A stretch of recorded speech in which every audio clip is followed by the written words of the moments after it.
The committee will please come to order. A quorum is present. Without objection, the chair is authorized to declare a recess at any time.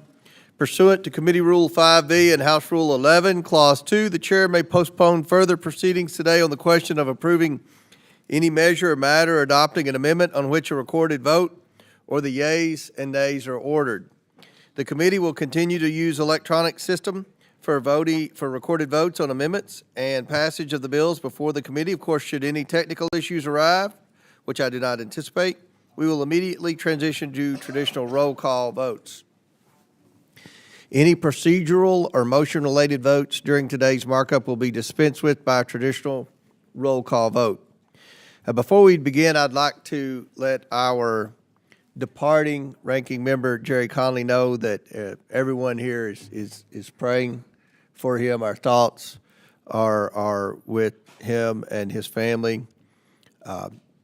It's been a pleasure to work with Jerry Conley. We don't always agree, but I will tell you, I think he is a tremendous legislator. I think he is sincere about governing. He is sincere about trying to identify waste, fraud, abuse, and mismanagement in the federal government, which is what this committee is all about. And I think that Ranking Member Conley is a role model for what a good member of Congress should be. He fights for what he believes in. He's honest, and he tries to do what he thinks is best. And we all on the Republican side of the aisle appreciate and respect Ranking Member Conley and wish him a speedy recovery. Mr. Chairman, over here. Yes. Would it be all right if I led us in a word of prayer, Jerry? Yes, please. Well, I'll yield to Mr. Burchett for a word of prayer for Mr. Conley. Bow our heads, please. Dear Lord, we ask blessings on our dear brother Jerry, and we ask that your healing hand is upon him and his family, and we ask that you give wisdom to his physicians, and we just ask for his healing. And thank you, Lord, for bringing him into our lives. We don't agree on anything, but I love him like a brother, and I do, Lord. You know that. You know my heart, and I ask all these things in Jesus' name. Amen. Amen. Thank you. Now I'll yield to Mr. Lynch for comments. Thank you, Mr. Chairman. Mr. Burchett, thank you for your prayers. I want to thank all the members, both sides of the aisle, for your kindness and remembrance and prayers on behalf of Jerry Conley. Jerry Conley is still involved here, though. So he is whispering in my ear. He is, while I am in an interim position in his absence, he is very much engaged on the reconciliation process and thereafter. His presence is still here, and I think he would have fully endorsed the part of Mr. Burchett's prayer that called upon God to give wisdom to Republicans. You know, ironically, we are here today on a hearing on federal employees. Mr. Conley has more federal employees in his district than any other member of Congress. So I know it pains him greatly not to be part of this process. But I hope that his presence and his love and his long-time advocacy on behalf of federal employees has an impact on this hearing and on the votes that we will take during the course of this day. Jerry Conley was not only an advocate for federal employees, he was someone who nurtured federal employees. You can see that in his own staff. He has many staff members that the committee staff included that came from various parts of government that Jerry had worked with over 20 years. Jerry, as the chairman said, Jerry was legitimate and is a legitimate legislator in every aspect of that word. I've been working with Jerry Conley for almost 25 years. Jerry and I have done Codels to Iraq, and countless Codels to Iraq, Afghanistan. We've done investigations on the Army Hospital, Walter Reed Hospital, back in the day when we were fearful that they were not providing adequate care to our wounded military and veterans. He has been a real example, hopefully, to both sides of the aisle. And I just ask that his presence and his priorities and his spirit, imbue all of us during this process. And again, I want to thank you, Mr. Chairman, and especially Mr. Burchett for his kind prayers on my friend's behalf. Thank you. I yield back. Gentleman yields back. Our next item for consideration is the Oversight Committee's fiscal year 2025 Budget Reconciliation Committee print, providing for reconciliation pursuant to House Continuing Resolution 14. The clerk will please designate the committee print. Oversight Committee Fiscal Year 2025 Budget Reconciliation Committee print, providing for reconciliation pursuant to House Concurrent Resolution 14. Without objection, the committee print shall be considered as read and open for amendment at any point. Without objection, so ordered. The chair recognizes himself to offer an amendment in the nature of a substitute. The clerk will please designate the amendment. An amendment in the nature of a substitute to the committee print offered by Mr. Comer of Kentucky. Without objection, the amendment is considered as read, and the substitute will be considered as original text for the purposes of further amendment. I now recognize myself for 5 minutes for a statement on the committee print and the amendment. Today, this committee has a generational opportunity to fulfill its part of the House-mandated charge to enact reforms to benefit the American people. This work is part of a larger effort led by President Trump to fundamentally change how the federal government operates. Last November, Democrats offered to provide, quote, more of the same, but the American people rejected that and elected President Trump to a historic second term. President Trump promised to change Washington, D.C., and he has delivered on that promise during his first 100 days in office. House Republicans' budget takes action to further deliver on President Trump's America First agenda. It provides the resources needed to secure our border, enforce our immigration laws, and deport criminal illegal aliens. It grows our economy by reducing taxes for American families and small businesses. It encourages investment in the United States to create good-paying jobs right here in the United States. It restores America's energy dominance by dismantling the radical left's Green New Deal scam and empowering American energy producers. Republicans' budget restores peace through strength to provide our military with the resources it needs to protect our freedom. And our budget will make the government more efficient and more accountable. Today, we are considering reforms within the Oversight Committee's jurisdiction that reduce federal deficits by at least $50 billion in 10 years. The cost reduction changes to the federal government the committee will consider are part of the president's vision for enacting his legislative agenda and pass significant taxpayer savings into law. Congressional procedure, precedent, and tradition too often contribute to an ever-expanding federal government, while too little is done to shrink the administrative state or make the federal bureaucracy more efficient. The budget reconciliation process, while imposing requirements and some limitations on cost-saving measures this committee is considering, provides a rare opportunity to reverse that trajectory. The Oversight and Government Reform Committee has very limited jurisdiction to help reduce the federal budget deficit. Specifically, the Oversight Committee is empowered to pursue civil service reforms, including federal employee benefits and reining in the influence of partisan and unaccountable government employee unions. Such federal employee retirement benefits far outpace the retirement benefits that most Americans enjoy in the private sector. The Congressional Budget Office issued an April 2024 report indicating that, and I quote, benefits for federal workers cost 43% more per hour worked on average than benefits for private sector workers, $43 an hour more.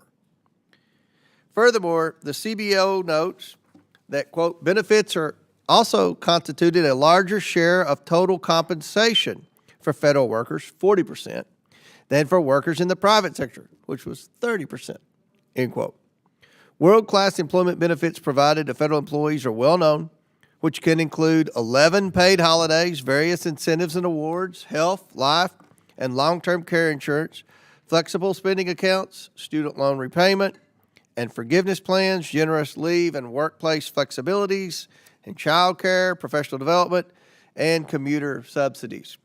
The simple truth is that a significant amount of the costs associated with all of these benefits are funded by hard-working taxpayers in the private sector and increasingly now federal government borrowing. The legislation before us today advances important budgetary reforms that will save taxpayers money. The proposed reforms also account for some unique employee situations brought to this committee's attention, and we have therefore made some changes to avoid unintended consequences contrary to clear public interest.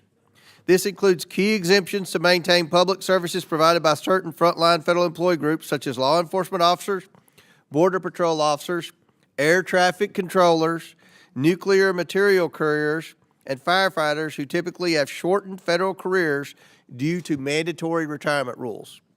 Taken together, these reforms will reduce the deficit by $50.9 billion while moving us toward the more accountable federal government the American people demand and deserve. I now recognize my colleague, Mr. Lynch, for his opening statement. Thank you, Mr. Chairman. The real reason we're here today is because congressional Republicans have instructed this committee to target our federal workforce with approximately $50 billion in funding cuts, regardless of the impact on hardworking, loyal federal employees and their critical services that they provide to the American people. In just 100 days, we've witnessed this administration lay off more than 200,000 probationary employees. And we talk about generational change. We just fired the next generation of federal workers. Leading public health experts, veterans, and other critical positions. We've coerced, well, the Trump administration has coerced 75,000 civil servants to resign. They replaced 50,000 nonpartisan civil servants with political appointees and illegally terminate nonpartisan independent oversight by federal watchdogs, our inspectors general. This partisan bill threatens to further undermine the federal workforce by reducing the take-home pay, the benefits, and workforce protections of 2.4 million federal employees, most of whom are middle-class Americans, and a third of whom are military veterans. Americans did not vote for Donald Trump to do that. They did not vote to have Donald Trump cut 80,000 employees at the VA who are taking care of our veterans. This is more of the same, an unprecedented assault on a political purge of the civil service. If this legislation becomes law, almost every federal employee hired in 2013 or earlier under the Federal Employee Retirement System, or FERS, would see a nearly 4% pay cut by forcing them to contribute more to retirement. The Federal Employee Retirement System Annuity Supplement, a monthly payment for retirees before they are eligible for Social Security at age 62, would be eliminated for anyone not actively receiving the supplemental payment at the time this bill is enacted, or does not meet specific exemptions. Federal workers like letter carriers, VA hospital nurses, and food inspectors who've committed decades to the job and are eligible to retire would not be able to receive this vital payment to make ends meet.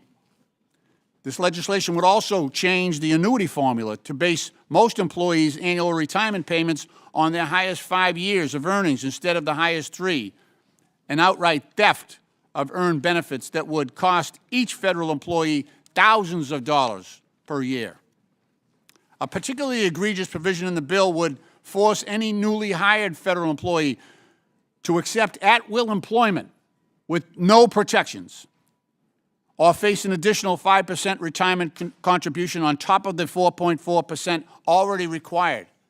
So firefighters, Capitol Police officers, air traffic controllers, and other federal workers who choose to remain under the merit-based system with employment protections would be forced to contribute nearly 10% of their paycheck towards retirement. At the same time that we're actually reducing the amount of that retirement. This legislation would also require current and former federal employees to pay a $350 filing fee for any appeal before the Merit System Protection Board. So in order to exercise your rights as an employee under this system, under the Merit Protection Board, employees would have to pay $350 to have their rights protected, which would create a financial barrier for employees seeking justice, particularly for low-income or recently separated workers. Despite the claims of this administration, federal workers are not leeches on the system, but they are hardworking, dedicated public servants who are paid about 25% less than their private sector counterparts. A strong, nonpartisan federal workforce is fundamental to the functioning of a democratic government. These dedicated workers deserve our respect and so much more. Like most Americans, federal workers face increased costs for groceries and housing. And economic uncertainty because of President Trump's reckless tax and tariff agenda is undermining their economic position. The Trump tariffs are estimated to cost American households close to $5,000 per year. That would be the largest tax increase since 1968, and that is coming. That is coming. Republicans are also advocating for a tax regime that will actually increase the federal deficit by more than $4 trillion. You talk about borrowing? In order to fund the Republican tax cut, they're borrowing. They're borrowing $4 trillion to give a tax cut to some of the richest Americans. There's no fiscal responsibility in that. Worst of all, they're seeking to offset these costs by gutting $800 billion from Medicaid programs. My Democratic colleagues and I do not support that, nor do the American people.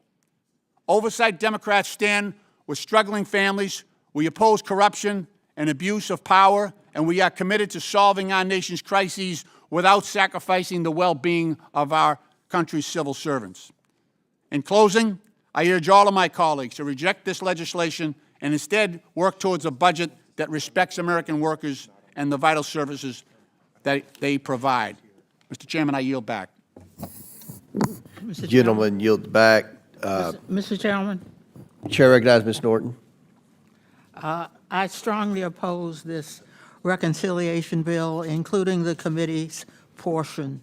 Republicans are taking away Medicaid, food assistance, pay, benefits, and protections for federal employees and other critical federal funding, and programs to pay for tax cuts for the wealthy and corporations.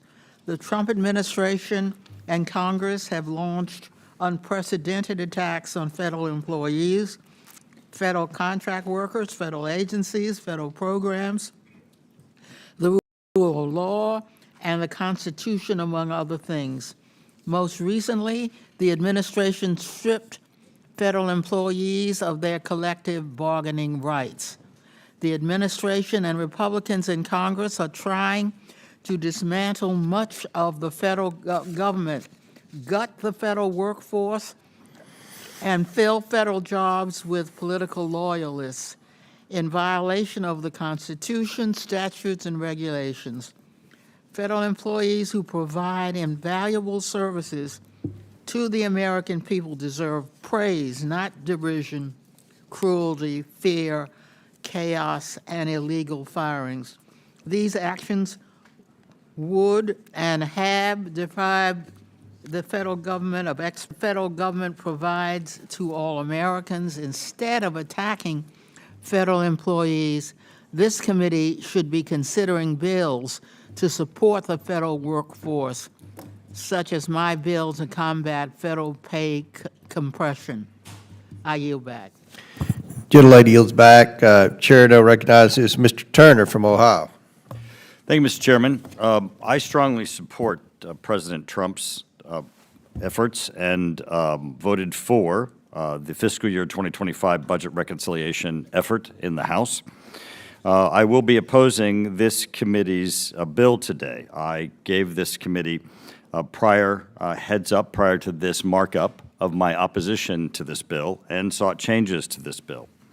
I do not believe that this bill represents Republican values, and I don't believe that it represents American values. I believe that making changes to pension retirement benefits in the middle of someone's employment is wrong.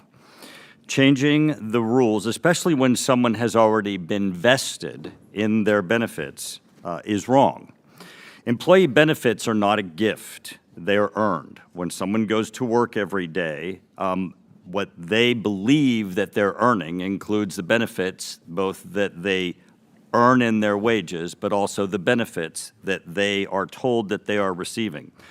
I have fought to try to get the Delphi salary retirees pension benefits restored that were taken away from them during the Obama administration. And I'm not going to fight to have one group's pension benefits restored and then vote to take away another group's pension benefits. Now, I understand the need for reform, and certainly we can have changes that occur in benefits for new hires. We can certainly look prospectively, but I do think that for current employees to change the rules for people in the middle of the game is wrong.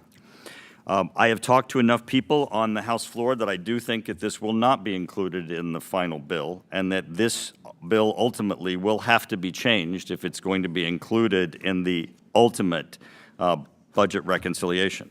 So I will be voting no, and I certainly hope that that this process, as it goes through, will be changed, because I do not think that it is fair and it represents either Republican values or American values. I think that we as a party stand up for pensions, and I don't think that we should say to the American public that we will change someone's pension in the middle of the process of their employment. I yield back. Gentleman yields back. Chair recognizes okay, Ms. Crockett, then Ms. Luna's next. I actually just wanted to say that I agree. Something that I very rarely have an opportunity to do on this committee. And I actually want to applaud the Congressman Turner, for laying this out in a very plain way that is not about partisanship, that is simply about right versus wrong. And I think as we go through reconciliation as a whole, we should be looking at what is right, and it should not be about what somebody told us we had to do. It should be about listening to our constituents and doing what is fair and just. I think that that is who we are supposed to be in the House. We are supposed to look after the people that elected us and just do right by Americans. So honestly, because I very rarely get an opportunity to agree with someone from across the aisle in this committee, I just wanted to say that I absolutely agree. And it's not just agreeing, I agree for the same reasons. A lot of times when you see no votes on the floor, sometimes it's for completely different reasons. But this is about fairness and about doing what's right for people. And I think that we all on this committee should take a step back. And as we go through this budget process, we should absolutely think about what is right to do for the people. So thank you so much, Congressman Turner, for eloquently laying this out. And I will yield. Would the gentlelady yield to Mr. Garcia? Yes, I will. Okay. Thank you. Thank you. Thank you. And Mr. Chairman, I just wanted to make some opening comments as well. Thank you. Mr. Chairman, thank you. I also just want to start today, and I want to thank both our ranking member, our interim ranking member, and our chairman for the remarks on our ranking member, Jerry Connolly. I also just want to add and send love and appreciation to ranking member Connolly. He's a mentor, I think, to all on this committee, and I know we all wish him a strong recovery and are sending his family a lot of love. Ranking member Connolly, of course, cares about how government works and has been one of the most effective lawmakers in supporting our federal workers here in Congress, and I just want to wish him and his family the absolute best. Now, I also want to start out today by laying out what's happening here today. It's clear that the majority on this committee, most of them, are part of a massive effort to rig the economy against the American people. And I want to spell this out as clearly as we can. Here's the actual deal the majority is offering.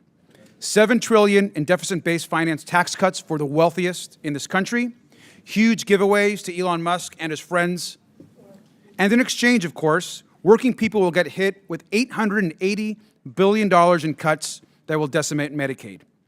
80 million Americans could lose their health care, low-income people, the disabled, long-term care for the elderly, substance abuse treatment are all on the chopping block. We also know that Medicaid covers 41% of all births in this country. Millions of women would lose coverage. And that's not a deal anyone should support. We should be a country where we take care of each other.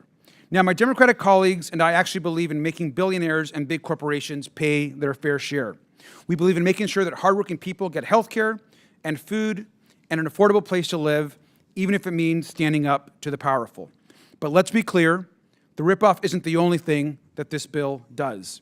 Here in the Oversight Committee, House Republicans are trying to continue Elon's war on our hardworking federal workers. They want to slash pay, they want to slash benefits, all for hardworking public servants.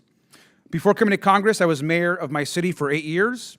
We had over 6,000 employees. They were hardworking, they took care of their families, and I can tell you from experience, you can't build an effective organization without respecting your employees and providing them opportunities to grow. You can't also keep talent if you don't pay people what they're worth. This committee needs to stop supporting the DOGE agenda and the Trump agenda. We need to say no to Elon Musk and Trump's attempts to sabotage the programs and agencies that people rely on.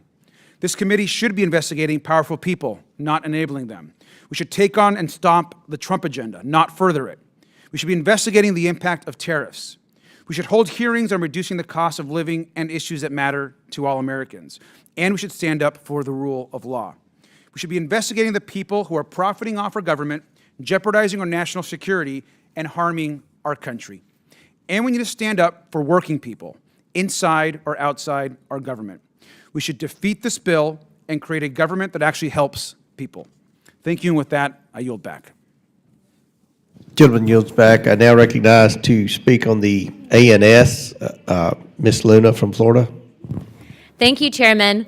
First of all, I'm extremely proud to have this reconciliation package being marked up today, and I'd like to say that the language placed in Section 90004 of this package specifically is a provision that I contributed to in the reconciliation package, and it's not about ideology. It's about the budgetary responsibility of protecting American taxpayers from spiraling entitlement costs tied to the federal workforce. So first and foremost, for those of you who have maybe ever served, there was a point in time when the military had the option of, and new incoming troops had the option of actually adopting the new retirement program. So instead of just being 20 years automatic retirement, it shifted to something like a 401k.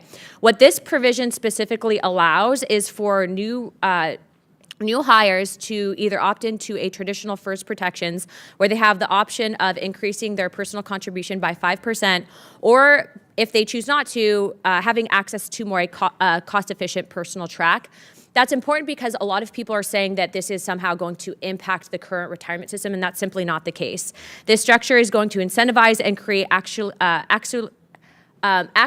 beneficial dynamic changes for the Treasury, allowing the CBO to reduce the deficit by over $4.5 billion over the next decade. So I understand everyone here is representing their districts, their constituents, and what I can tell you is first and foremost, it's really important that the facts and the evidence is out there. We are not trying to attack people's retirements.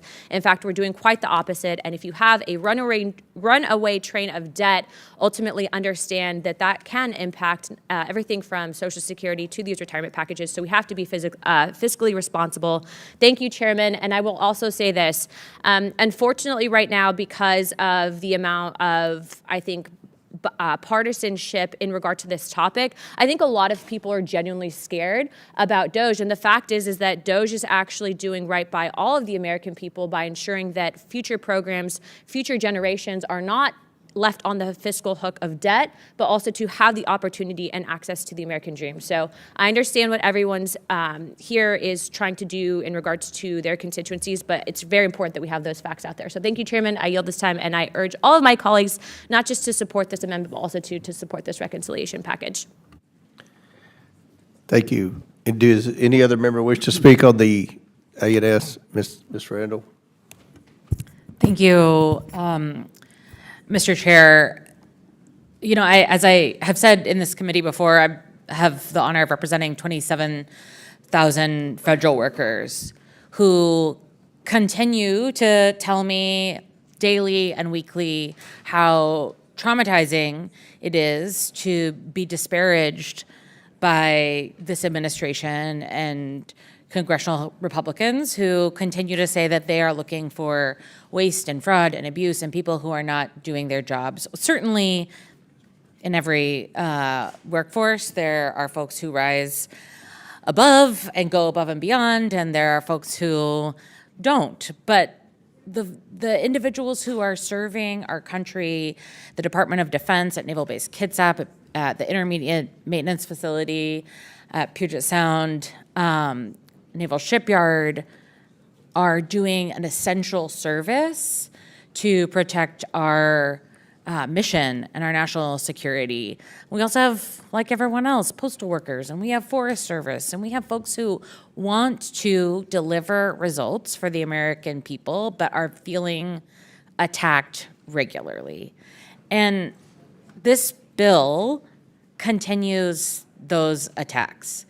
This committee is proposing to cut retirement benefits and pay for our federal employees so that folks like Elon Musk can have higher tax cuts. And, you know, regarding Section 90004 and, you know, the assertion that is giving individuals options for their retirement, what it does is use the carrot of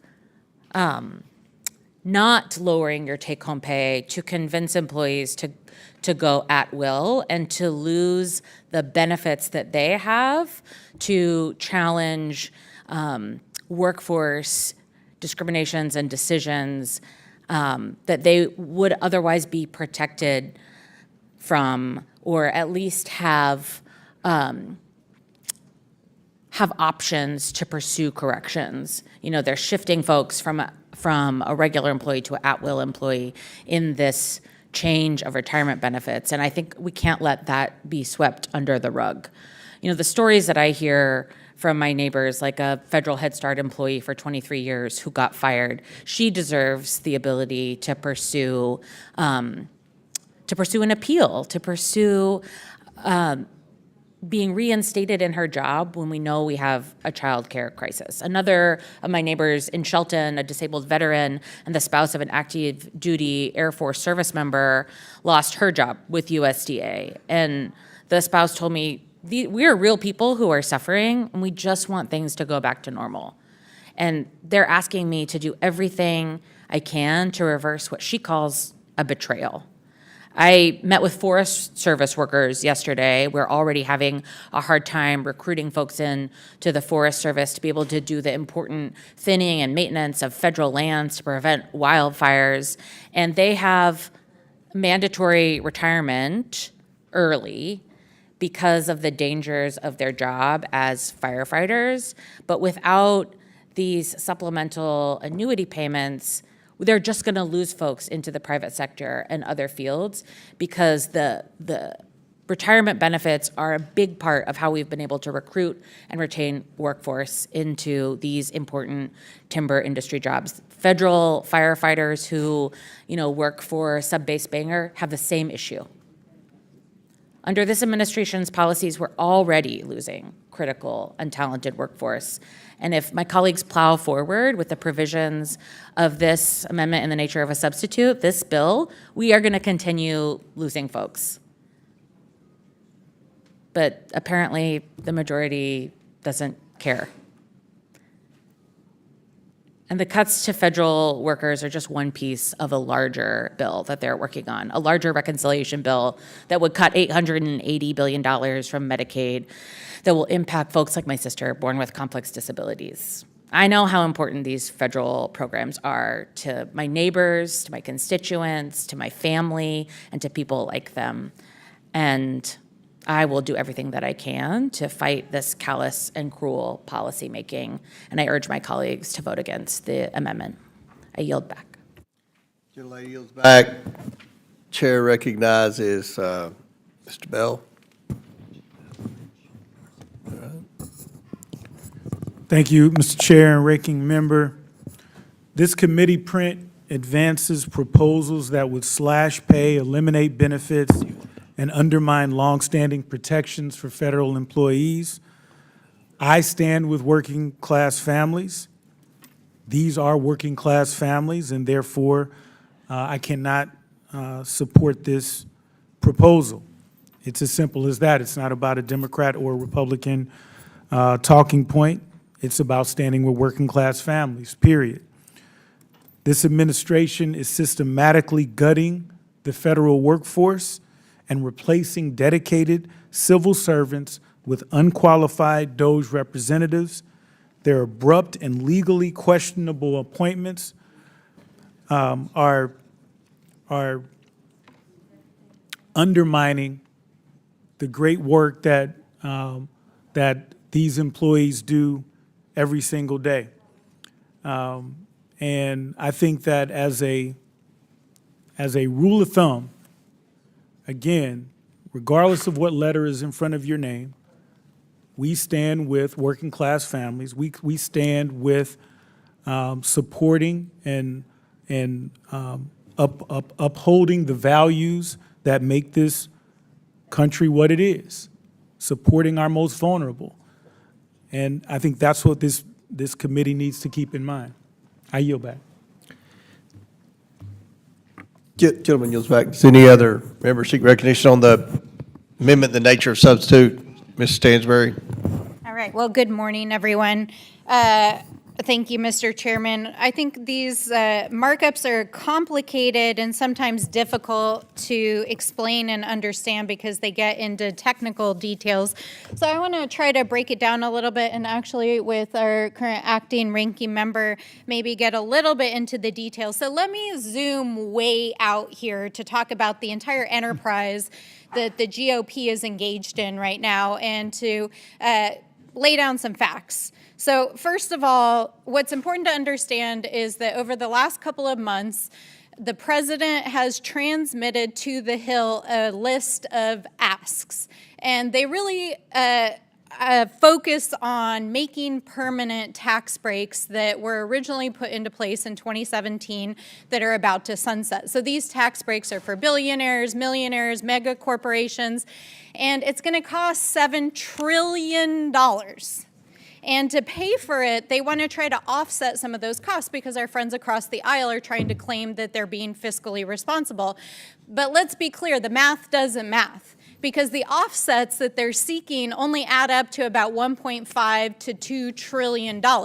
So if you do the math, 7 minus 2 equals 5, which is why this bill, the big bill that we're talking about, does not actually reduce the debt or the deficit. It actually will blow a hole through it by increasing debt spending by $5 trillion. And when you add it all up over 30 years, we're talking over $30 trillion in new spending for the United States government. So first of all, don't buy the baloney that this is somehow going to balance the debt. This is going to blow a giant hole in the debt. Now, let's talk about what is happening in this committee. So they passed the instructions out of the Senate, came back to the House. Very confusing. The Senate and the House Republicans couldn't agree on which package to go with, so they passed it all. So here we are now. Those instructions have gone down to each committee, and each committee now has to break it down in its own jurisdiction. So this committee can only work on things that are in its jurisdiction. We're in the Oversight Committee. Our jurisdiction is overseeing the federal government. And so this committee has been instructed through those resolution instructions to cut funding to supposedly offset cuts. So where are they trying to find those cuts? They're trying to find those cuts on our federal workers' backs. Now let's be clear, over the last 100 days, Donald Trump has fired over 200,000 probationary employees. Over 75,000 people have been forced to retire or leave the federal government. And now they're talking about taking away significant retirement benefits and turning the federal workforce over to an at-will workforce. What that means is that they want to strip away the protections for our federal workers so they can be fired at will at any moment. Okay, so that is actually what is inside this reconciliation piece that's in front of the committee today. And if you do not, as a federal employee, elect to be at will, if this passes, if this piece of legislation passes, you're going to have your retirement taxed, essentially, an additional 5%. So that means your pay is going to get cut unless you elect to be fireable. Is that correct, Mr. Lynch? That is essentially correct, yes, absolutely. So basically what this package is doing is extortion. This is called extortion.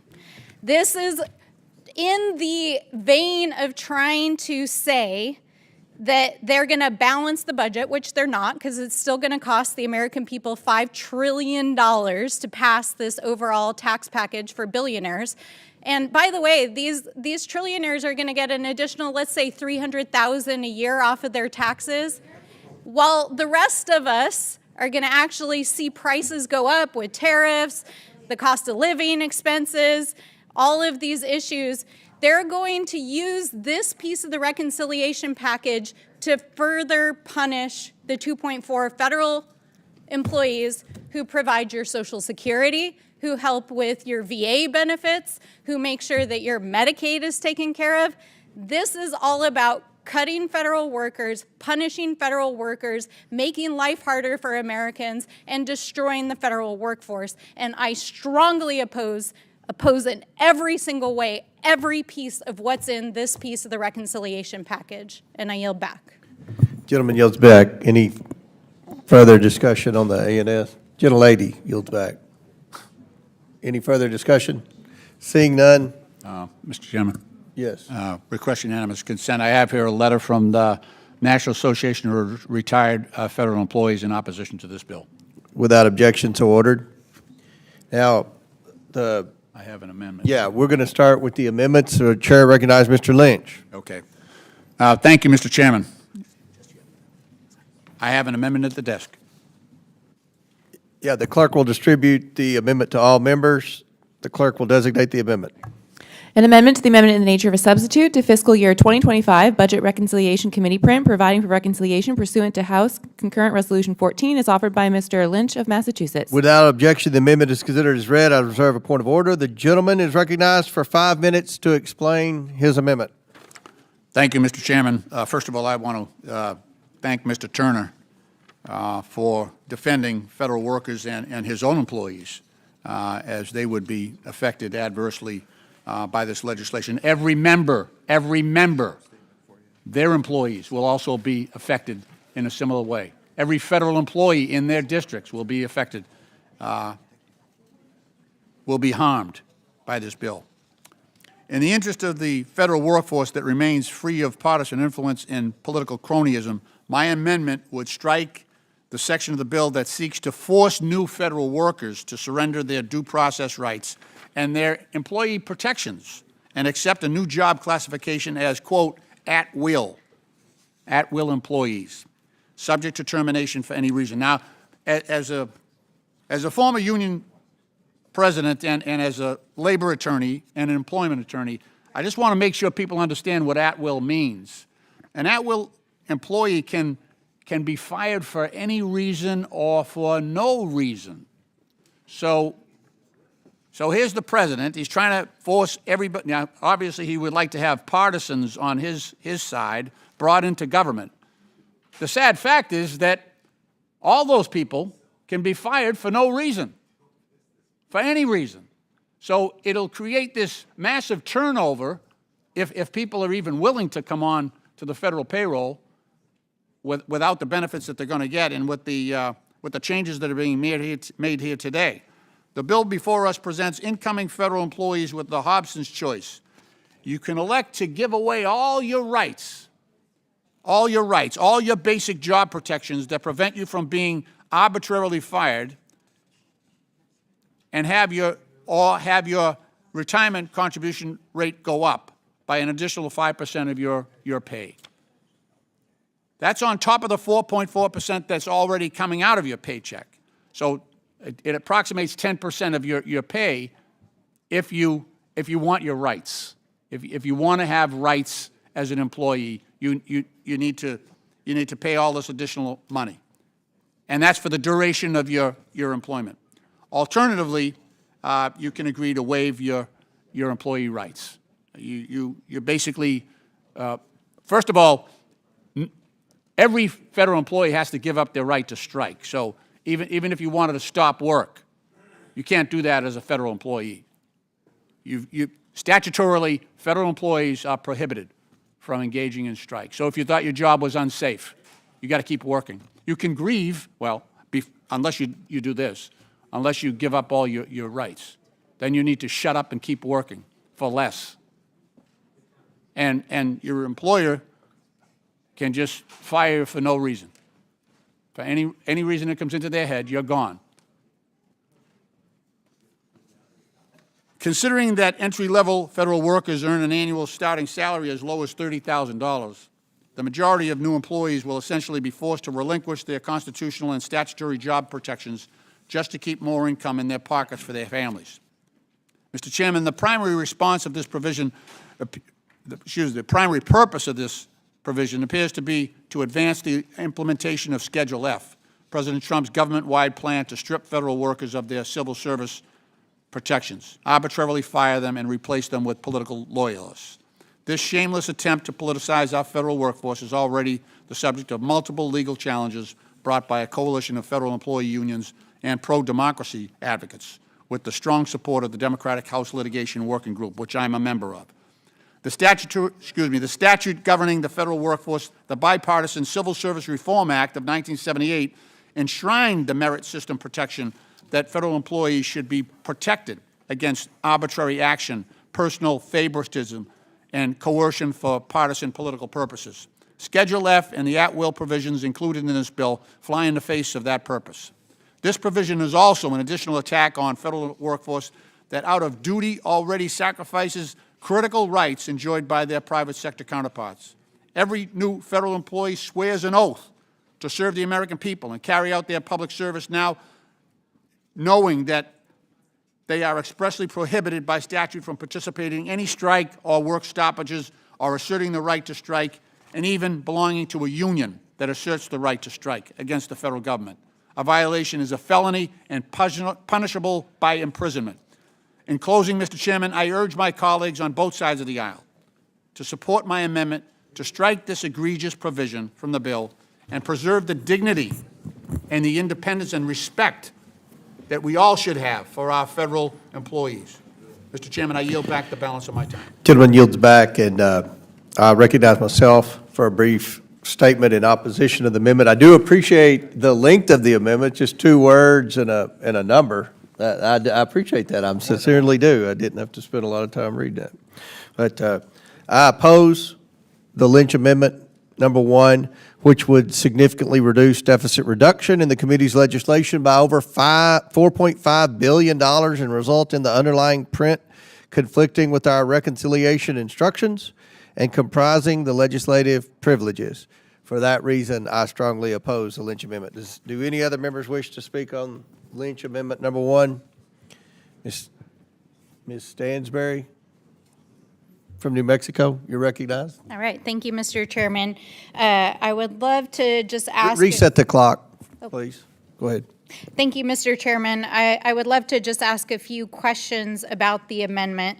So, again, zooming out a little bit, there's a lot to not like about this portion of the reconciliation package. As we said, I think it's an all-out attack on the federal workforce, and it kind of cuts at the heart of some of the major reasons why people stay in federal service, because it is not only them serving and doing their duty for the American people, but also you are making sure that you have a good retirement, you're taking care of your family.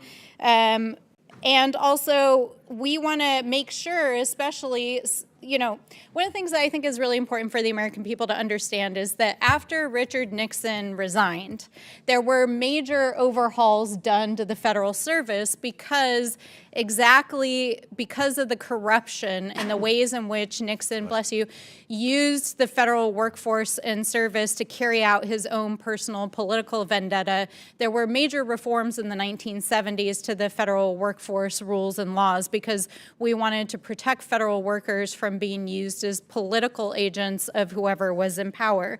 And so the idea of trying to convert federal workers to at will undoes all of the good government reforms that were put into place in the 1970s after Nixon to protect the federal workforce. Is that correct, Mr. Lynch? That is absolutely correct, yeah. And so it's really important to understand that that's why those protections are there. And the whole point of trying to convert people to at will is, again, to make it easier to make the federal workforce your political arm. And we don't want that. We're not an autocracy. We are a democracy. And we want to make sure that our federal employees are protected from the whatever whims of whoever's serving in power. So I do want to ask, though, Mr. Chairman, you said you oppose this amendment because of its impacts to the budget. Can you explain to me how does not allowing federal workers to be forced into an at-will situation affect the federal budget? We have budget instructions. We're following through with the budget instructions. We've been very transparent about what this committee was going to do within our jurisdiction of budget reconciliation. This is our bill, and it's self-explanatory. No, but I don't understand how. So Mr. Lynch's amendment is to strike section 90,004, which is the provision about at-will work. How does that affect the budget?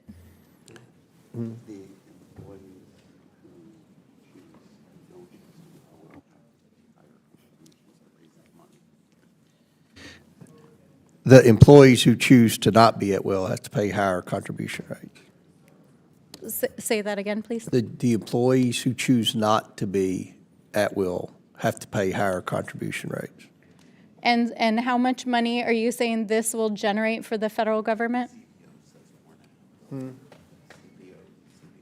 Or savings? The Congressional Budget Office says $4.5 billion. Over what period of time? A decade. A decade. 10 years. Okay.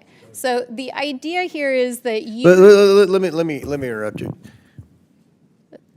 We're trying to No, Mr. Chairman. I make understand savings that- here, and you all you do is criticize. The gentlelady's You time. act This like is there's actually- no. The gentlelady's You act time. like there's I'm no asking you a fiscal question. crisis Mr. here. Chairman, it's the gentlelady's time. I'm just asking the question about the monetary offset of at-will employees.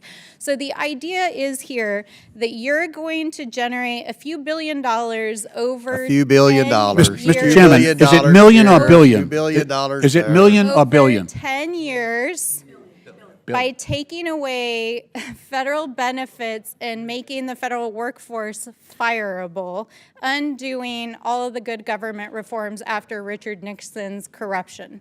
I think that we just need to be, I just want to clarify, that's what you're saying.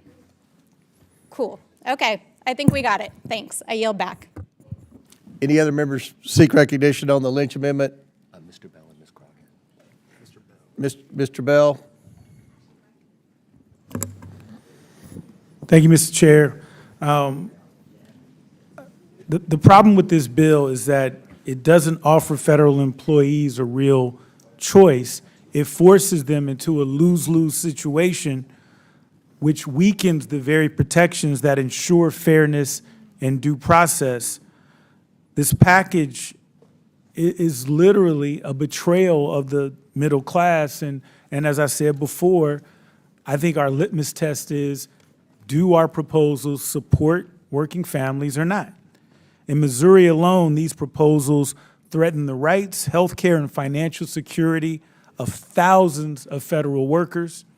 And let's be clear, in my district, Missouri's 1st District, over 186,000 people rely on Medicaid. and under Republican budget plans, their health care is at risk. And so again, we need to stand with working class families, and these proposals are an attack on working class families.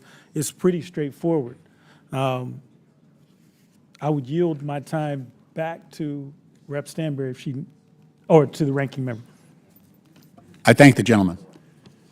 Again, the gentleman is on point with first of all, the impact of this on federal employees and the costs that this will incur in terms of performance at the federal level. Right now, we are in competition with the private sector. But through loyalty, through patriotism, in the case of the VA, you know, about a third of our workers at the VA are veterans themselves. When I go through the Brockton VA in my district, which I do often, I ask them, were you in the military? More often than not, the answer is yes, and then they proudly tell me what branch of the service they were in and when they served, and they also express the spirit, the esprit de corps, the patriotism, and the obligation that they feel towards wounded veterans. All of that is wrapped up in being a federal employee at the VA, and some of the other departments and agencies where federal employees work each and every day. So what we're doing is the president has proposed that we're going to go back to, I think it's 1979 in terms of the number of people working at the VA. So he wants to cut 80,000 people from the VA. Now, because of the high number of veterans we have at the VA, out of that 80,000 people he wants to cut, that's what his budget resolution anticipates, 27,000 of the people that he's firing at the VA are veterans themselves. So all of this bill here today is just in furtherance of that same mission. And again, I appreciate the gentleman from Ohio, Mr. Turner, standing up for his workers at the VA. I just hope every member here is willing to do that. I understand the goal of savings and of balancing the budget, but this is not the way you do it. You don't go after people at the VA. You know, we had the Inspector General for the VA do a whole survey of every single, so there are like 86 major medical centers, the VA medical centers across the country. And we asked him, give us a report card on how we're doing with our veterans. He came back and he said two things. He said, number one, 80% of the hospitals that I've visited need a medical director. You need to hire a medical director. He said, 86% of the hospitals that I visited, you need more nurses. They are the backbone of our healthcare system. So what did Mr. Trump do? First day in office, announced 2,400 cuts, 2,400 people laid off at the VA, and 80,000 more to come. So our veterans are waiting longer for appointments. There are fewer people caring for them, and this bill is in furtherance of that same mission. So we used to agree on stuff on veterans. We don't anymore, and I miss the support that we used to have, bipartisanship for our veterans. And Mr. Chairman, I yield back. Gentleman yields back. Any other members seek recognition on Lynch Amendment Number 1? Ms. Crockett from Texas. Thank you so much, Mr. Chair. You know, walking in today, I didn't really know how I felt or what I would do, because as people ask me about how I can get so passionate in this committee about certain topics, I recently had an opportunity to talk to a group of people in Las Vegas, actually last weekend, and there was a woman who was almost in tears as she told me about the number of family members that have been fired from the federal government. And she said, Rep. Crockett, you give us so much hope, and I don't understand how people are so callous towards federal workers. And I explained to her, I can't really understand the callousness either, but I can tell you that my passion lies in the fact that my mother has given almost 40 years to the federal government. In March, it would be 40 years that my mom has worked for Department of Defense. She's worked for Navy. She's worked at Walter Reed. She's worked for the IRS. She has worked for AFRICOM. She has worked for the post office. And doing that hard, honest work, as we consistently attack federal workers, we call them lazy, we call them dumb, we try to pretend as if they are not taking care of the very people that elected us. But my mom graduated from college at Washington University at the age of 19 after receiving a full ride, and she decided that what she would do is dedicate her life to this country. And I wish that we would find an ounce of courage that my mom and so many other federal workers have and just decide that we are going to dedicate ourselves to service and not just say that we are public servants, but actually do the work of being public servants. So let me tell you that this amendment is not going to do anything that y'all claim is going to do. You claim that this is about money, when honestly, as far as I can tell, this is only an admission that what has been done under this administration has been unlawful the entire time. This is only an avenue to make sure that when and if another rogue tyrant decides that they want to enter the White House, they can go and get rid of as many people as they want to, and they will not have any recourse in the courts. The fact that you had to put this in here tells me that y'all absolutely know that these firings of these workers has been unlawful, and honestly, it has been simply inconvenient for so many of you. But I can tell you that the only people that are going to hurt are the people that you're servicing. Even if you can tell me that the CBO tells us that there may be, they can tell me it's $50 billion or however many billions of dollars over a number of years. What the CBO is not telling us is how many people are not going to get their Social Security. How many people may die because they don't get the services that they need at the VA. How many people are not going to get their SNAP benefits because there's not going to be anybody there.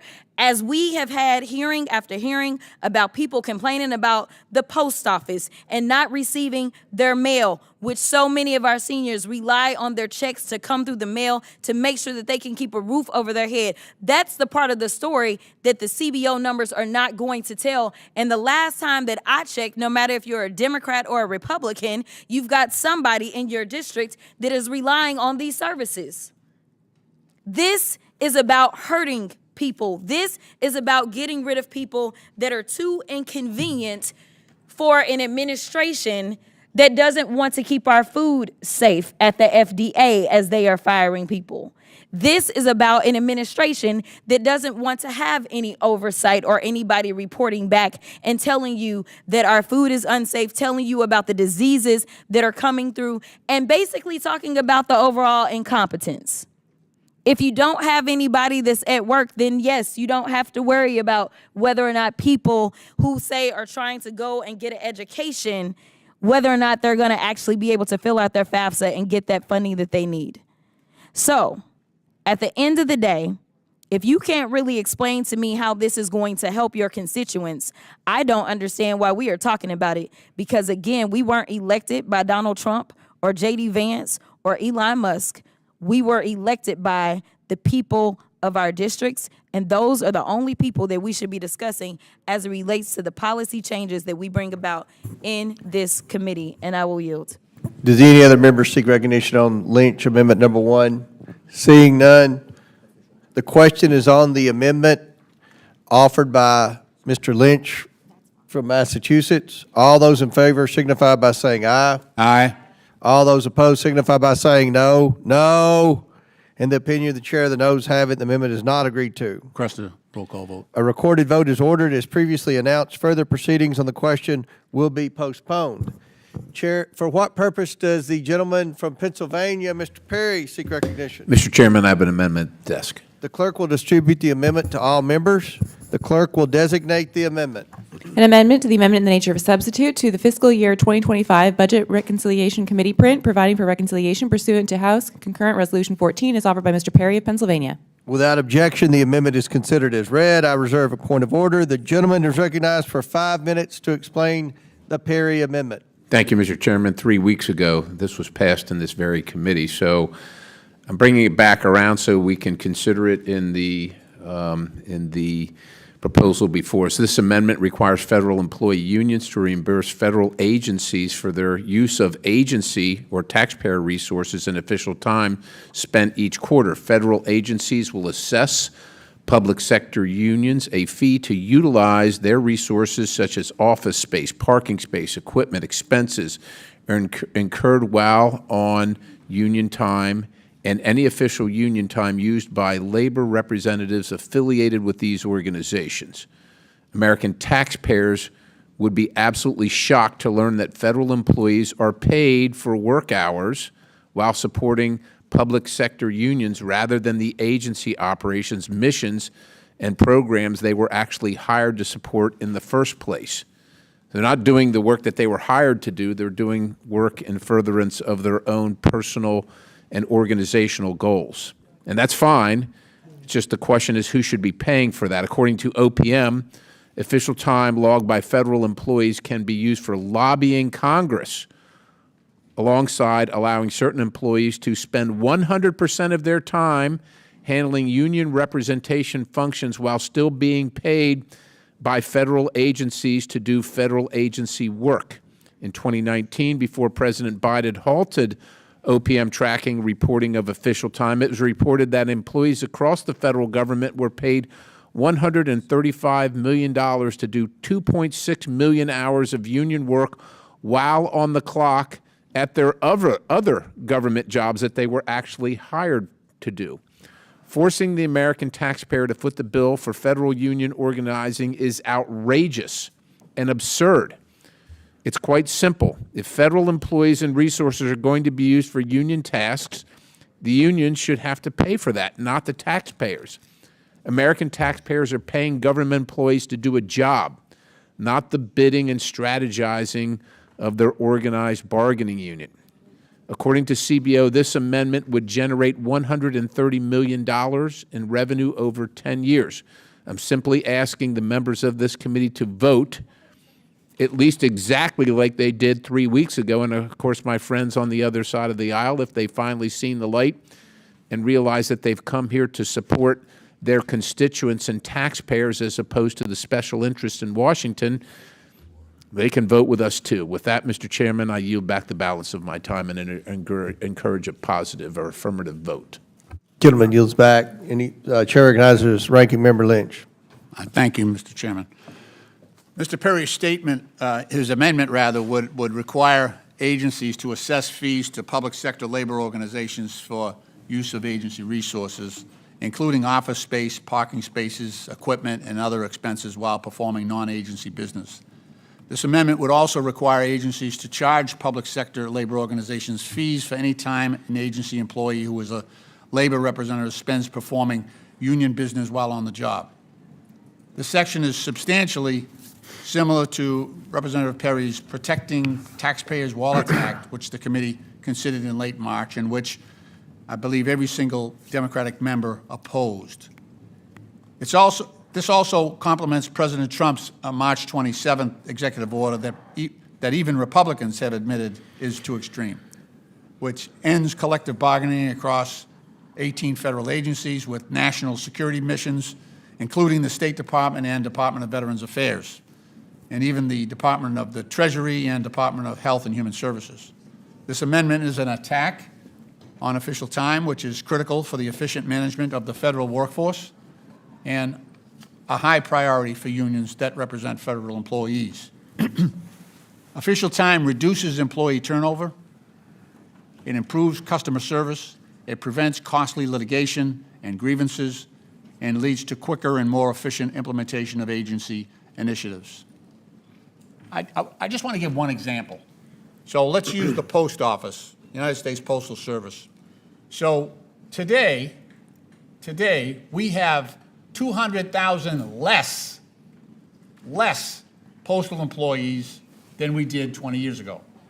And the reason that is the case is because the union, the postal unions, sat down with the Postmaster General and talked about automation. How do we make this process move faster with less people? How do we save the postal customer money?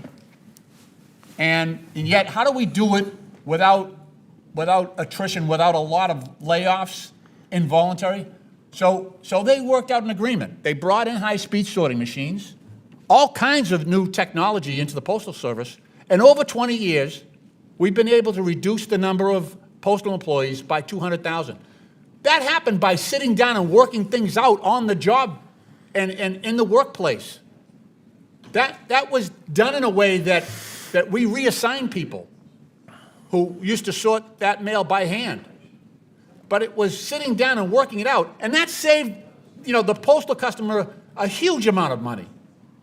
Think about it, 200,000 less people doing that job. And it's because we have the ability for the unions representing the employees collectively, representing their interests, making sure they get treated with respect, and that we didn't have mass layoffs when we went to technology. We brought in high-speed equipment and automation. We worked it out. I'm a former union president. Your mission as a union representative is to help the business, make it more efficient, make sure those jobs are protected, make sure the company is successful. And that's the job of the postal unions. I remember September 11th. Right after September 11th, a bunch of post offices, they had threats from anthrax. We had right here at the Brentwood Postal Facility here that serves Washington, D.C. We had some terrorists mailing anthrax to offices here on Capitol Hill. We shut down Longworth. I got elected on September 11th, so I remember this vividly. We had two postal workers, Joseph Cursine and Mr. Morris. Both of them died. Those are postal workers that worked at Brentwood, died from anthrax inhalation because they were sorting mail. Now, if it was a private company, those employees would have walked, right? They would have walked. I'm not going to throw mail. Are you kidding me? Bring that anthrax home to my family, my kids? The unions, the postal unions met with their members, and they said, we just been attacked, a terrorist attack. We have to keep the mail going. So because they took that oath and they served this country, they kept working. I had two sisters with small kids at the time. They went to work. They went to work with their union support. And that's what we're punishing today. That type of loyalty to our country. That's what you are punishing today. We should not be doing that. Mr. Chairman, I yield back. Thank you for your courtesy. I'll recognize myself. I want to thank Mr. Perry for his amendment. He and I have been working together for this policy goal, and I look forward to pursuing this legislation through regular order. However, for the purposes of this committee's reconciliation efforts, I must unfortunately oppose this amendment from my good friend. Do any other members seek recognition? Ms. Presley. I'm sorry, Ms. Crockett. Ms. Crockett. All right. Just briefly, I want to reiterate the words of my colleague, and it looks like this may go down since you're opposing it, so I will not belabor the point. I will say that as you do go forward, Mr. Perry, because I know that this is something that will most likely come back, I would ask, I know that in the second to last paragraph, there is this definition of union time, and it lays out the term union time means the time an employee of an agency who is a labor representative for a labor organization spends performing non-agency business while on duty. I would ask for further clarification of what non-agency business would mean, because while you may not believe, or I may not believe, we may define what non-agency business looks like completely differently. And the reason that I say that is you were talking about people campaigning.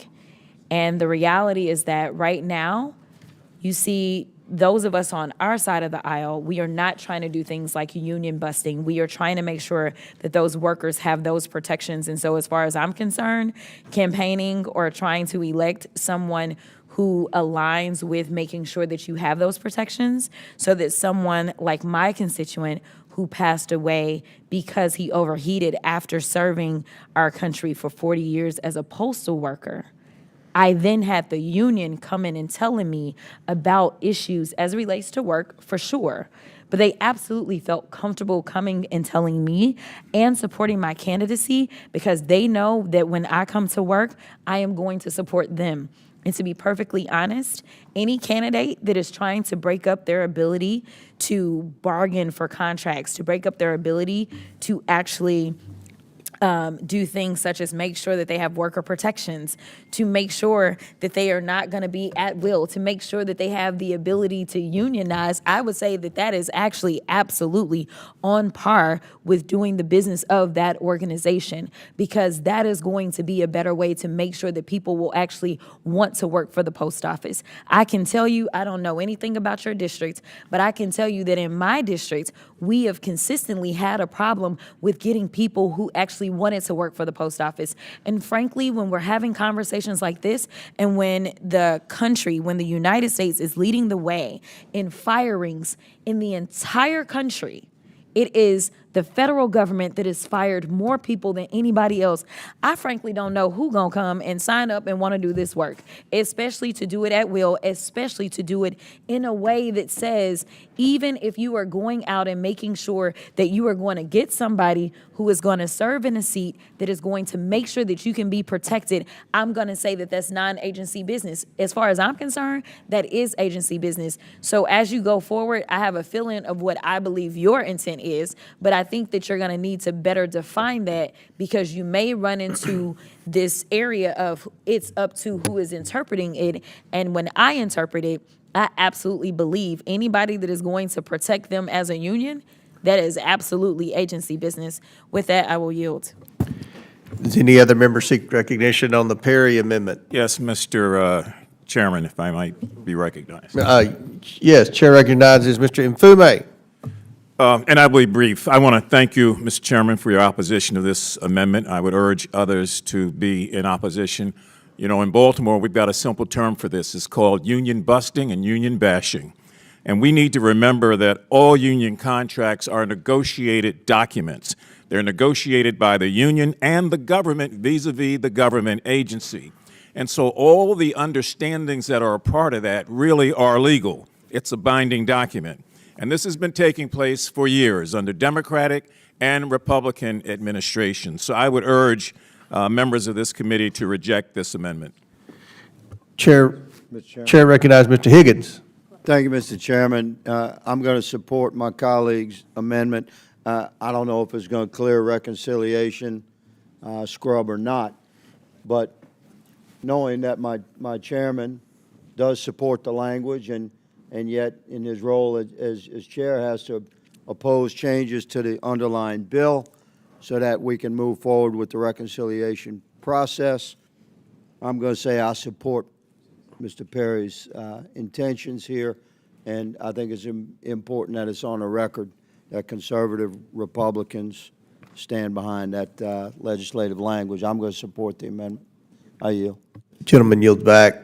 Any other discussion on the Perry amendment? Seeing none. The question is now on the amendment offered by the gentleman from Pennsylvania, Mr. Perry. All those in favor signify by saying aye. Aye. All those opposed signify by saying no. No. In the opinion of the chair, the noes have it. The amendment is not agreed to. Mr. Chairman, I request a recorded vote. A recorded vote is ordered as previously announced. Further proceedings on the question will be postponed. For what purpose does Mr. Mfume?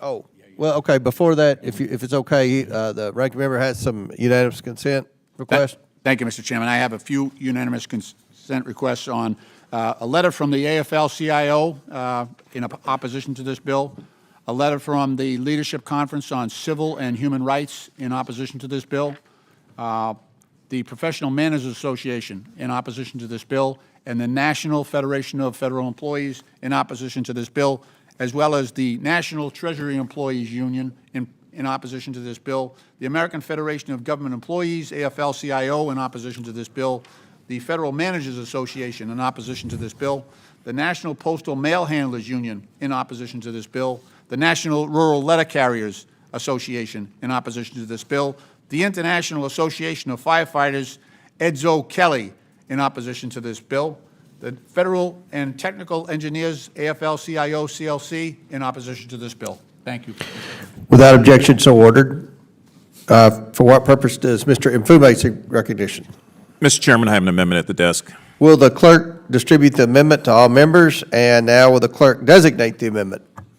Amendment to the amendment in the nature of a substitute to fiscal year 2025 Budget Reconciliation Committee print, providing for reconciliation pursuant to House Concurrent Resolution 14, is offered by Mr. Mfume of Maryland. Without objection, the amendment is considered as read. I reserve a point of order. The gentleman from Maryland, Mr. Mfume, is recognized for 5 minutes to explain his amendment. Thank you, Mr. Chairman. In our nation, I think it goes without saying, we've always taken a great deal of pride in the idea that government serves all Americans, not just those lined with one political party, ideology, or anything else. This amendment upholds those core principles of fairness and privacy in our federal hiring process. More specifically, it amends Section 9004 to prohibit any questions regarding a prospective applicant's political party membership or activity. Prohibits all such questions. My colleagues on the other side of the aisle have been rather focused on the concept of meritocracy, so I want to point out the fact that no one should have any trouble supporting this amendment that seeks to ensure that employment in public service is based on merit and skills, not political affiliation. Allowing an applicant's political party affiliation to be a deciding factor for a job opportunity really opens the door to implicit bias, discrimination, and the erosion of the public trust that we've always had in our nonpartisan civil service. And frankly, I'm concerned that it's nothing short, quite frankly, of political coercion. Moreover, leaving politics out of the federal government establishes confidence and trust from our constituents. Federal workers, as has been said over and over and over again, should not have to worry about being punished or fired for expressing their First Amendment right to disagree with this president or any president. I urge my colleagues, upon real consideration of this, to really work now to preserve the integrity of our civil service and to protect the rights of all who wish to serve this nation by supporting this amendment.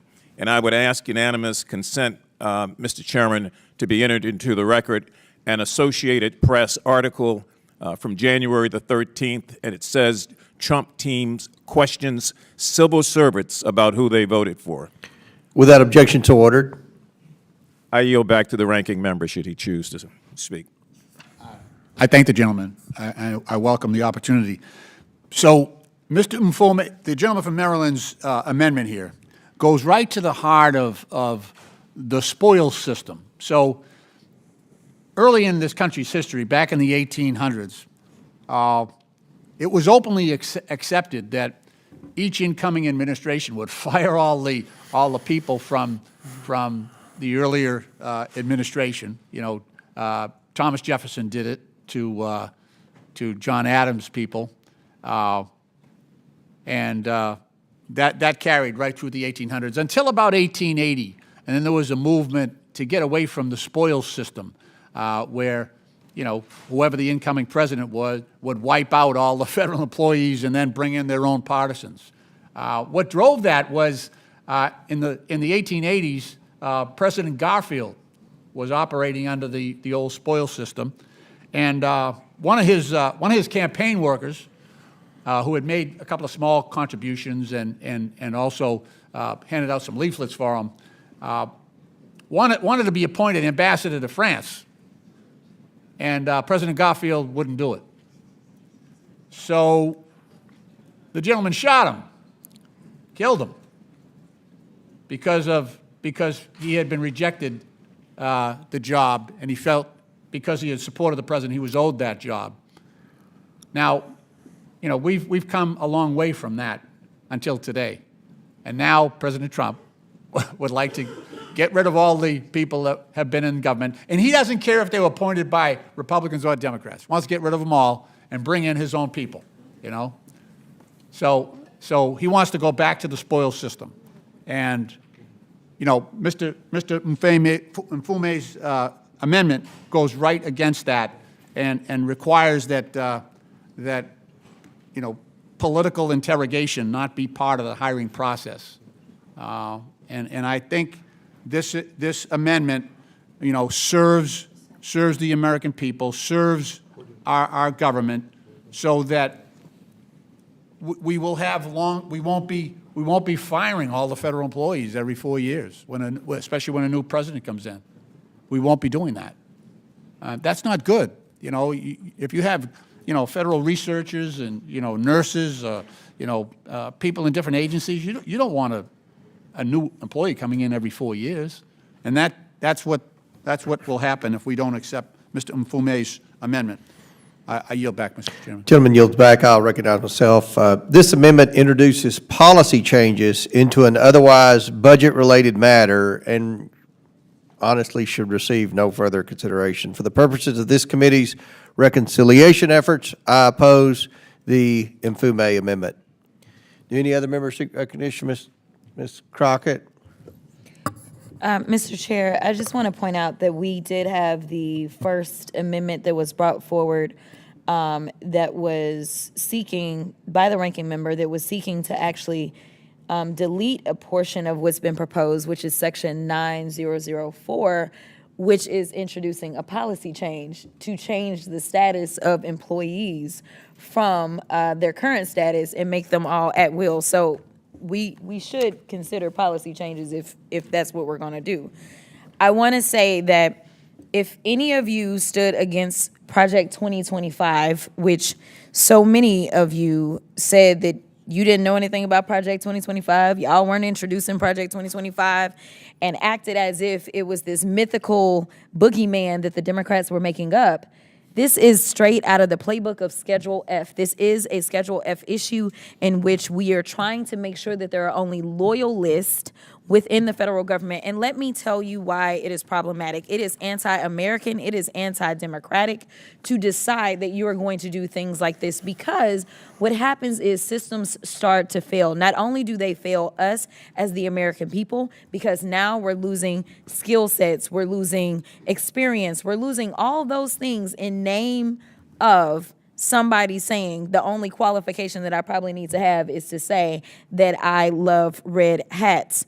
At the end of the day, if we really care about this country, the only way that we're going to survive is if there is actually a robust debate every once in a while when one needs to take place. Because right now, one of the reasons that some of y'all don't want to show up and attend a town hall is because there has been no resistance, because right now it is only about people who will say, I will do what my leader says, and that is not what America is. So why would we do this to our federal workforce? If they are doing their jobs, if they are going through reviews, which we do have a review process, and if there are no issues in their reviews, as we saw as it has come out, case after case, as y'all have sought to fire people, and they lied in the firings, the half of them, and told them they had performance issues when it was clear that they had just had performance evaluations and the performances were fine. And listen, I don't even know why we would make this a partisan issue,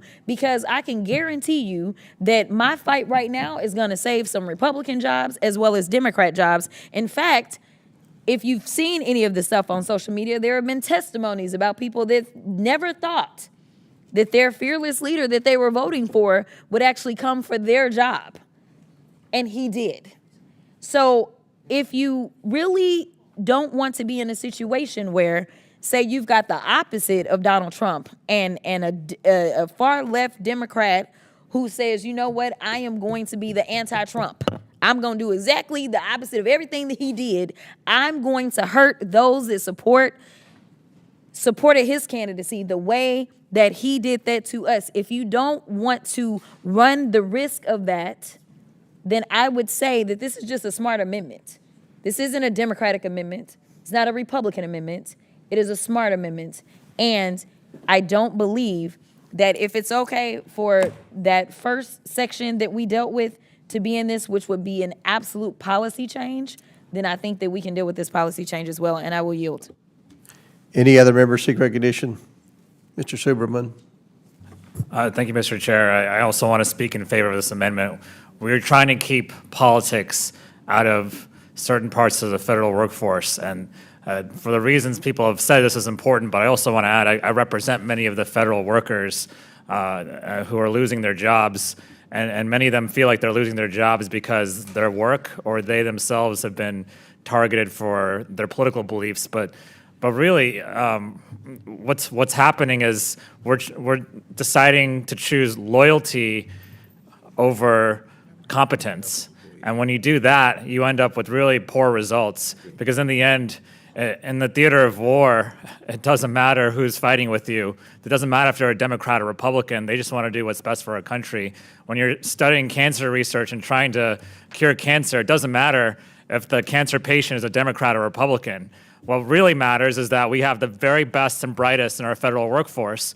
But instead, what's happening with these loyalty tests and with these questions about people's political leanings is we're ending up having a brain drain in our federal government. And that's hurting our country. It doesn't just hurt the federal workforce. It doesn't just hurt my district, although it does. It hurts every single American across this country who is served by the federal workforce. And we are losing the best and brightest now because of this. This amendment, all it says is that we want to take politics out of the federal workforce. We want to keep politics out of the federal workforce. And we do not want loyalty tests when we're trying to hire the best and brightest. And so I look at another sector, technology, and I've had many hearings recently on wanting to have the best technology for our national security apparatus and within our federal government to serve the people. We're losing technologists because they feel like they're being asked whether or not they're a good Democrat or a good Republican, and they're being told that it's not about their skills, it's about their loyalty to this president and loyalty to his party. And so that's going to hurt every single American. I yield back. Any other members seek recognition? Seeing none, the question is now on the Mfume number 1 amendment. All those in favor signify by saying aye. Aye. All those opposed signify by saying no. No. In the opinion of the chair, the noes have it, and the amendment is not agreed to. Mr. Chairman, I would request a recorded vote. A recorded vote is ordered as previously announced. Further proceedings on the question will be postponed. For what purpose does Mr. Mfume again seek recognition? Mr. Chairman, I have an amendment at the desk. Will the clerk please distribute the amendment? The clerk will now designate the amendment. Amendment number 2 to the amendment in the nature of a substitute to fiscal year 2025 Budget Reconciliation Committee print, providing for reconciliation pursuant to House Concurrent Resolution 14, is offered by Mr. Mfume of Maryland. Without objection, the amendment is considered as read. I reserve a point of order. The gentleman from Maryland is recognized for 5 minutes to explain his amendment. Thank you again, Mr. Chairman. This amendment, in short order, would amend Section 90006 of the legislation by prohibiting the facilitation of action of purging federal employees from the workforce upon their political affiliation, particularly when they apply for federal employee health benefits. Those benefits have been embedded in the way we do business and what we guarantee our civil workforce and ought to be protected. Health benefits are not a privilege that's tied to political alignment. They are a fundamental part of the employment package offered, as I said, to federal employees who serve this nation, regardless of their personal or political beliefs. They are not just in one section of the country, they are in every state and indeed in everybody's congressional district. So this ought to be just a common sense approach. And many federal workers rely on the Federal Employee Health Benefit Program to receive their health care for themselves, obviously, but also their eligible family members. This benefit cannot, nor should it be weaponized as a mechanism to identify, to punish, to exclude because of a political party that one may or may not belong to. Not only that, it's really none of our business, quite frankly, what party someone belongs to if they are a federal worker. Doing that undermines the core values of our democracy, and obviously it starts to weaken and eventually destroy civil service as we know it. Elon Musk and his Doge employees have already fired over 200,000 employees and forced more than 75,000 more to take deferred determination agreements that would pay them throughout the fiscal year as they began to leave the jobs that, in my opinion, they were forced to quit. Gutting federal agencies is not saving the government money. It is not improving efficiency. In fact, in just the first 100 days of the current administration, we have seen more money spent on firing people than saving money, not to mention the money spent to rehire the people who weren't supposed to be fired in the first place. So this sort of continued attack on federal employees primarily harms the middle class of our country. It hurts people in all communities. In the state of Maryland, we've got 144,000 such employees that have gone about serving this country with distinction for many, many years. In my own district, that number is 19,000. Federal workers are the heart-blood of the nation. If you just check with any of them in your own districts, you don't have to listen to me or believe what I'm saying is accurate. And so these mass firings are both un-American and illegal. I urge my colleagues to support this amendment, not just for the federal workers that it will protect and their health care, but also the democratic principles that it seeks to uphold. And with that, Mr. Chair, I would yield back. Gentleman yields back. I'll recognize myself. This amendment introduces policy changes into an otherwise budget-related matter and should receive no further consideration. Furthermore, this amendment does not contain a CBO score as required by reconciliation, so we don't know its impact on the committee's net savings budgetary instructions. For these reasons and the purposes of this committee's reconciliation efforts, I must oppose the Infume Amendment Number 2. Do any other members seek recognition?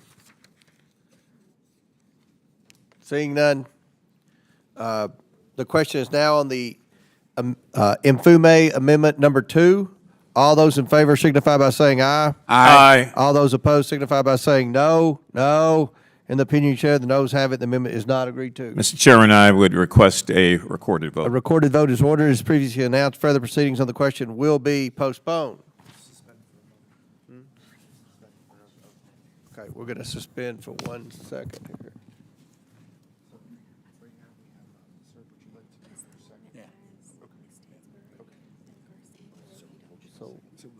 Lynch, number 2. Okay. We'll resume. For what purpose does Mr. Lynch seek recognition? Mr. Chairman, I believe I have an amendment at the desk. The clerk will distribute the amendment to all members. The clerk will designate the amendment. Amendment number 2 to the amendment in the nature of a substitute to fiscal year 2025 Budget Reconciliation Committee print, providing for reconciliation pursuant to House Concurrent Resolution 14 is offered by Mr. Lynch of Massachusetts. Without objection, the amendment is considered as read. I reserve point of order to the gentleman from Massachusetts, recognized for 5 minutes to explain his amendment. Thank you, Mr. Chairman. This amendment would ensure that retirement benefits for federal employees who are also military veterans are not reduced by the new retirement calculations mandated by this bill. So currently, the retirement benefits of federal workers under the Federal Employees Retirement System and the previous Civil Service Retirement System are calculated based on the average of the highest 3 consecutive years of salary during their federal careers. The underlying bill would change that and alter this longstanding formula to instead base retirement benefits on an average of the highest 5 consecutive years of base federal pay. So this new formula will reduce a federal worker's retirement benefits by thousands of dollars each year. And while I strongly support the amendment that will be offered by my colleague, Mr. Min, to strike the high 5 formula overall in the bill in its entirety, I'm offering this additional amendment because I believe that my colleagues on the other side of the aisle can at least agree that we should not reduce the retirement benefits of military veterans who have transitioned to the federal civilian employment. The federal government is the largest single employer of our veterans. In fact, our federal workforce of more than 2.4 million employees is made up of 30% or more than 650,000 veterans. That's who the federal workforce is. 650,000 veterans served this country, put on the uniform of this country courageously. That is why the Nonpartisan Partnership for Public Service reports that veterans are uniquely impacted and have been exposed to significant risk by the Trump administration's effort to arbitrarily downsize the federal government. In only 100 days since he took office, President Trump, at the direction of Elon Musk, has already conducted mass layoffs across the federal government that have included at least 6,000 military veterans. The Trump administration has also targeted our broader veterans community by firing at least 2,400 VA employees amid a severe staffing shortage of 3,000 healthcare positions at the VA facilities, as I mentioned earlier, and a backlog of more than 250,000 veterans benefit claims. President Trump even fired workers at the Veterans Suicide Crisis Hotline during an epidemic of veteran suicide. He's also proceeding with plans to indiscriminately cut an additional 80,000 jobs at the VA at a time when the agency is seeing a 40% increase in veterans health care enrollment and a 30% spike in veteran toxic exposure claims since the enactment of our bipartisan, Republicans and Democrats, PAC Act in 2022. We don't need to make matters worse by reducing the retirement benefits of military veterans who proudly chose to extend their public service by working in the federal government. Let us remember that federal statutes such as the Veterans Preference Act of 1944 reflect our enduring bipartisan respect for the placement, protection, and retention of veterans in the federal workforce. I urge my colleagues to remember. Look, I point back to the Brockton VA facility in my district in Brockton, Massachusetts. When I go through there, so many of the nurses and attendants there are veterans. It's uncanny how many of them have served our country in the military. And there's a great vibe there. They love caring for their fellow wounded veterans.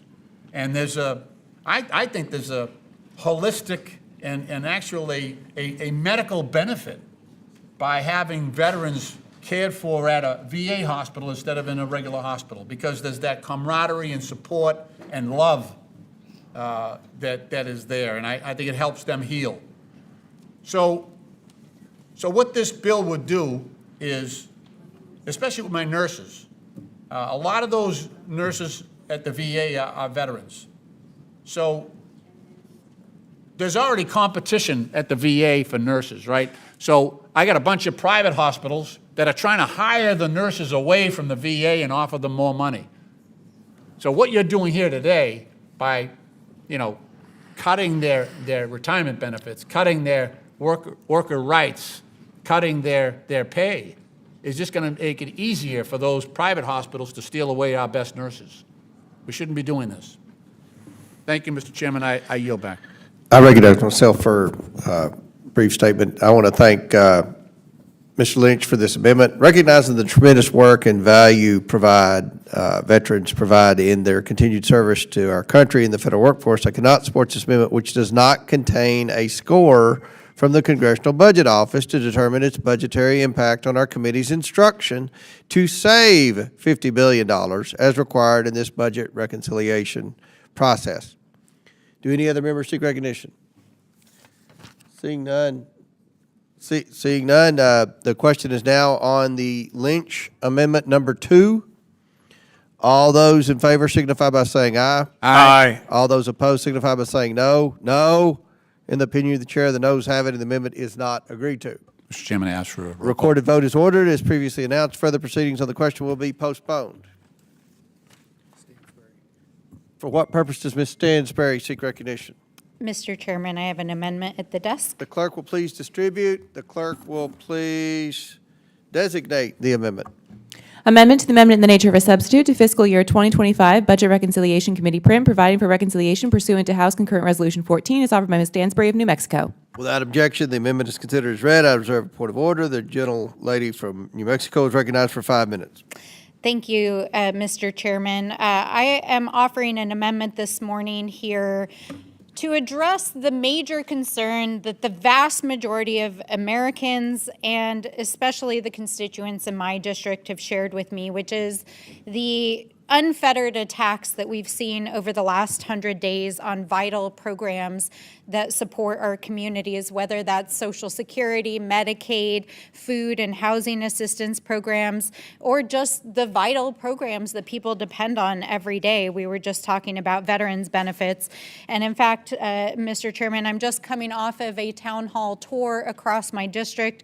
We did 15 town halls across 10 counties in rural and urban New Mexico.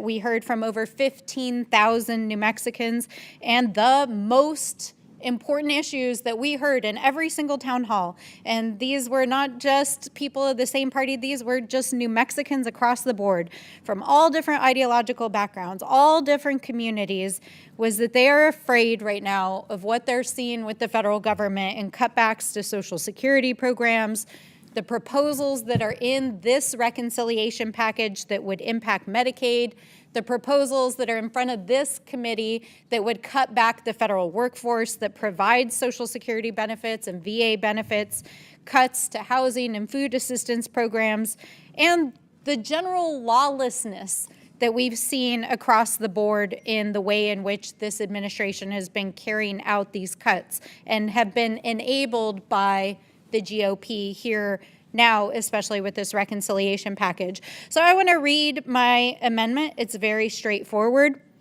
It says, the president or any member of the president's cabinet or any officer or employee of a federal agency may not take any action, including an action related to staffing, office realignments, budgetary, data, or operational changes that would impact the delivery or timing of vital services that Americans depend on, including Social Security, Medicaid, food assistance, housing, income supports, or other programs, or two, to attempt to privatize these services or programs. It's a very straightforward amendment. I would hope that my friends across the aisle, of course, I doubt they will, would support this amendment. I hear our friends go on TV daily and say that they have no intent to cut Medicaid, even though their instructions for this reconciliation package say that they're instructing the Committee of Jurisdiction to cut funding by $880 billion. We know that this would impact almost 250,000 New Mexicans and the healthcare system of our entire state. We know that millions of Americans will lose access to healthcare if these Medicaid benefits get cut. We know that over 150,000 New Mexicans, especially our elders, our seniors, and our low-income families, would lose access to food assistance, whether that's SNAP assistance to buy groceries or whether that's school lunches if these cuts go through. And we know that this will also impact our communities across the board in just the basic programs and services, whether it's the VA, Social Security, or any of these programs. So this amendment says that the administration has got to stop doing that because it's hurting the American people. And with that, I yield back. Now recognize myself. This amendment introduces policy changes into an otherwise budget-related matter and should receive no further consideration. Furthermore, this amendment does not contain a CBO score as required by reconciliation, so we don't know its impact on the committee's net savings budgetary instructions. For these reasons and the purposes of this committee's reconciliation efforts, I oppose the amendment. Does any other member seek recognition? Yes, Ms. Crockett. Thank you so much, Mr. Chair. It's interesting to hear you kind of use the form language of we don't understand the impact. The idea that Ms. Stansberry proposed an amendment that specifically talks about vital programs, literally not extracurriculars, but literally what people depend upon to actually survive and live. And the idea that our retort to whether or not someone will be able to eat, to whether or not someone will have a roof over their head, to whether or not they will have the health care that they deserve, our answer is, well, we don't know what the cost is going to be. Well, I can tell you that for those people that may end up losing their lives, there is no cost that you can tell them that will make them feel better or make this feel like a more American bill, because they would have lost their life, or they would have lost their home, or they would have lost their health care. So I would ask that at least we engage in the conversation so that even if we are not moving forward on this in the moment, we evidence to all of our constituents that we actually care and believe in these vital government programs. I'll yield. The gentlelady yield to me? Yes, I'll yield to the ranking member. Thank you. Just in furtherance of, I fully support the comments just made by the gentlelady from Texas. And I also want to point out that Ms. Stansbury's amendment is one of preservation. So she's acting courageously to defend the benefits that she describes in her amendment, which would be the delivery and timing of services, and including Social Security, Medicaid, food, housing, income supports, and other existing federal programs. So she's defending the current level of benefits. That is known. That is not something that CBO needs to do a study on. It's what we are spending today. So the objection that we don't know the cost or the impact is not true. We know exactly to the penny what the costs of those benefits are to Social Security, to Medicaid, to food assistance and housing. Those are known quantities, and so I disagree with the assessment that part of a reason for denying the propriety of this amendment is because there are unknown questions on the budgetary side. And I would yield to the gentleman, Mr. Frost. Thank you, and I yield to Ms. Stansbury. Thank you, Mr. Chairman. Now, I want to make clear and build on what Mr. Lynch is saying here. First of all, this is just preserving the existing programs that Americans are already depending on and are speaking loud and clear. In fact, the polling shows this week that 2/3 of Americans are completely opposed to the cuts that DOGE and Elon Musk have put on these programs. And I hear people in this chamber every single day trying to claim that they're not impacting real Americans, that these are just paid protesters. Well, let me tell you, I was in community after community in my district over the last couple of weeks, and I had people show up crying, people saying that their cancer treatments could be terminated if Medicaid goes away, people who say they will lose everything. They will not be able to put a roof over their head or food on the table if these cuts go through. People who are frightened by what they see is the absolute attack on their civil liberties and free speech and their freedom.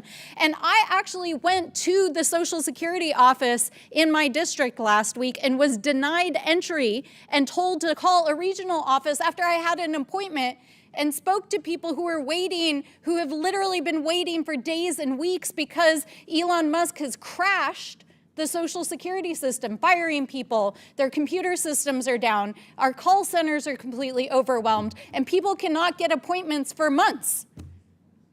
This is what's happening in America right now. And that is why I introduced this amendment, to protect those programs and to fight for the American people and to fight for the programs that we know they depend on so that they can survive.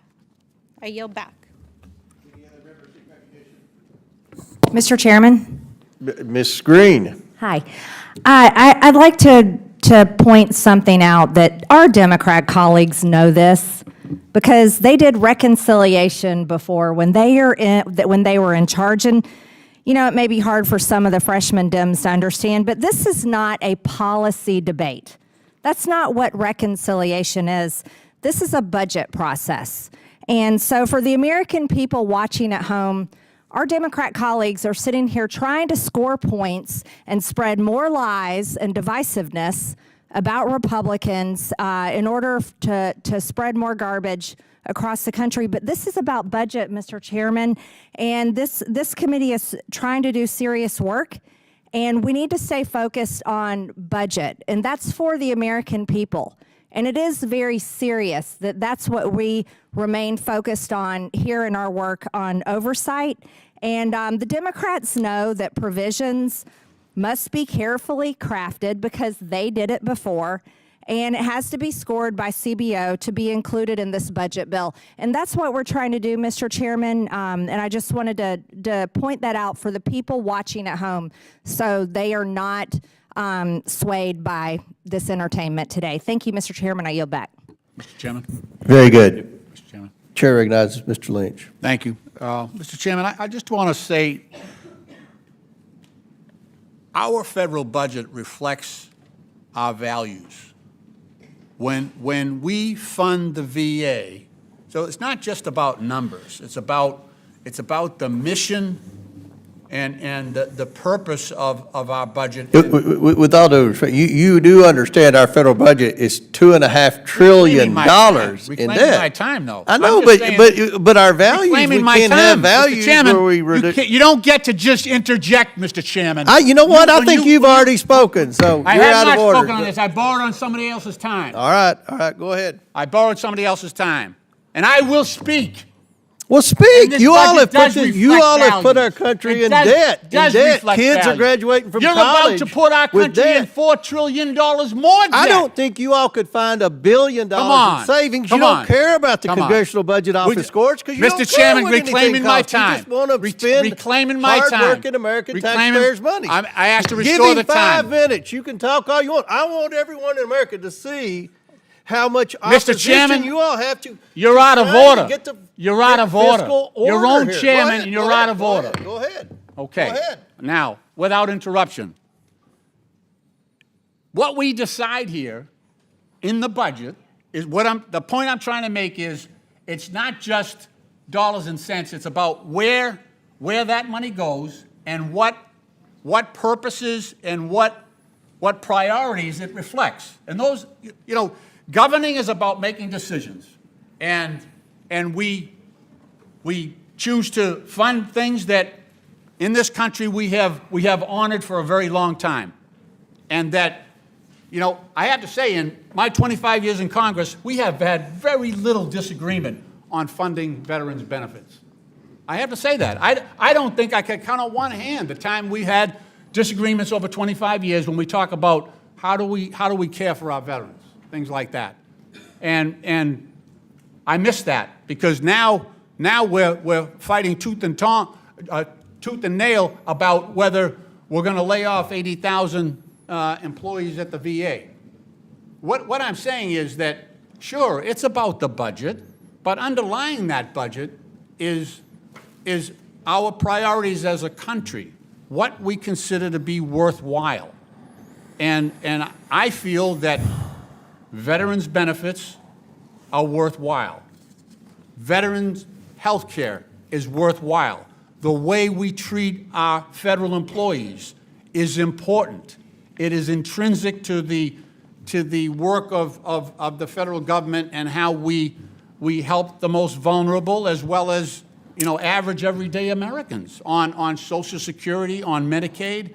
So I've had layoffs recently in one of my big health centers, community health centers, laid off 60 people in a city that can't afford that. And that's because of decisions that are being made on the budget, on the numbers on the budget. We're going to cut over $800 billion on Medicaid. I've got nursing homes. So I got seniors who are, they can't go out and get another job. They're in nursing homes.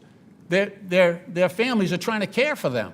We're cutting 40% of the income for those long-term care nursing homes for elderly are being impacted by the numbers in this budget. And that's very troublesome. So I'm just saying that this is different. The gentlelady from Georgia is correct. I've been through reconciliation before. I know how this process works, and it is about numbers. And I agree with that point. But this is different. This reconciliation is going after things that have been long respected and honored in this country. And we are changing our ideals and our commitments to people like our own veterans, they want to pull benefits from federal employees. And again, the numbers behind this all, the general purpose here, as you know, Mr. Chairman, is to make a tax cut possible. So we're going to increase the debt. We are. That's the plan here. We're going to increase the debt by, I think, at least $4 trillion, based on what we're looking at right now.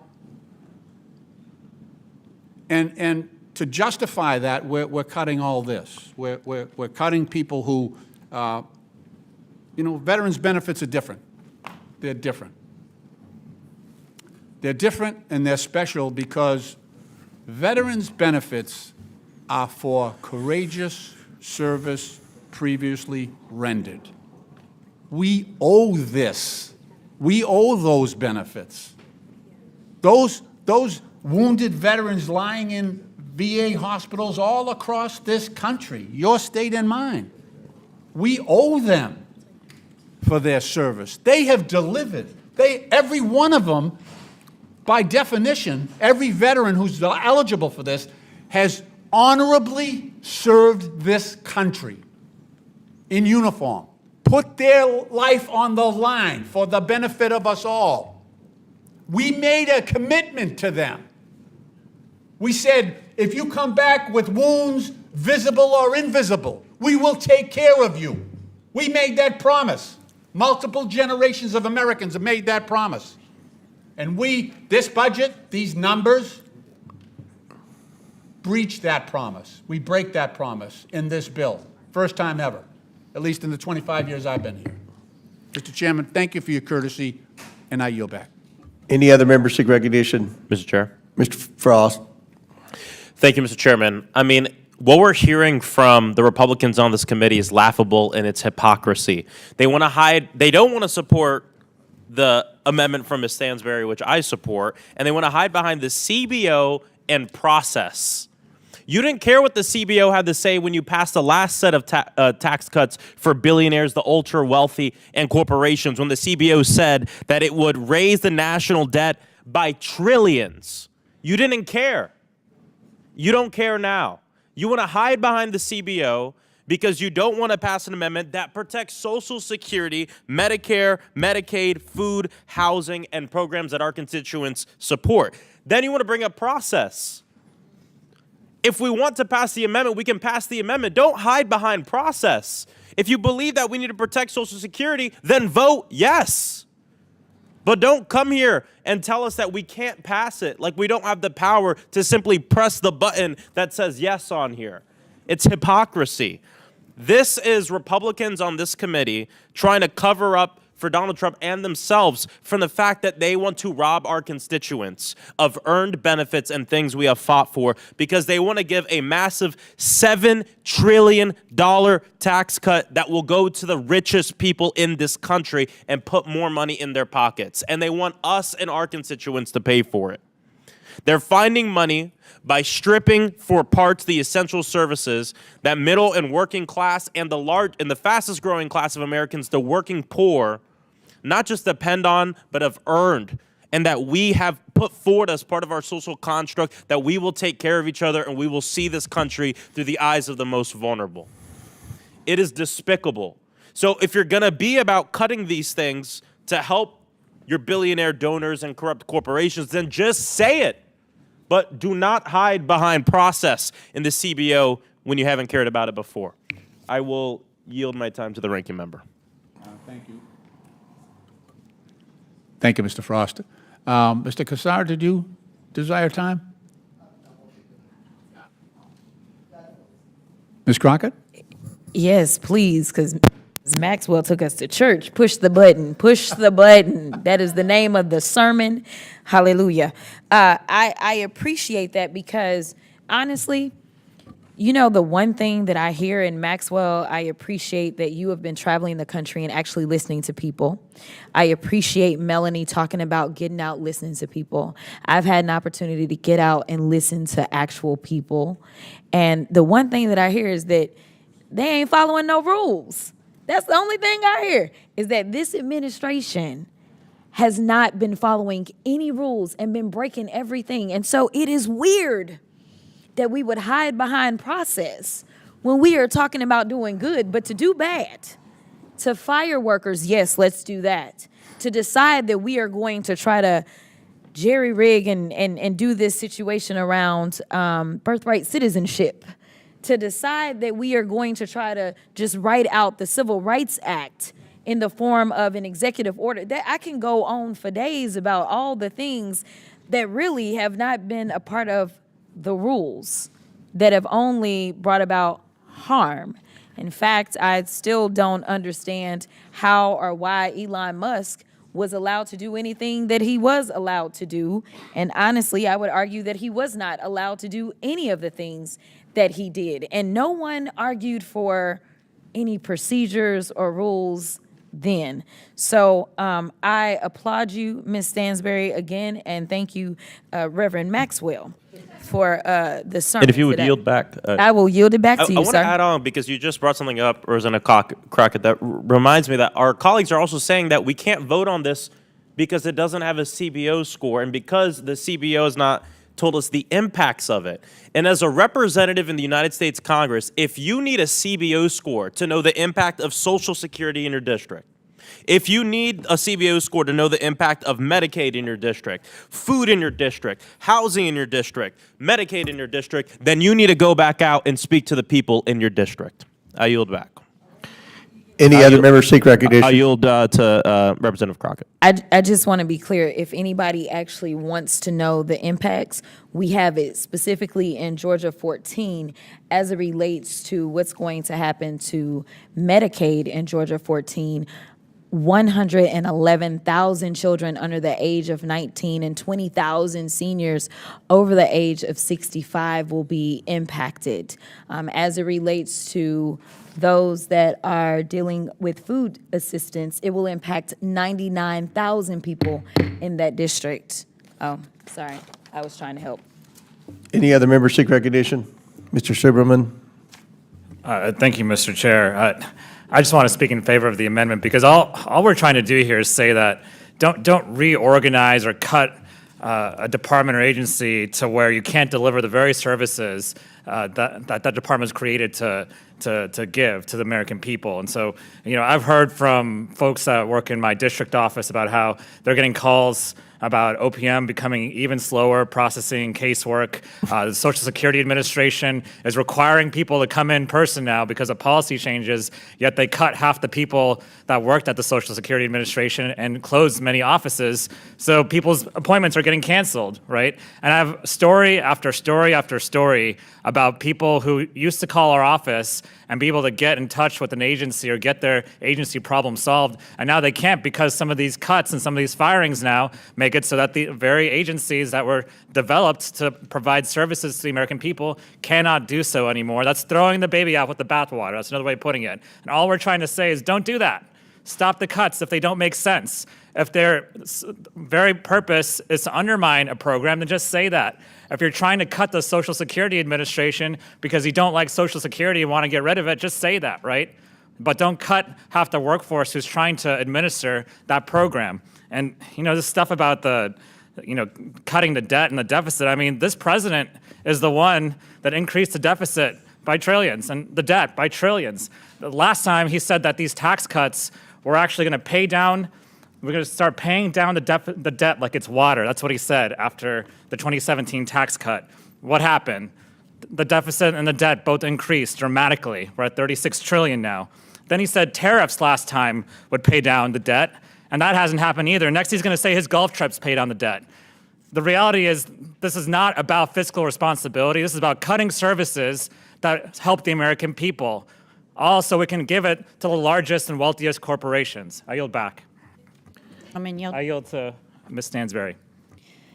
Thank you so much for pointing that out. I also think, Mr. Chairman, just being conscious of language, in this room just a few moments ago, our friends across the aisle used the word garbage to refer to our fight to protect your Social Security. I am so sorry, but seniors, veterans, children whose parents have died, kids on school lunches are not garbage. The American people are asking us to fight for them, and the fight for their rights, for the funding that keeps them alive, the fight to help the people of this country is not garbage.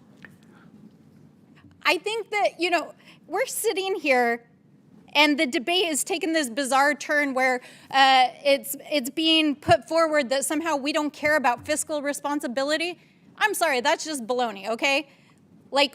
We are all about making the government more efficient. We are all about addressing the needs of the American people. This amendment is about defending the existing programs that keep Americans alive, and neither them or those programs or the federal workers who provide those programs are garbage. These are the American people. These are who we work for. We don't work for Donald Trump. We don't work for the billionaires. And the entire argument that's being put forward here today, that cutting a few little pieces here and there and decimating the federal workforce and these programs is somehow going to save the deficit, is literally a bold-faced lie. The CBO has scored your reconciliation bill. The CBO says it is going to raise the debt by $5 trillion. So if you're going to sit here and say it's not going to raise the debt, you're just lying. That is factually untrue. So if you want to play the CBO score game, let's talk about what this bill actually does. It's going to raise the debt by $5 trillion. It's going to increase deficit spending by $37 trillion over the next 30 years. And it's going to give your billionaire donors and all those guys out there that you're trying to help, including these guys serving in the cabinet, the largest tax break in American history. And how are you going to do it? By balancing the books on federal workers and the elders and seniors and children of this country. And that's why we're fighting. And it's not garbage. And the fight is not garbage. And we are here to defend the people who we work for, not the billionaires. I yield back. Does any other member seek recognition? Seeing none, the question is now on the Lynch Amendment number 2. Stansbury Amendment. The question is now on the Stansbury Amendment. All those in favor signify by saying aye. Aye. All those opposed signify by saying no. No. In the opinion of the chair, the noes have it. The amendment is not agreed to. Recorded vote requested. Recorded vote is ordered as previously announced. Further proceedings on the question will be postponed. For what purpose does Ms. Stansbury seek recognition again? Mr. Chairman, I have one more amendment. The clerk will distribute the amendment to all members. The clerk will designate the amendment. Amendment number 2 to the amendment in the nature of a substitute to the fiscal year 2025 Budget Reconciliation Committee print, providing for reconciliation pursuant to House Concurrent Resolution 14, is offered by Ms. Stansbury of New Mexico. Without objection, the amendment is considered as read. I reserve a point of order. The gentlewoman from New Mexico is recognized for 5 minutes.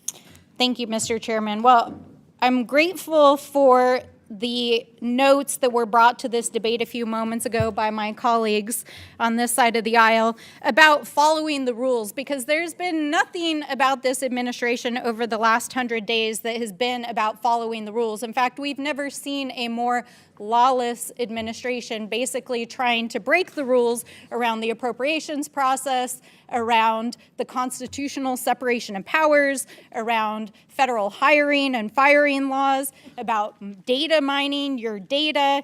And in fact, there are now over 170 federal court cases and over 90 restraining orders and injunctions against this administration for their lawless behavior. So what this amendment does is make sure that the American taxpayers are not left on the hook, and that those who are breaking these laws cannot continue to do so or to financially benefit from the federal government. So I'm going to read it. Any individual serving in an advisory or decision-making role to the president or the president's administration, including any special government employee, that would be someone like Mr. Musk or any of these DOGE employees, as that term is defined in Section 202 of Title 18 of the Code, who has significant financial conflicts of interest or who has been found by a federal court to have violated any federal law while serving in that role shall be barred from serving, advising, or interacting with the executive branch and from entering into a contract with any federal agency and shall be held liable for any damages to the federal government and the American people. Now, I know that this is all about the budget. So you want to save the American people money? Now, let's take a quick diversion to clarify one thing. First of all, the whole premise of this DOGE exercise was that it was going to save the American people money. But actually, the report card is out this week, and actually the Trump administration has spent tens of billions of dollars more money in the last 100 days than the last administration did. They didn't save you money, guys. They actually spent more money. And part of the reason is because Donald Trump is using federal taxpayer dollars to fly down to his golf resort every weekend while he's taking away your benefits, and Elon Musk is destroying the fundamental programs that provide VA benefits and Social Security and actually help with programs that you all depend on. And they're not saving money. This whole idea that it's waste, fraud, and abuse, it's a total lie. Because while they're doing this, they're also giving themselves additional contracts. We know that Elon Musk has already put himself in a position before he leaves in the next couple of weeks to pick up contracts at FAA. He's going to pick up contracts at DOD. I heard yesterday from some of my constituents that he's actually talking about getting billions of dollars through this Golden Dome project that they want to put in this reconciliation package. I mean, talk about grift. We're talking tens of billions of dollars to build a missile defense system that Donald Trump just bought up one day, and he wants to give a private contract to Elon Musk to build it. So this amendment would protect the American taxpayers from people like these special government employees who've been exploiting their role within the federal government, self-dealing, stealing from the American people, impacting our services, and frankly, putting you on the hook for their defense in the courts. So that's what this amendment is all about, and with that, I yield back. Does any other member seek recognition? Ms. Crockett? Yes, I just wanted to thank the gentlelady for her amendment. And I was curious because you already kind of preempted the arguments that would come from the other side as it relates to saving money. We do know that Elon had a contract that he was planning on entering into as it relates to Tesla vehicles, do we not? Yep. And last time I checked, that contract was somewhere around $400 million. As I understand it, yes, with Department of Defense. Okay, and to be perfectly honest, I think that you were being kind of kind in this amendment because they are only prevented or precluded from service within the executive branch. But we still have other branches of government where they can still do stuff, huh? Oh, yeah. So you actually left a lot of leeway for someone to even do more. So even if Elon wanted to go somewhere else, he could, just couldn't be here. In addition to that, there is this thing about liability, and this really excited me as a practitioner because I think people were wondering, why is it that Elon isn't being sued? Because Elon is committing so many heinous issues as it relates to violating, and we still don't know, and I don't know when we will know because it seems like we're not doing oversight over that right now to better understand how much damage he has done as it relates to our privacy and our information. But it has this liability portion in here. So somebody like him who just happens to be the richest person in the world would actually be able to be liable in a personal sense, correct? Yes, absolutely. Instead of, say, him being able to hide behind the shields that normally protect you because you are doing something, quote unquote, on behalf of the government. Yes. This would also, I mean, this committee is supposed to be about waste, fraud, and abuse. So if there's any abuse or fraud, this would absolutely preclude that or any abuses that are taking place with people that are, say, self-dealing and coming in, wrecking everything, and then stealing all our money, right? Absolutely right. I think it's an amazing amendment, and I support it. Any other members seek recognition? Seeing none, the question is now on the Stansberry Amendment Number 2. All those in favor signify by saying aye. Aye. All those opposed signify by saying no. No. In the opinion of the chair, the noes have it. The amendment is not agreed to. And Mr. Chair, I'd ask for a recorded vote. Recorded vote is ordered. As previously announced, further proceedings on the question will be postponed. For what purposes does Mr. Frost seek recognition? I have an amendment at the desk. Will the clerk please distribute the amendment? Now will the clerk designate the amendment? Amendment to the amendment in the nature of a substitute to the fiscal year 2025 Budget Reconciliation Committee print, providing for reconciliation pursuant to House Concurrent Resolution 14, is offered by Mr. Frost of Florida. Without objection, the amendment is considered as read. I reserve a point of order. The gentleman from Florida is recognized for 5 minutes to explain his amendment. Thank you, Mr. Chairman. The rule of law is fundamental in a functioning country, and the only thing that's going to guarantee people's safety and security. Without the rule of law, there's chaos, corruption, anarchy. And if the president and the government he leads do not follow all laws and ignore the ones that they find inconvenient, then no laws really matter for the general public. So no bills that we file, debate, or vote on matter as long as the president of the United States is defying Supreme Court decisions and defying the law.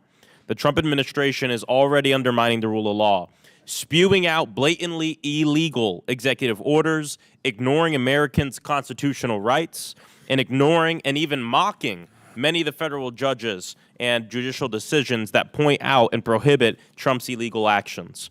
Our democracy and our rights are still hanging on by a thread because Trump has lost over and over again in court. His illegal acts prohibited by federal judges appointed by both Democrats and Republicans. And now the administration is even ignoring a unanimous 9-0 Supreme Court decision. This is a Supreme Court decision that includes 6 Republicans, 3 of them appointed by Trump himself. Our federal judges have been stunned by this, but slow to figure out on how to react. Congress must act on this. So far, congressional Republicans have allowed Trump to get away with everything, rolling over and completely surrendering all their power to the Trump administration. Congress has to exercise its authority and defend the rule of law. My amendment will help us do that. If the White House or any executive agency of this administration or any administration violates an order by the Supreme Court, my amendment will nullify this entire legislation. This amendment is important because the 9-0 Supreme Court decision that the Trump administration is currently ignoring is in defense of our most fundamental right, the right to due process. Twice in our Constitution, in both the 5th and 14th Amendments, it states that the government cannot deprive us of our life, liberty, or property without due process. It doesn't apply to certain people in this country. It applies to every human in this country. Because of that constitutional, fundamental due process right, the Supreme Court's 9-0 ruling was an order to the Trump administration to facilitate the return of the United States Maryland man, Kilmar Abrego Garcia. Kilmar is the man whom Trump administration sent to a hellish prison in El Salvador by mistake. The administration even said by mistake, an administrative error, they keep calling it. The administration also had to admit that Kilmar had no criminal history, but they still casually called him a terrorist, pretending that he has gang tattoos and hope that people will believe them. But here's the thing. That is horrible, but the worst part of this whole thing right now is the reasoning that they're using to not facilitate his return, which the Supreme Court has ordered the administration to do. And they're saying that it is completely out of their hands. With that reasoning, what's to prevent this administration from deporting anyone in this country, citizens included? And then when ordered to facilitate the return of the citizen or the person, they can simply chalk it up to it is out of our hands. We have to talk about this and handle it now. My colleagues always want to talk about American exceptionalism without protecting the thing that makes this country exceptional, which is the right of due process, not just for citizens, but for all people on our soil and on our land. That is what makes us exceptional. This is just a tool to label anyone Trump wants as a criminal, strip them of their rights. Trump has said he wants to do it to citizens too. He said it in the Oval Office, the people he considers his enemies who are homegrown. If Trump can do this to one person, he can do it to anyone. The government can take you, disappear you to a foreign prison, tweet emojis to mock your family's confusion, terror, and helplessness, or post your wife's address and send her into hiding like the Trump administration did to Kilmar's wife. This is a red line. This is when Congress needs to step up and step in. And so I ask my fellow members of the committee to support my amendment. Thank you, and I yield back. Gentleman yields back. I'll recognize myself. This amendment would have the effect of potentially repealing the effects of Section 90006, the bipartisan federal employees health benefit government-wide improper payments audit requirement. At any time over a 10-year budget window, we are working within the budget reconciliation process. We therefore have no idea how Congressional Budget Office would score the effects of this amendment, which would very likely impact our current savings and put our committee print under $50 billion net savings instruction.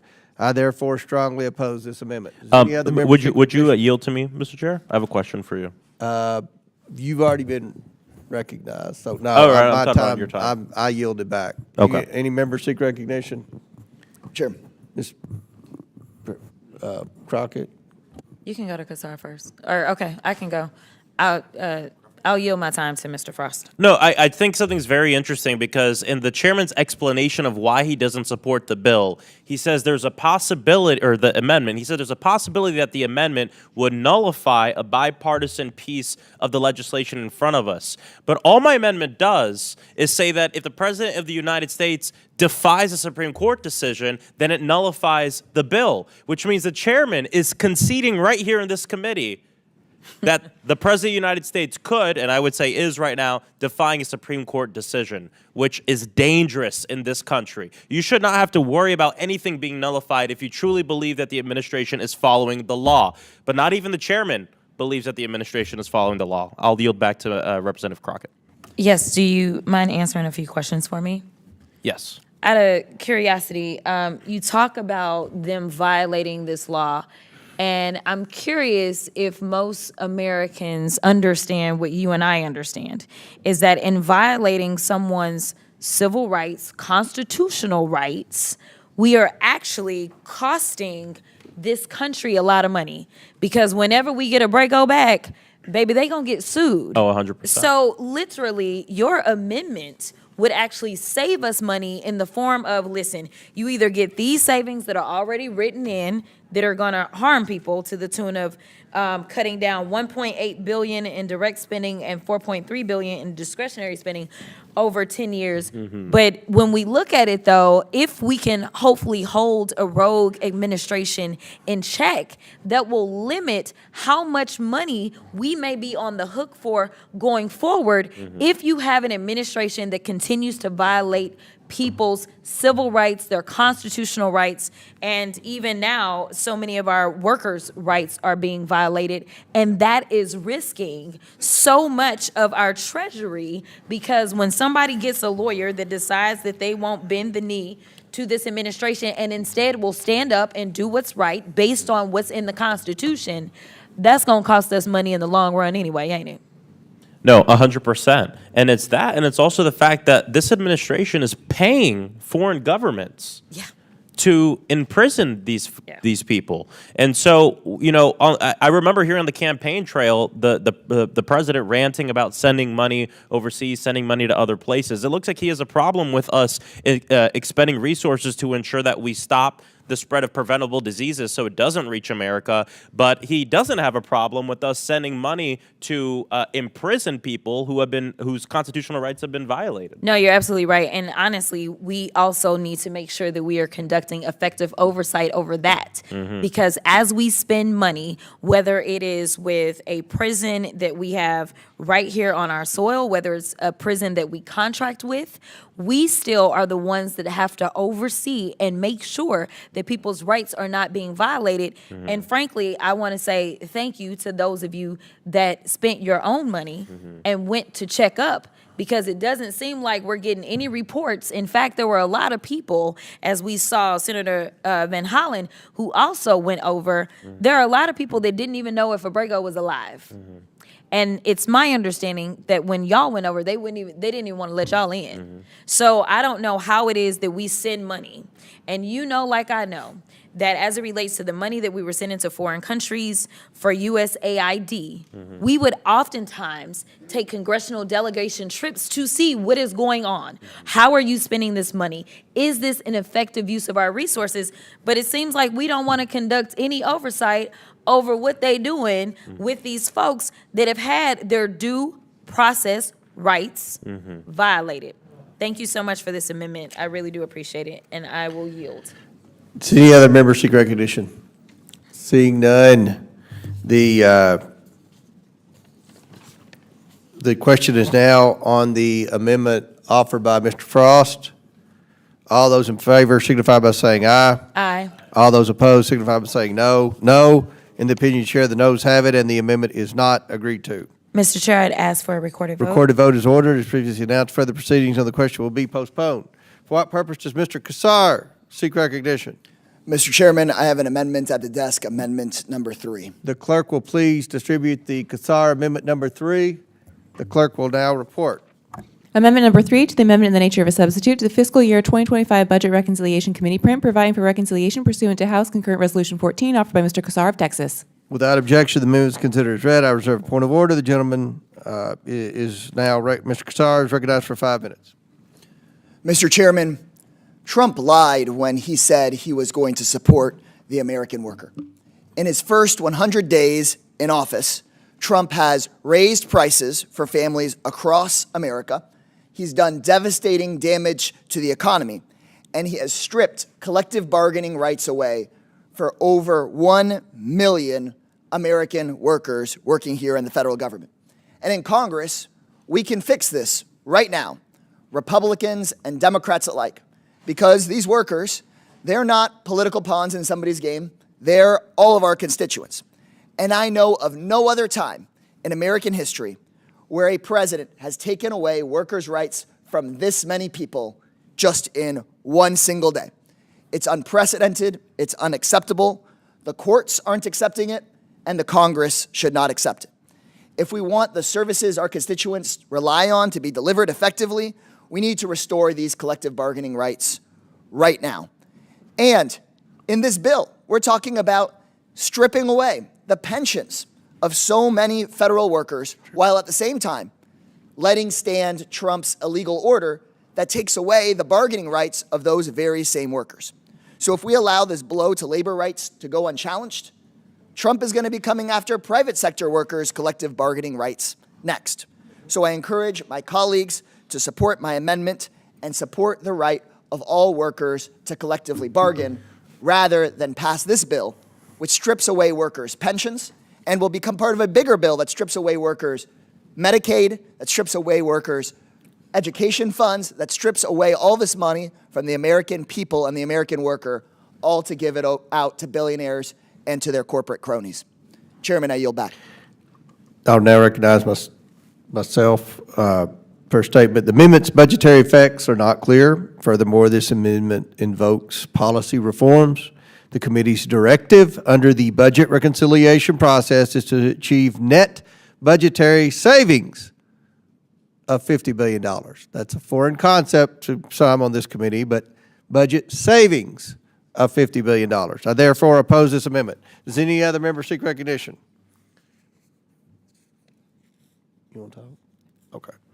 Okay. Seeing none, The question is now on the Casar Amendment number 3. All those in favor signify by saying aye. Aye. All those opposed signify by saying no. No. In the opinion of the chair, the noes have it and the amendment is not agreed to. Mr. Chair, we'd ask for a Recorded vote is ordered. As previously announced, further proceedings on the question will be postponed. For what purpose does Mr. Casar seek recognition? Chairman, I have an amendment at the desk, amendment number 2. Will the clerk please distribute? Will the clerk please report?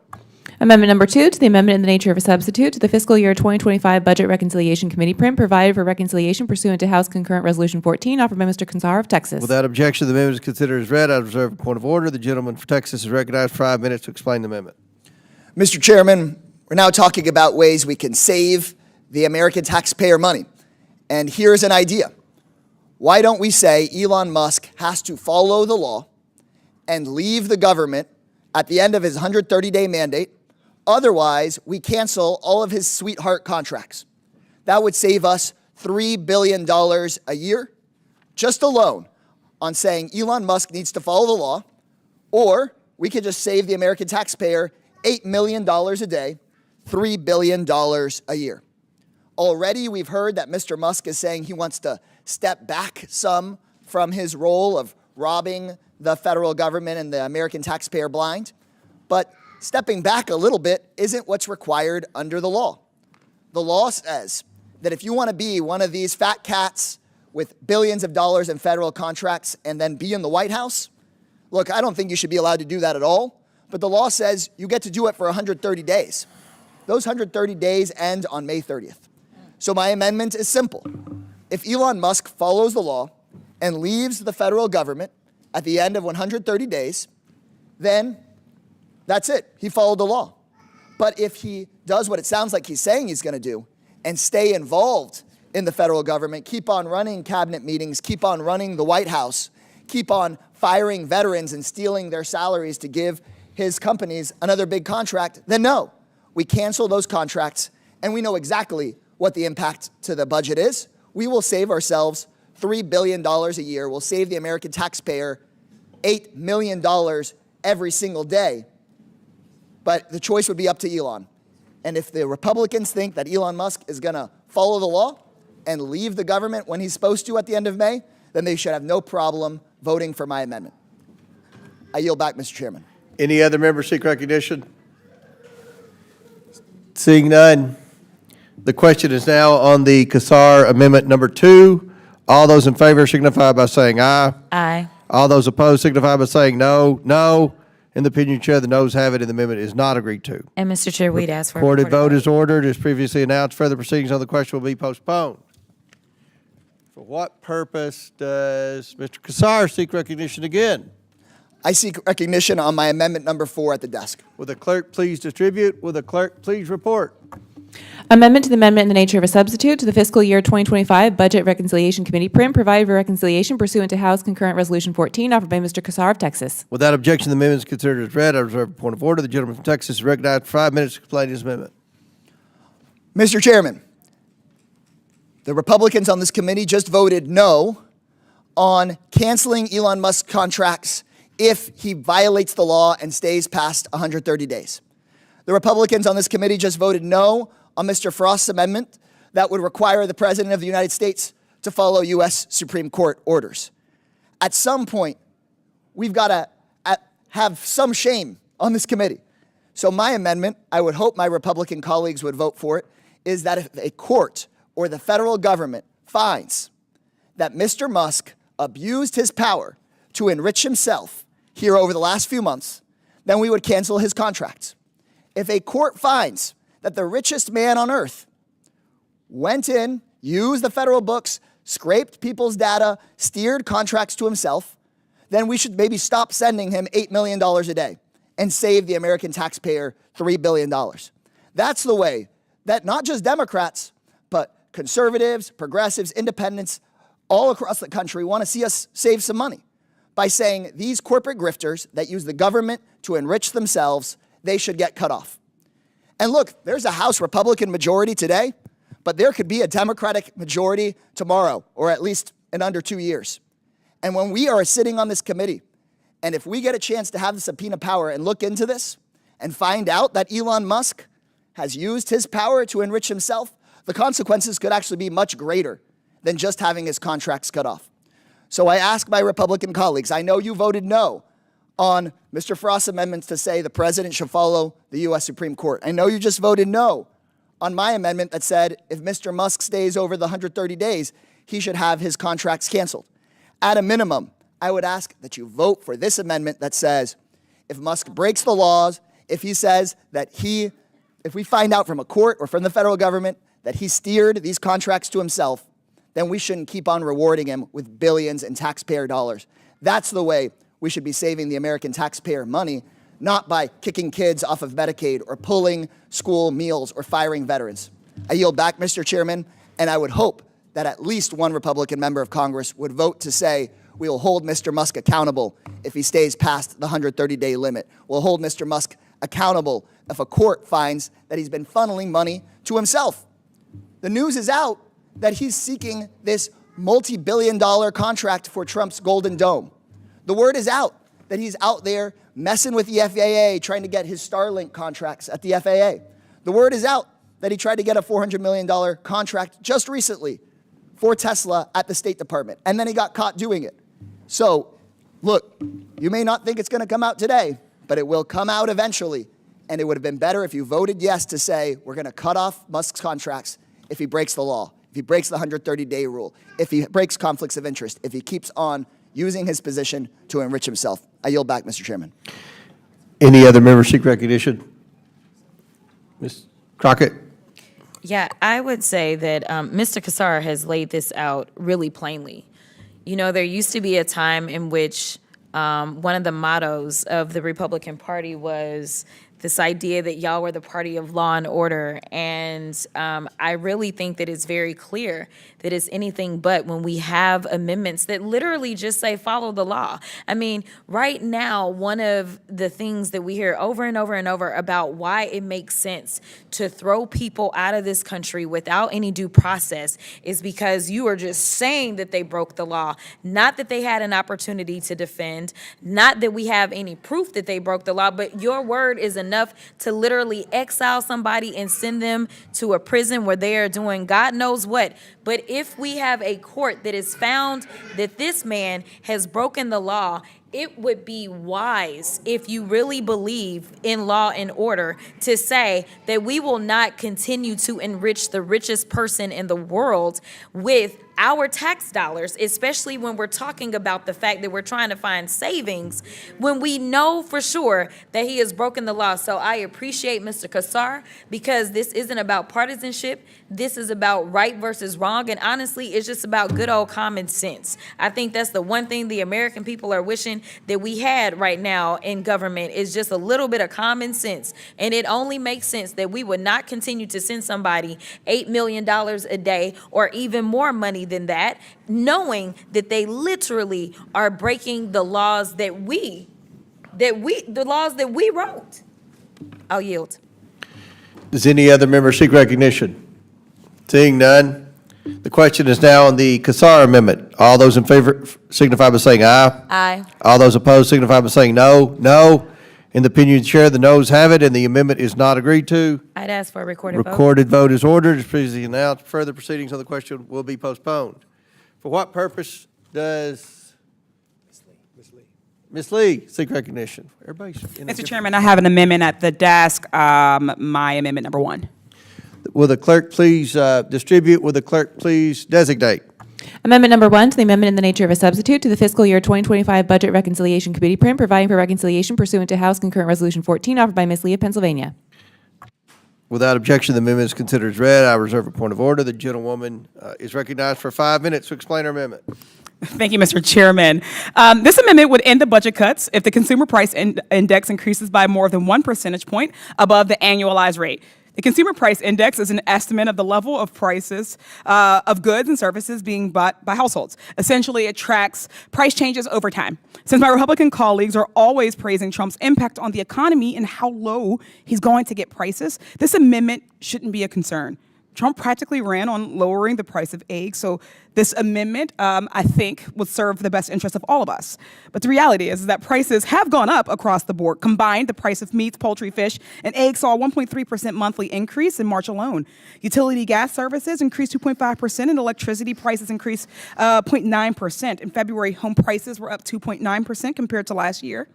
Medicare, care insurance, clothing prices all went up. This administration has so far failed to make any dent in the cost of living crisis. Instead, we've gotten erratic tariff policies, removals of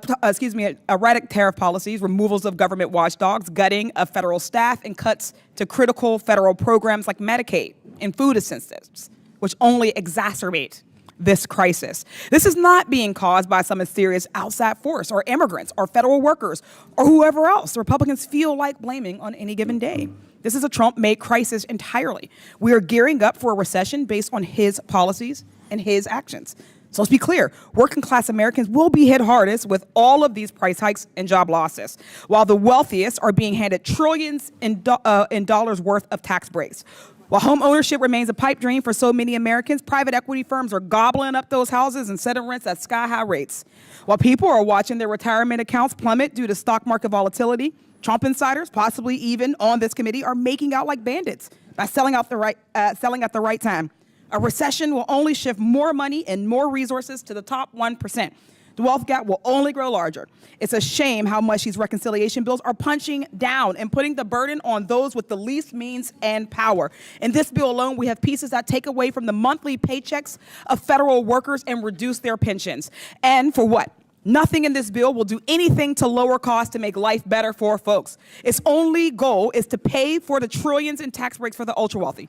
So whether you live in an urban or rural area, or if you're a Republican or a Democrat, the cost of living is a universal concern, and being able to not live just day to day, but to thrive is a goal we can all get behind, and nothing in this bill or any of the other reconciliation bills will make that a reality.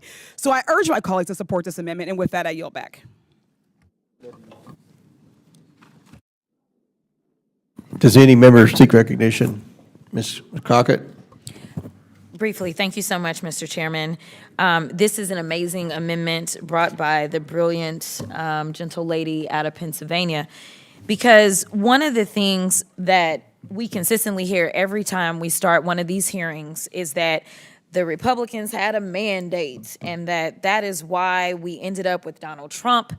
And I can tell you that as I traveled the country warning them that what is happening was going to happen, people would say things like the price of eggs are so high. And so this amendment specifically deals with issues around the consumer price index. So let's talk about the price of eggs, because for whatever reason, we've yet to have a hearing on the price of eggs when that was really the one big thing. And I remember the big guy that's in the White House saying that he was going to reduce the cost of eggs on day one. But what we see is that the national average price of eggs in March of 2025 was $6.23, a 6% increase from the previous month, a 60% increase year to year, and USDA said egg prices could climb 41% this year.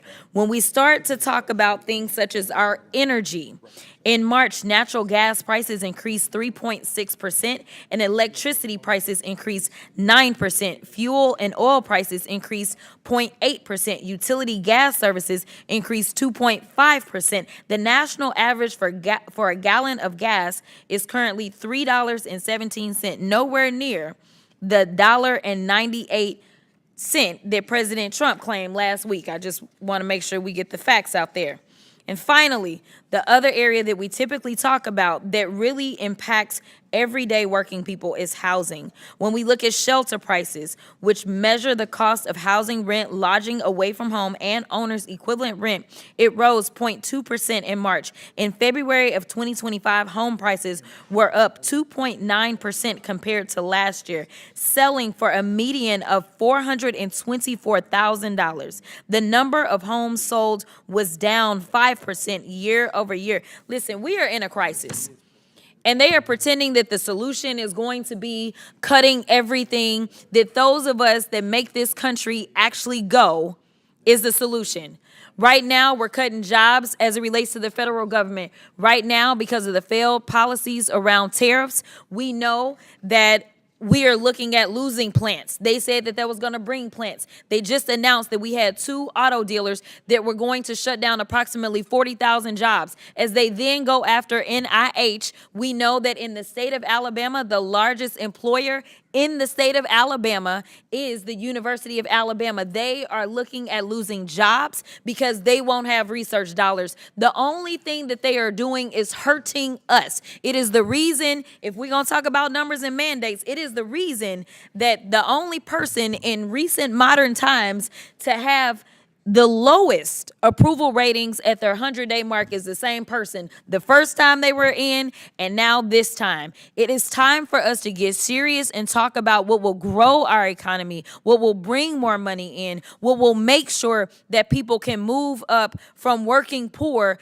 to middle class and maybe even reach this higher level that so many of y'all listen to, this upper echelon, this rich level, because that is what is supposed to set us apart in this country. We are supposed to live in a country where everyone has an opportunity to go from rags to literally riches. And so I am asking my colleagues to start looking out for the people that elected them. And this is one way that we can do it, by supporting this amendment of Ms. Lee. And with that, I will yield.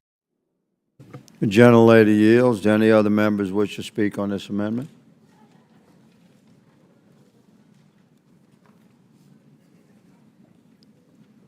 Do any other members wish to speak on this amendment? No, sir, we're all set. Hearing none, the question is on the amendment offered by the gentlelady. All those in favor signify by saying aye. Aye. All those opposed signify by saying no. No. In the opinion of the chair, the noes have it, and the amendment is not agreed to. And Mr. Chair, we'd ask for a recorded vote. Recorded vote is ordered. As previously announced, further proceedings on the question will be postponed.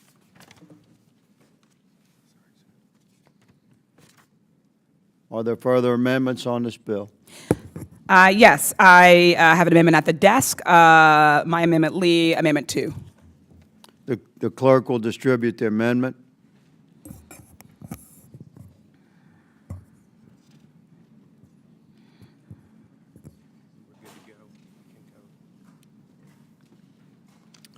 The clerk will designate the amendment. Amendment number 2, to the amendment in the nature of a substitute to the fiscal year 2025 Budget Reconciliation Committee print, providing for reconciliation pursuant to House Concurrent Resolution 14, offered by Ms. Lee of Pennsylvania. Without objection, the amendment is considered as read. I reserve a point of order. The gentlewoman, Ms. Lee, is recognized for 5 minutes to explain her amendment. Thank you, Mr. Chair. This amendment would end the budget cuts if the president or any executive agency deports any person in the United States without due process under the law. And I think that's incredibly important because we can all agree how important due process is in this country. This amendment is not just about immigration. It's about whether America will remain a nation governed by the laws and freedoms that we value. If due process becomes optional, it threatens all Americans, and we should all be sounding the alarm. We're seeing people straight up disappear to El Salvador. 288 men, including teens, have been taken from their homes and families with no notice, no due process, and no information about why, nor any opportunity to challenge it. We're seeing the Department of Justice greenlight warrantless searches of homes by ICE agents. That could mean an agent in plain clothes busting into homes with no probable cause finding, no sign-off from a judge, nothing. That is a terribly dangerous prospect. It's already clear that Trump is not targeting actual threats, but manufacturing reasons to disappear and deport lawfully present individuals, long-term residents, and families. Report after report have indicated that most of the people being disappeared and deported have little to no criminal record. We just can't sit here and say it won't happen to me because we don't know that. Trump has already defined court orders, including those from the Supreme Court. We are beyond the slippery slope. This is a defining moment of who is on the right side or the wrong side of history. Due process is such a closely held core principle of this country that it's in the Constitution twice. First, in the Fifth Amendment, which says to the federal government that no one shall be deprived of life, liberty, or property without due process of law. And then later in the 14th Amendment, which is applied to the states. This shouldn't be a radical opinion. My Republican colleagues are always speaking about how much They and we love the Constitution, but I'm afraid that they only love it when it benefits them. Nowhere in the Constitution does it say that these rights are only for American citizens. If you are here, you are under its protection. That means immigrants too. So I urge my colleagues to support this amendment. It is an opportunity for us to get our country back on course, and I yield back. The gentlelady yields. I recognize myself to speak on the amendment. I oppose the amendment. I support the executive branch effort to protect our country and preserve the peace of our republic by deporting criminal illegals. And I encourage my colleagues to oppose the amendment. I yield will the the balance of gentleman- my time. Will the gentleman And yield for a question? Does Ms. Crockett wish to be recognized? I can. I was going to ask you a question, though. Ms. Crockett, I'm yielding my time, but I'll be happy to recognize you, ma'am. Okay. Ms. Crockett is recognized for 5 minutes to speak on the amendment. Thank you. So I think that where we differ as it relates to what is going on in our country is that, number one, the Constitution, as it's been laid out by Ms. Lee, specifically guarantees the right to due process. And what we're trying to grapple with is this idea of, if you give somebody due process, that doesn't necessarily mean that they would not be deported. They simply would be able to, say, enter into a defense of whatever allegations are being made against them. And considering the fact that none of us are perfect on this earth, and I know you agree with me because I know what you believe, right? No one is perfect, so people can make mistakes. And this gives us an opportunity to catch mistakes. This isn't about Democrats saying, you know what, we want certain lawless, bad people in this country. Instead, what it is saying is that we believe in the Constitution. No matter if we're a Democrat, Republican, or independent, we believe in our founding documents and we believe in the Constitution. And this means that you don't have an accident where Abrego is sent out of the country. This means you don't have an accident where you are incarcerating U.S. citizens. This means you don't have an accident when U.S. children are being deported, to the extent that we have a U.S. citizen child who was literally supposed to be receiving cancer treatment being deported. It gives us an opportunity to catch any potential mistakes by making sure that there is a process. All due process gives you, it doesn't give you a get out of jail free card. It doesn't give you permission to stay when you are not allowed to stay. It doesn't allow you to evade the law. In fact, it makes sure that the law works the way that it is supposed to work. It is what every single criminal defendant has always been guaranteed, regardless of their status, so that somebody can't just go out and say this person committed that crime, but instead there will be a process that involves more than just one person's opinion. And so I guess that's my big question is, why are we afraid of process? If we know that these are bad people, if we believe that the persons that are seeking to make sure that we rid our country of them, then why wouldn't we? In fact, this gives y'all more time to show. You get to show and tell. You get to go and lay it all out and make sure that the entire public gets to see this person did this person did that, and this is why we sent them away. It honestly instills some sense of confidence in the entire country in what you are doing. And they get to say, you know what, Mr. President, you were right. We had too many of those bad people, and now we know that this person did this, that, or the other. So the only thing that we're asking to do is actually to follow the law. And the highest law in the land, supposedly, is the Constitution. Thank you, and I'll yield. The gentlelady yields. Do any other members wish to speak on this amendment? Hearing none, the question is on the amendment offered by the gentlelady, Ms. Lee. All those in favor signify by saying aye. Aye. All those opposed signify by saying no. No. In the opinion of the chair, the noes have it, and the amendment is not agreed to. I'd ask for a recorded vote. A recorded vote is ordered. As previously announced, further proceedings on the question will be postponed. For what purpose does the gentlelady Lee seek recognition? Mr. Chairman, I have an amendment at the desk, Lee Amendment 3.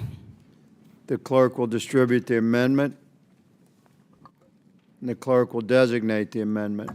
Amendment to the amendment in the nature of substitute to the fiscal year 2025 Budget Reconciliation Committee print provided for reconciliation pursuant to House Concurrent Resolution 14 is offered by Ms. Lee of Pennsylvania. Without objection, the amendment is considered read. I reserve a point of order. The gentlewoman is recognized for 5 minutes to explain and speak on her amendment. Thank you, Mr. Chairman. And I really think that this one really gets at the heart of this committee and the work that we are entrusted with doing. This amendment would end the budget cuts if the president, a special government employee, or a member of the cabinet violates ethic rules by using their public office for their own private gain, for the endorsement of any product, service, or enterprise, or for the private gain of friends, relatives, or persons with whom the employee is affiliated with in a non-governmental capacity. Simply put, if President Trump or Elon Musk or any other agency head uses their official position to make themselves rich, their family rich, or to sell some product, then all of these budget changes Republicans are ramming through should end. My Republican colleagues seem to act like no ethic violations are happening. So again, this one really should not be a problem. They won't because they know that Trump has sold out the presidency to the highest bidder. They know that this administration's actions would cause this bill to almost immediately expire. They are seeing exactly what the rest of us are seeing so far. Trump has turned the White House lawn into a Tesla dealership. So while Americans are struggling to afford groceries, he's showing off the features of a car made by his bestie, campaign donor and employee, Musk. Trump has been hawking his official Trump meme coin and gutting crypto regulations. People may not be able to afford health care, but if they're a top Trump meme coin holder, they get to go to an exclusive gala with him. He also holds court in his private members-only club, Mar-a-Lago, his so-called Winter White House, while most people can't afford to buy their own house.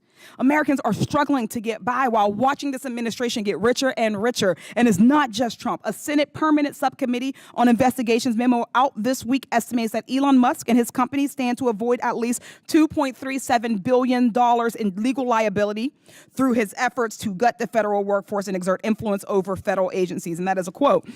He's also made billions in government contracts, none of which conveniently have been touched by DOJ or Republican funding cuts. Trump and Republicans are scapegoating and demonizing federal employees so that nobody is paying attention to the absolute grift that's happening in the executive branch. This is not a monarchy. We do not have to sit by idly while an old out-of-touch billionaire enriches himself and his family. We have a duty as a co-equal branch of government to put a stop to these blatant ethic violations. Our government should be answering to the people, not to the highest bidder and not to the biggest check. We should be working to clean up the corruption that's been allowed to rot from the inside, and that rot is not coming from our dedicated federal workers. It's coming from Trump and his top officials. We deserve leaders who serve the people, not themselves. So I urge my colleagues to support this amendment, and with that, I yield back. The gentlelady yields. I recognize myself for 5 minutes to speak on the amendment. I oppose the amendment, and I encourage my colleagues to oppose the amendment. Republicans stand against Title V violation. Any violation of the Code of Federal Regulations is contrary to the core principles of our country, and Republicans stand united against that. There's sufficient laws and mechanisms for enforcement already in existence, replete throughout federal law and precedent within our judicial system to protect our country against violations of the Code of Federal Regulations. So I oppose the amendment, and I encourage my colleagues to oppose. I yield the balance of my time. Does anyone else seek recognition to speak on this amendment?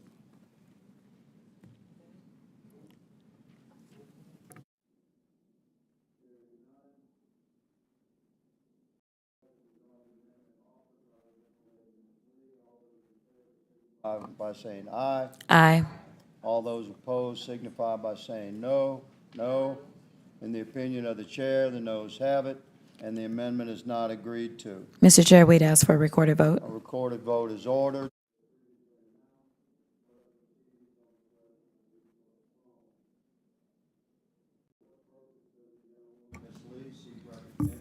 Mr. Chairman, I have an amendment at the desk, Lee, Amendment 4. The clerk will distribute the amendment to all members, and the clerk will designate the amendment.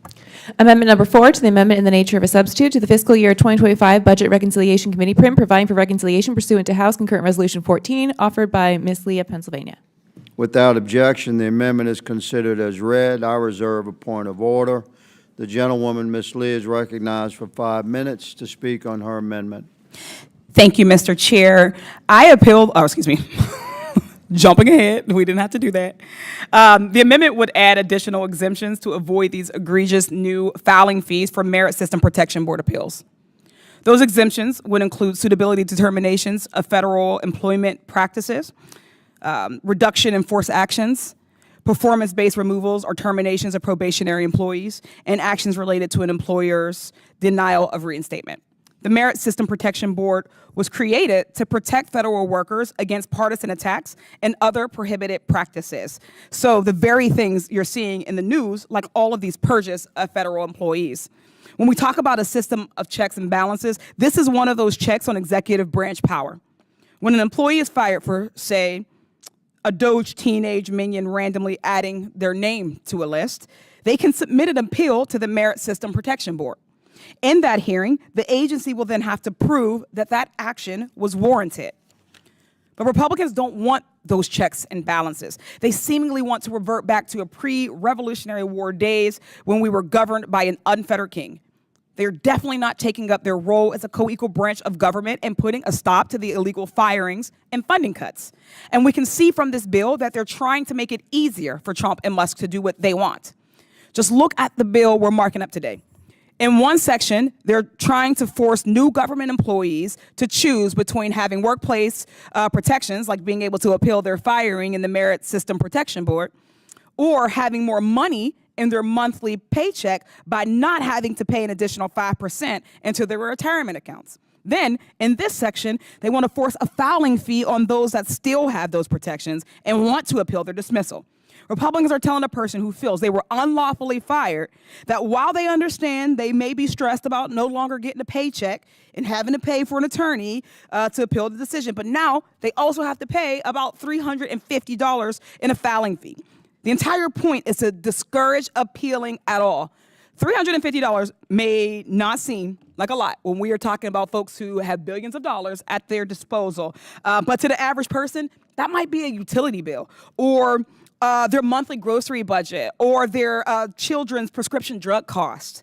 It's a direct attack on low-income employees and a barrier to justice and due process. This bill is forcing the federal workforce to foot the bill for tax cuts for billionaires, while Trump and the Doge crew carry out a full-scale assault against them. It's a shameful tactic. I urge my colleagues to support this amendment, which expands exemptions to this harmful filing fee. It is incredibly simple, and with that, I yield back. The gentlelady yields. I recognize myself for 5 minutes to speak on the amendment. I'm going to oppose the amendment, although I appreciate the spirit of the language of the amendment, and I avail myself to the gentlelady and her colleagues in a future legislative endeavor to consider this type of language. I oppose because although I do acknowledge the intention and the spirit behind the gentlelady's amendment, the legislation we're considering today is carefully constructed to comply with congressional rules of reconciliation and budget considerations. Therefore, I encourage all my colleagues to oppose the amendment, and I yield the balance of my time. Do any other members wish to speak on this amendment? Hearing none, the question is on the amendment offered by the gentlelady, Ms. Lee. All those in favor signify by saying aye. Aye. All those opposed signify by saying no. No. In the opinion of the chair, the noes have it, and the amendment is not agreed to. A recorded vote is ordered. As previously announced, further proceedings on the questions will be postponed. For what purpose does the gentleman, Mr. Garcia, seek recognition? Thank you, Mr. Chairman. I have an amendment at the desk. It's Garcia, number 1. Thank you, sir. The clerk will distribute the amendment to all members. The clerk will designate the amendment. Amendment to the amendment in the nature of a substitute to the fiscal year 2025 Budget Reconciliation Committee print providing for reconciliation pursuant to House Concurrent Resolution 14, offered by Mr. Garcia of California. Without objection, the amendment is considered as read. I reserve a point of order. The gentleman, Mr. Garcia, is recognized for 5 minutes to speak on his amendment. Well, thank you, Mr. Chairman. I know that it's very clear from all of us that today's debate and discussion has made the House Republican agenda very clear. It's giveaways to billionaires, huge cuts to health care and Social Security, attacks on due process, and we should not lose sight, of course, of the other big crisis happening right now that Donald Trump, of course, is causing. Now, in the coming weeks, every American is going to be impacted by Donald Trump's insane and destructive trade and tariff agenda. Now, we already know that the Trump tariffs are just a sales tax that hits the poor and working people the hardest. I also represent one of the biggest ports in the U.S., the second largest container port in the country. And I'll tell you right now that goods simply aren't coming. Last week, trucking volumes coming out of LA collapsed to levels we only see during Christmas and New Year's.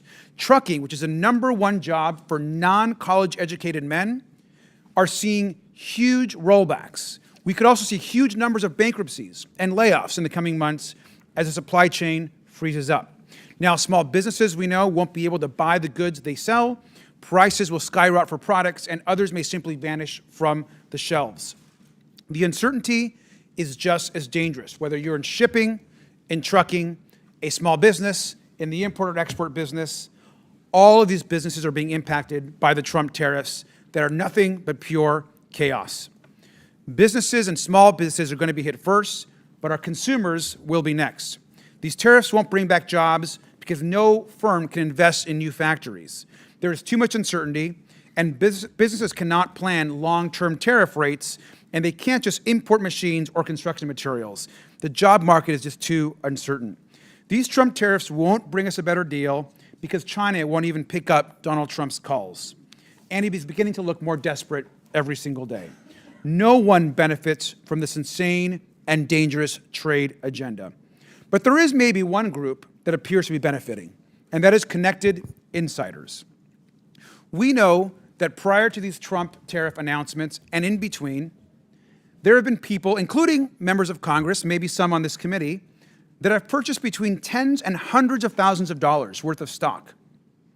By the way, between April 8th and 9th, the day before President Trump caused his sweeping global tariff crisis. Now, we know that even the day before Trump's announcement, a certain member and maybe others dumped between $50,000 and $100,000 in Treasury bills, according to required public disclosures made to the House. Now, of course, there's no direct evidence today that anyone has been committed of doing any wrongdoing, and certainly we have no evidence that anyone had any advance notice of what Trump was doing and his decision to undo some of the tariffs. But we do know that the day before the announcement, Trump posted, and I quote, "This is a great time to buy," end quote. This should raise concerns to all of us. The public needs to trust us. Who knew about Trump's chaotic tariff announcements? Who invested in the stock market? And what insider information did they know? Now, we don't know specifics of the announcement, of course, and who was in the room and made these decisions and who purchased all the stock. We also don't know who's getting direct insider information on future announcements and future deals. So this amendment brings clarity, and it's quite simple. It will suspend the implementation of this toxic and dangerous legislation if we determine that the president or the head of any executive agency or any member or employee or contractor of DOJ is found to have committed insider trading related to the imposition of the tariffs. This is a common sense, good government measure to ensure trust and honesty and to bring a certainty to our tariff policy. It removes an incentive to fuel chaos in order to profit and will provide much needed certainty. I urge all members to support this amendment, and I yield back. The gentleman yields back. I recognize myself for 5 minutes to speak on the amendment. I will be in opposition to the amendment. I'm also in opposition, along with all my colleagues, one would hope on both sides of the aisle, to insider trading that results in personal benefit for any Republican or any Democrat. Today's legislation is not the venue for that. I'm going to oppose the amendment, but again, I offer to myself and my colleagues in my office at the avail of my Democrat colleagues to work towards legislation and investigation into any illicit or illegal insider trading that may be found to exist, including within this body, but so, of course, to include the executive branch. So I'm in opposition to the amendment. I yield the balance of my time. Does anyone else seek recognition? Ms. Luna of Florida is recognized for 5 minutes to speak on the amendment. Yes, thank you, Mr. Higgins. First of all, I obviously am supporting what the Oversight Republican committee is doing here for this entire process. But I did want to speak to Mr. Garcia. Mr. Garcia, please let it be known if you would like to do a discharge petition banning insider trading for members of Congress, I will happily support that. I think that it is disgusting that people do that. I share Mr. Higgins' sentiment, and I think that a majority of the American people want that. So I'd be happy to support that. We can get the ball rolling. Discharge petition away on that, please. Thank you. Well, if I can respond to that, I appreciate that, Representative Luna. I agree with you. Does the gentlelady yield her time? Gentleman's recognized. Thank you. I appreciate that, Representative Luna. I also agree with you. There should be absolutely no insider trading in Congress. In fact, I believe there should be no stock trading of individual stocks by members of Congress, period. And I support legislation to do so. And so I'm looking forward to a conversation to move this issue forward. So thank you. The gentleman yields. Do any other members wish to speak on this amendment? Hearing none, the question is on the amendment offered by Mr. Garcia. All those in favor signify by saying aye. Aye. All those opposed signify by saying no. No. In the opinion of the chair, the noes have it. The amendment is not agreed to. And Mr. Chair, I'd ask for a recorded vote. Recorded vote is ordered. As previously announced, further proceedings on the question will be postponed. Does the gentleman seek recognition? Mr. Subrayanam? Oh, yes. You seek recognition? Yes. The gentleman is recognized. Thank you, Mr. Chairman. I have an amendment at the desk. The clerk will distribute the amendment to all members. The amendment. Amendment to the amendment in the nature of a substitute to the fiscal year 2025 Budget Reconciliation Committee print provided for reconciliation pursuant to House Concurrent Resolution 14 offered by Mr. Subramanian of Virginia. Thank you, Mr. Chairman. Without objection, the amendment is considered read. I reserve a point of order. The gentleman is recognized for 5 minutes to speak on his amendment. Thank you, Mr. Chairman. The amendment is simple. It would strike Section 90001, which would increase federal employees' contributions to their retirement benefits in its entirety. This provision is not savings. It is a pay cut for our longest-serving civil servants who have invaluable, irreplaceable knowledge and experience serving the American people. And this is just going to worsen the continued brain drain of the federal government and folks who serve. I've heard from constituents all around my district who have already left the federal workforce as a result of this administration's actions. There are physicists and technologists, people who keep us safe, people who develop cutting-edge research and technologies and make government more efficient and cost less. And many of them are also veterans who choose to continue serving their country after their time in uniform. And still others might make the choice to leave if these provisions are passed into law. I'll tell you the story of one federal employee in my district. He said that I have proudly served as a federal employee for over 20 years. Throughout my career, I've worked diligently, often for significantly less pay than my counterparts in the private sector. And to change or take away these promised benefits just a few years before I'm eligible to retire feels both unjust and deeply discouraging. And he and others have noted that a lot of people who the federal government has been trying to recruit for many years now don't want to come. And we're losing some of our top people. In fact, this amendment is trying to stop this brain drain by showing that some of the senior people who will be most affected by this, and some of the veterans and some of the experts that will be affected by this, they're going to leave. We're going to lose them, and we're going to lose their expertise. So what we're trying to do here today with this provision is to not punish the expertise and longevity of some of these federal employees by cutting the pay of those who've been here the longest. And while it might raise a little bit of revenue, the costs of this to our federal government and to the American people will be far higher. And there are better ways to make government more efficient without attacking the hard-earned retirement benefits federal employees have been paying into their entire careers. I would be more than happy to work across the aisle on bipartisan solutions, but sadly, this is not where we're at today. And so I urge my colleagues to support my amendment and oppose this provision. I yield back.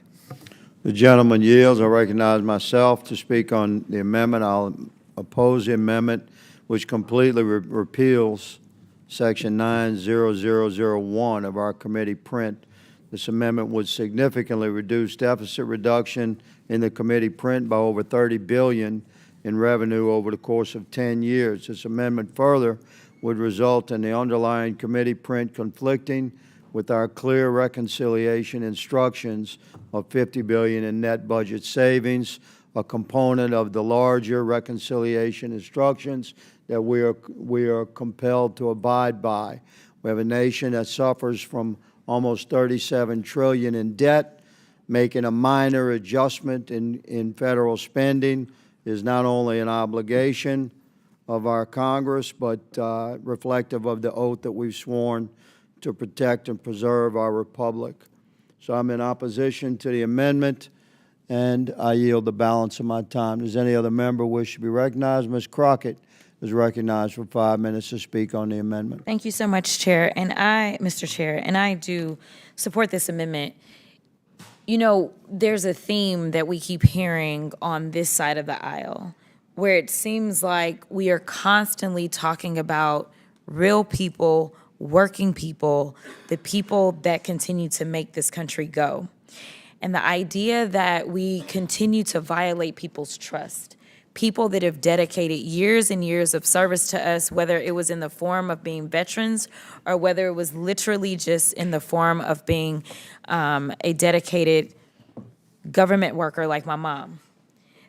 The issue that we have is that we keep pretending in this committee and actually in this Congress that the only way that we can save money is if we go after the people that literally are at the bottom. When I say the bottom, one of the best things that I've seen on social media here recently said that the top 1% own more wealth than the bottom 90%. The bottom 90%. 1% own more than the bottom 90%. We are talking about this wealth gap that is just going to continue to widen at a time in which every single policy decision we're making is only making life more expensive and making it more difficult for those that are just trying to survive, especially those that work for our federal government. The fact is, we're saying, you know what, we're going to take away access to resources that you had because we want to save money, while at the same time, as it's been laid out by Ms. Lee and me and others about the fact that the cost to eat is going up. The cost to get to work is going up. The cost to put a roof over your head is going up. The cost to put clothes on the backs of your children is going up. All at the same time, we're saying, and we are going to give you less. We are going to take away from you. This is not what makes us America the Beautiful. And so I think that this is an opportunity to do what's right. And if we want to start talking about how we get out of debt, we can start with the top 1%ers and maybe let the 90%ers continue to at least just try to survive in this very difficult environment. With that, I will yield. I will yield back to the author of the amendment.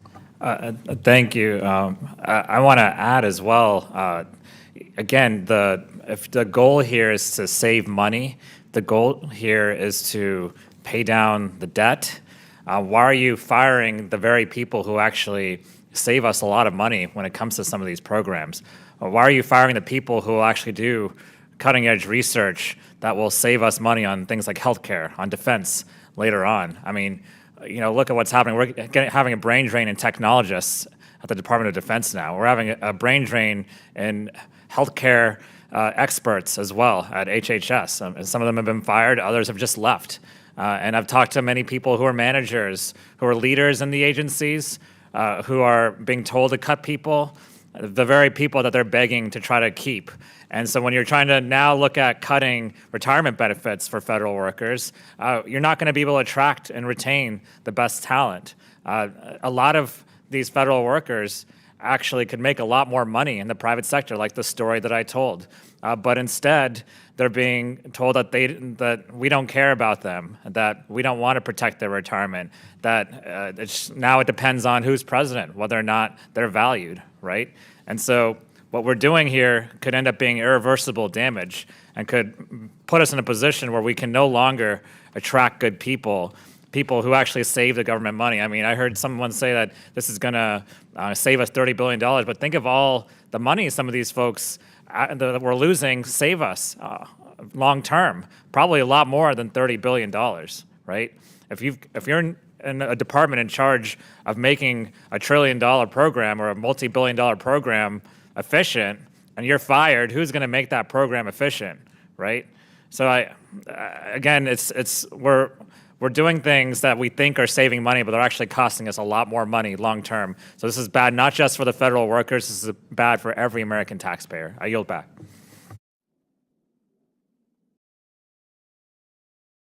Does any other member seek recognition? Seeing none, we will now vote on which amendment? Subramaniam Amendment. I was pronouncing it right. I've got the phonetics and I still mispronounce it, I'll be honest. But all those in favor signify by saying aye. Aye. All those opposed say no. No. In the opinion of the chair, the noes have it. The amendment is not agreed to. We'd ask for a The recorded vote. recorded vote is ordered. As previously announced, further proceedings on the question will be postponed. What purposes, Ms. Randall, seek recognition? Thank you, Mr. Chair. I have an amendment at the desk. Will the clerk please distribute? Will the clerk please report the amendment? An amendment to the amendment in the nature of the substitute to the fiscal year 2025 Budget Reconciliation Committee print, providing for reconciliation pursuant to House Concurrent Resolution 14, offered by Ms. Randall from Washington. Without objection, the amendment is considered as read. I reserve a point of order. Gentlewoman is recognized for 5 minutes to explain her amendment. Thank you, Mr. Chair.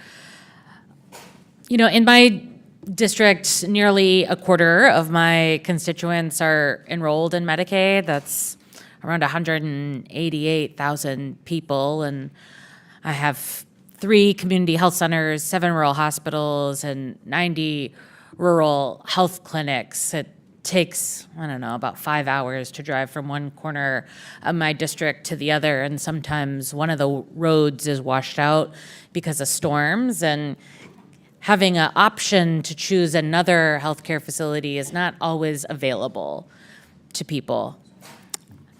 And Medicaid, for not only the individuals who receive those benefits, but also for the health clinics and the hospitals, is a lifeline. Our rural hospitals are struggling to keep their doors open as it is, and with the potential cuts that might be included in the, budget instructions for this reconciliation package, my rural health system threatens to flounder. And I'm not alone. It's not just my district or Democratic districts where we rely so strongly on Medicaid. You know, in Arizona, 263,276 people are on Medicaid. In North Carolina, 201,163 people are on Medicaid. In Louisiana, 265,604 people are on Medicaid. And though the rural health centers, the hospitals, the doctor's offices that serve those patients rely on Medicaid too. And, you know, our neighbors, our healthcare providers, our community members are telling me at the town halls we do in our districts and the emails they send to our office, in the meetings we have, that they are worried.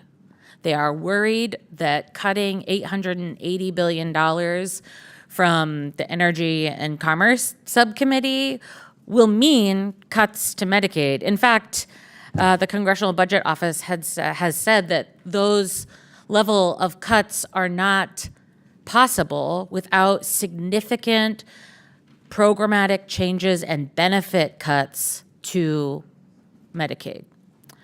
I know we've talked in the Government Operations Subcommittee about improper payments and the efforts to root out waste, fraud, and abuse. And I'm speaking for myself, but I think also my Democratic colleagues, none of us want to see a wasteful and fraudulent system that takes away benefits from the people and the providers who depend on them.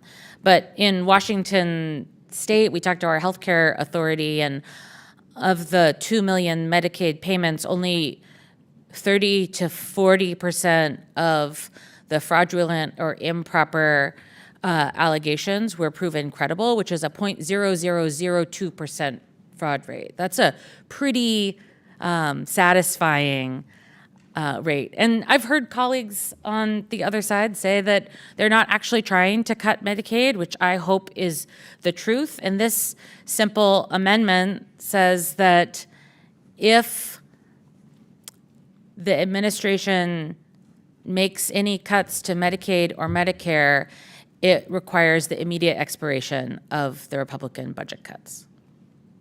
And I ask for support. And I yield the balance of my time to Representative Simon.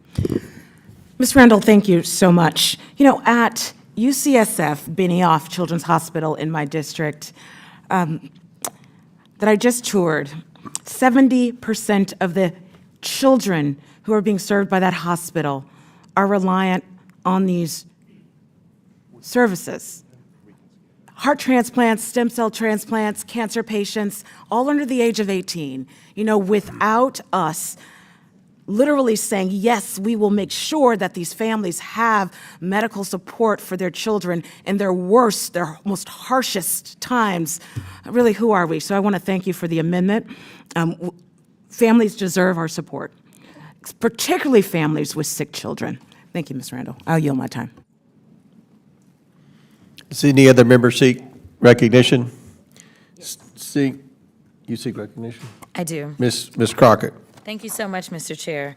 And, you know, I really want to break this down so that people understand what the gentlelady is trying to do. She is not only fighting for her constituents, and I do appreciate the fact that she is so in tune and in touch with her constituents that she is listening to their very real stories, but she's honestly trying to save all of our constituents, including yours, Mr. Chair.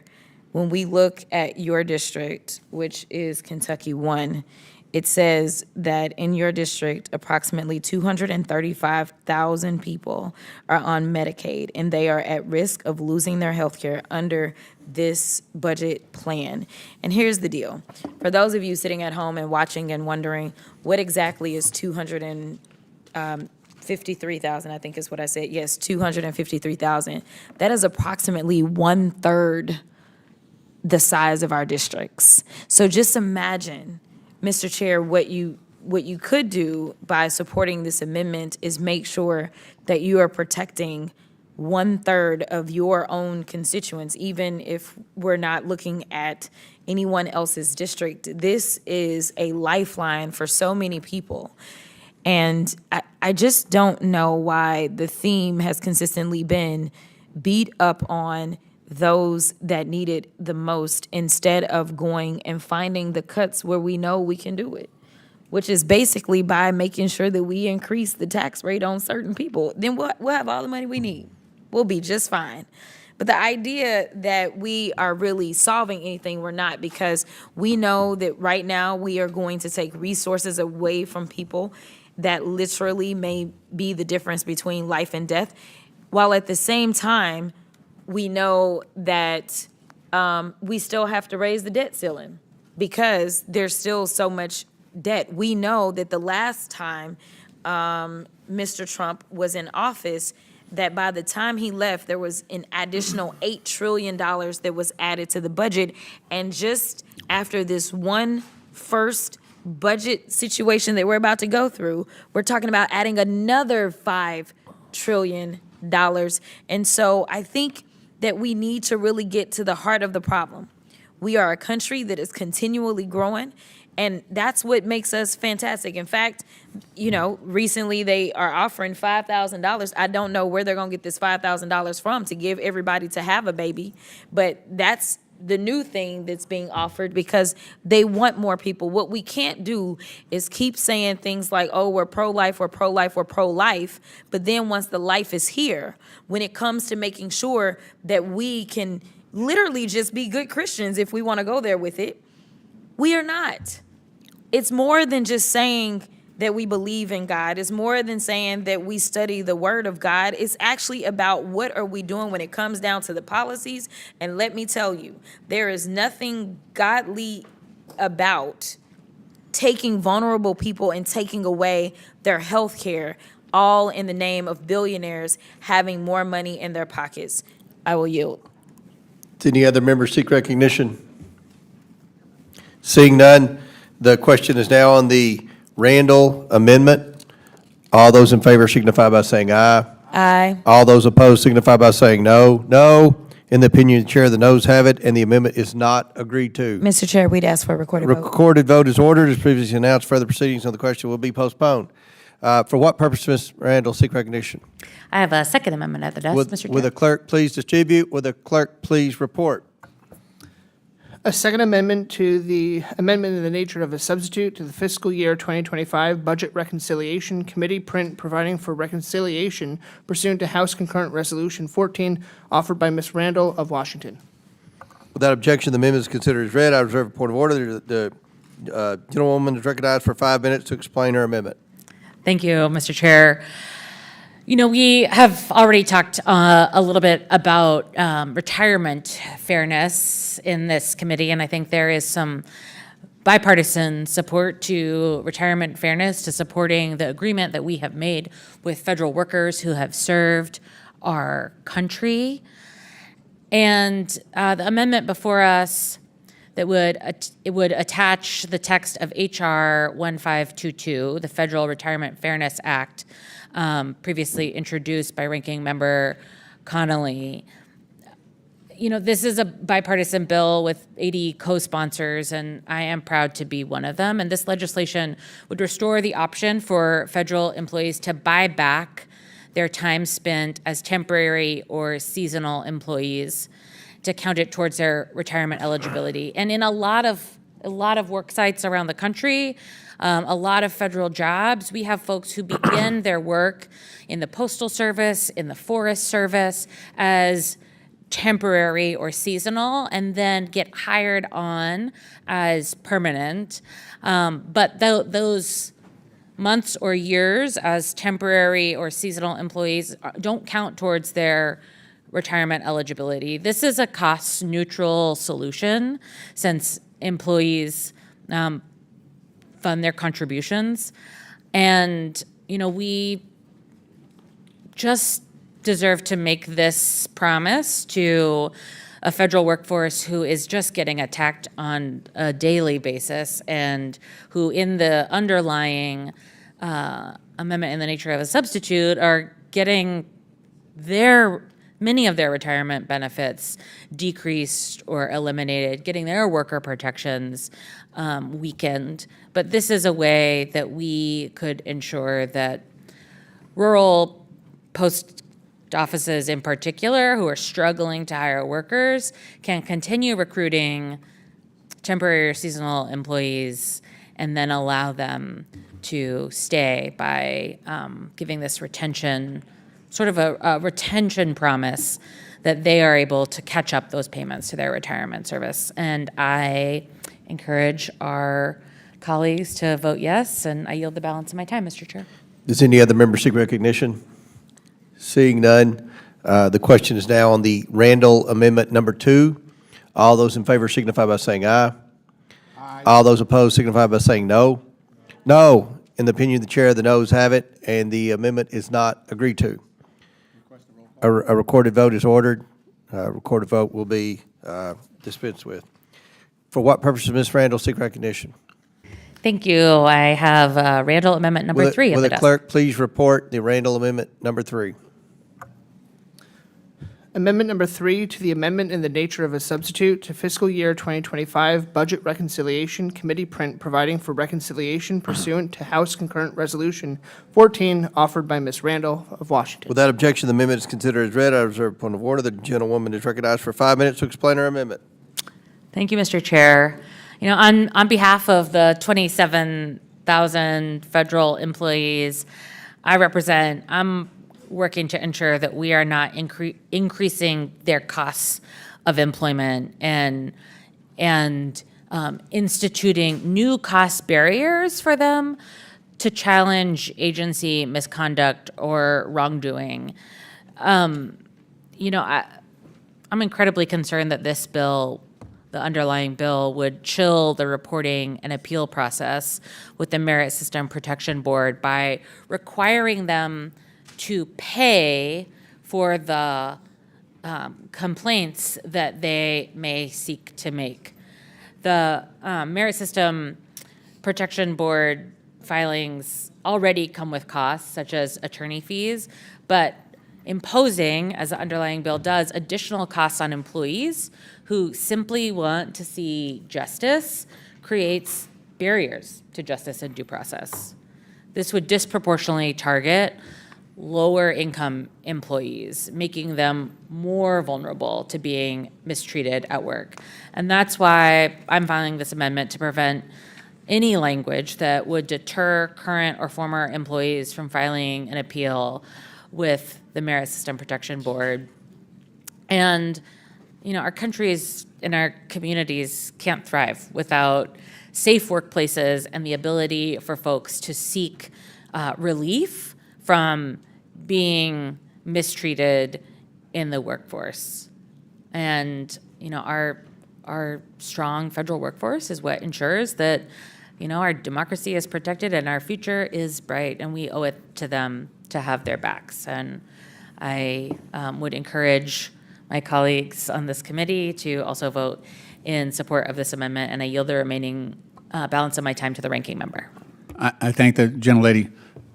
Let me just try to explain the impacts of not adopting the gentlelady's amendment.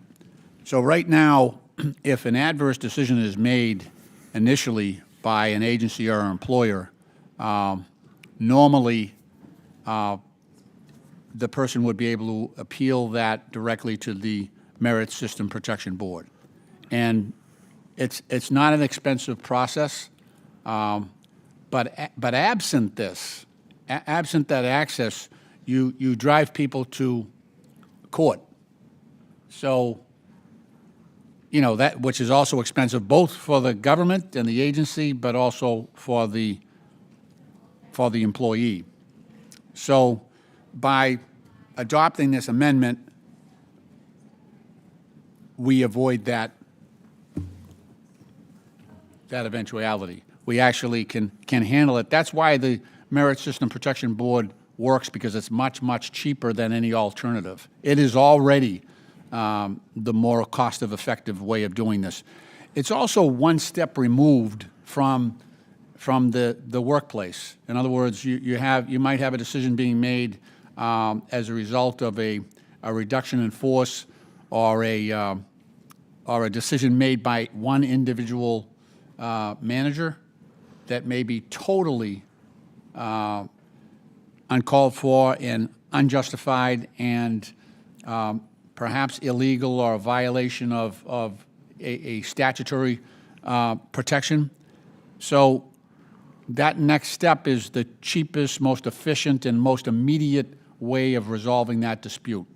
And I don't see as a former union president and a union labor attorney, this doesn't save us money. This actually will cost us money because of not just the $350 appeal fee. That's the small part of this. The larger cost will be the involvement of multiple teams of lawyers and much longer, more expensive involvement by the courts, the civil courts. So I think the gentlelady's amendment is well stated, and it makes a lot of sense if we are actually trying to save money, and also, you know, the primary concern is to give full rights to these employees in their role as employees. And I yield back to the gentlelady. Time's expired. Time's expired. Does any other member seek recognition? Seeing none, the question is now on the Randall Amendment number 3. All those in favor signify by saying aye. Aye. All those opposed signify by saying no. No. In the opinion of the chair, the noes have it, and the amendment is not agreed to. Recorded vote. A recorded vote has been ordered. For what purpose does Ms. Ansari seek recognition? Mr. Chairman, I have an amendment at the desk. Will the clerk please report the amendment? Amendment to the amendment in the nature of a substitute to fiscal year 2025 Budget Reconciliation Committee print, providing for reconciliation pursuant to House Concurrent Resolution 14, offered by Ms. Ansari of Arizona. Without objection, the amendment is considered as read. I reserve a point of order. The gentlewoman is recognized for 5 minutes to explain her amendment. Thank you, Mr. Chairman. This amendment is to strike Section 90002, which would eliminate supplemental retirement payments for the majority of federal employees who retire before age 62, even if they have served the American people for 25 years or more. This entire reconciliation print is a brazen attack on federal workers being used to fund billionaire tax cuts at the expense of working families. Retirement is already so out of reach for so many Americans, and one of the biggest reasons that people historically wanted to work for the federal government is because of the benefits. While the base pay may not be as high as the private sector, they knew that they were going to get the benefits that support their families, that they could retire one day, and that they had better protections against retaliation and wrongful termination. Now, Republicans are bowing down to President Trump and Elon Musk, who want to completely dismantle and privatize the essential services that the federal government provides. We already struggle to recruit postal workers to get American families their mail on time. We have a nurse and doctor shortage at the VA. And yet, Republicans are making it even harder to recruit these essential employees, cutting key benefits, slashing pay by increasing pension contributions, making it easier to fire employees for any reason, and making them pay a fee to appeal wrongful terminations. Making it less desirable to be a federal employee means that the most talented, hard-working Americans will seek employment elsewhere. It means we will no longer be competitive to hire the high-quality talent we need to modernize our IT systems to make them run better for Americans who use them, something that we just had a subcommittee hearing about yesterday. Most importantly, gutting the federal government and chasing away that talent pool will result in a poorer quality of services provided for our veterans, for our seniors, and for our families. All of this just to cut taxes for the ultra-wealthy while still increasing the federal debt. I'll yield back to the ranking member. I thank the gentlelady. This amendment is well stated. The gentlelady from Arizona has identified an adverse result of the bill as is currently written. Up to now, the law has been where an employee who is separating from federal employment prior to the age of 62 would have, and who is eligible for Social Security, would have a supplemental payment to bridge that gap until they can actually collect Social Security at their full retirement age of 62. So this leaves people in a position where they would either have to, hang in there for a number of more years, just for the fact that there would be a severe penalty from doing otherwise. And, that's not an ideal situation. These are employees who are in government service for 20 to 25 years that are in this situation. And, it's just one more aspect of this that we are making it less attractive to get the talent and the commitment that the gentlelady from Arizona is identifying. So with that, I will yield to any other member on the Democratic side that wishes to speak. Otherwise, I yield back. Gentleman yields back. Any other member seek recognition? Seeing none, the question is now on the Ansari amendment. All those in favor signify by saying aye. All those opposed, no. No. In the opinion of the chair, the noes have it. The amendment is not agreed to. You want to record a vote? Recorded vote is ordered. For what purpose does Mr. Simon, seek recognition. Ms. Simon. Thank you, Mr. Chair. I do have an amendment at the desk, Simon Amendment 1. Will the clerk please designate the amendment? Amendment to the amendment in the nature of a substitute to fiscal year 2025 Budget Reconciliation Committee print, providing for reconciliation pursuant to House Concurrent Resolution 14, offered by Ms. Simon of California. Thank you. Without objection, the amendment is considered as read. I reserve a point of order. The gentlewoman from California is recognized for 5 minutes to explain her amendment. Thank you. Apologize for that, Mr. Chair. Thank you for the recognition. Today, I'm offering a common sense amendment to protect access to critical food assistance for not only my constituents, but families across this country. Simply put, this amendment would restrict the current administration from reducing the budget of or provision of assistance for the Supplemental Nutrition Assistance Program, or SNAP. You know, if the Trump administration cut SNAP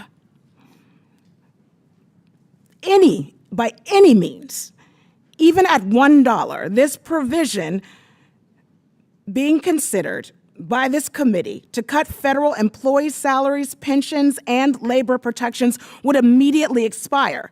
My amendment would force the administration to choose between its attacks on essential food benefits and their ongoing attacks on our nonpartisan federal workforce. Mr. Chair, I have mentioned in this committee some 29 years ago when I was a single, yes, teen mom going to college, that I was a recipient of a small SNAP allotment of about $26 a month. I consistently was at the grocery store every other week, and I had to put food back because I couldn't afford to feed my daughter and I, even with those benefits. So I know the critical nature of these benefits. I'm sitting before you today as somebody who not only finished college, finished graduate school, and my daughter is an attorney and passed the bar on her first attempt because we had a social safety net that got us out of poverty for once and for all. And that is exactly what programs like SNAP are intended to do. No one deserves to be left behind because of an administration being hell-bent on destroying our federal government and cutting our social safety nets. Last week, I visited the Alameda County Food Bank, where I heard directly from constituents about the devastating cuts, the potential cuts, the current cuts to federal nutrition programs like SNAP, and what that would mean for them. I heard time and time again on this visit about the unfortunate reality that so many folks face. They're one paycheck away from being in line at the food bank week after week. Federal workers, including members of the California Coast Guard, the federal Coast Guard operating in California, who've lost their paychecks, who've been fired, they too are in line at our food banks. These are the same federal workers that the bill that we are considering today would hurt. This bill would make it harder for workers and their families to access food, to afford food, housing, and higher education by cutting their salaries and pension. Mr. Chair, I have made a promise to my constituents and all Americans that I would do everything possible in my power to protect our social safety net. My amendment today is about the belief that food is a basic human right, and that all human rights cannot just be stripped away with the stroke of a pen. This is a promise that no one will be hungry from losing their SNAP benefits, and any reduction in these benefits or services provided by SNAP would be the difference in being able to buy groceries, pay for rent and utilities, and afford health care that so many vulnerable Americans and families face every single day, including the working people that we're talking about today. According to the United States Department of Agriculture, 15% of the households in my district rely on SNAP benefits. In 2023, 44,000 households in California's 12th congressional district rely on SNAP benefits. Closing. It's hard to close this conversation because so many folks around the country are relying on us in this moment to save the social safety net. Mr. Chair, voting for my amendment is an easy way to demonstrate to our constituents collectively, the full American public, that the critical benefits that the working poor rely on to put food on their table are not on the chopping block. As my colleagues from the other side of the aisle have already pledged that we would not have cuts to SNAP, I urge my colleagues to vote yes on this amendment, and I yield back. Gentleman yields back. Does any member seek recognition? Ms. Presley? We use the mic, please. Congresswoman Simon, I'm so glad that you're here. I always say the people closest to the pain should be closest to the power. You have been closest to the pain, and we're so glad that you were here. You never forget the plot, and the plot is the people. I appreciate the Congresswoman for introducing this amendment. SNAP is a true lifeline, and this is a matter of life and death. If Republicans have their way, this reconciliation bill will increase hunger and food insecurity. More than 42 million Americans, 42 million, participate in SNAP each month. This includes 16.9 million children, 4.5 million people with disabilities, and 1.2 million veterans. Over 1.1 million people in Massachusetts rely on SNAP. Let's talk about economic impact. For every $1 in SNAP benefits, generates $1.50 in economic activity. SNAP dollars help to pay the wages of grocery store clerks, of truckers who deliver food, manufacturers who make food packaging, and the farmer who grows food. There is nothing efficient about making people hungrier and sicker. Is there any single Republican who is willing to speak out to make sure that children, people with disabilities, and veterans do not go hungry? Anyone? Silence. This bill is a shame and a sham. Any other members seek recognition? I do. Mr. Lynch. Thank you, Mr. Chairman. I join in support with the gentlelady from California's amendment. She's identified a real gap in this legislation that would leave some of our most vulnerable families exposed to hunger. In Massachusetts alone, we have 62,477 children that are eligible for mass health and living in households below the poverty line. We've got 29,000 seniors as well relying on Meals on Wheels and other food assistance programs. We have 1.1 million residents in Massachusetts relying on SNAP. So the idea that we would remember the overall goal here is for the Republicans to provide a tax cut for some of the richest people in America. And in order to do that, we're going to take the food out of these children's mouths and we're going to cut Meals on Wheels to seniors who may have no other recourse and no other source of nourishment. It just shows the obscene nature of this measure. And I'm just hoping that we have members on the other side of the aisle who have communities where people are struggling like this. And as the gentlelady from California said, this is a common sense. Food is pretty basic.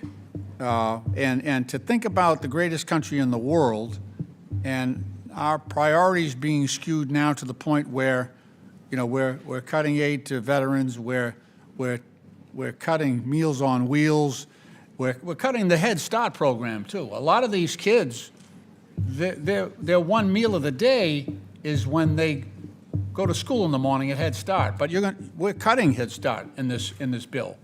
So you're creating a crisis among these most vulnerable families, these children, these senior citizens. And I think the gentlelady from California's amendment is well stated. It solves this on the matter of food.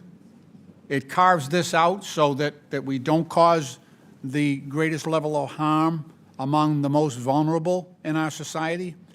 You know, it has never been an American tradition to punch down at the most vulnerable people in our society. Punching down at wounded veterans, punching down at seniors who are relying on Meals and Wheels, punching down at kids who are going to Head Start, taking the food away. I mean, is that really where America is today? Is that why people voted for Donald Trump? I don't think so.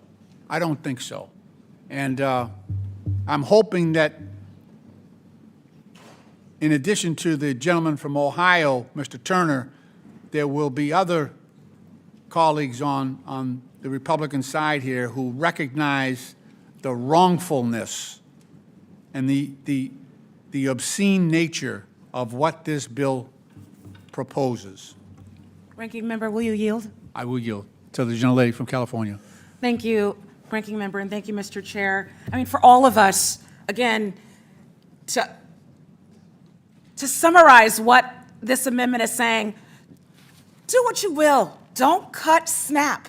For foster parents throughout this nation who are relying on SNAP as they do literally the most beautiful work in taking in children who have been wards of the court, for young parents who are working 2 and 3 jobs and their rent is over the amount of what they're making, for the young college student who has 2 babies, who is desperately trying to get out of poverty, working 2 jobs and going to school at night. That was me. I know that life.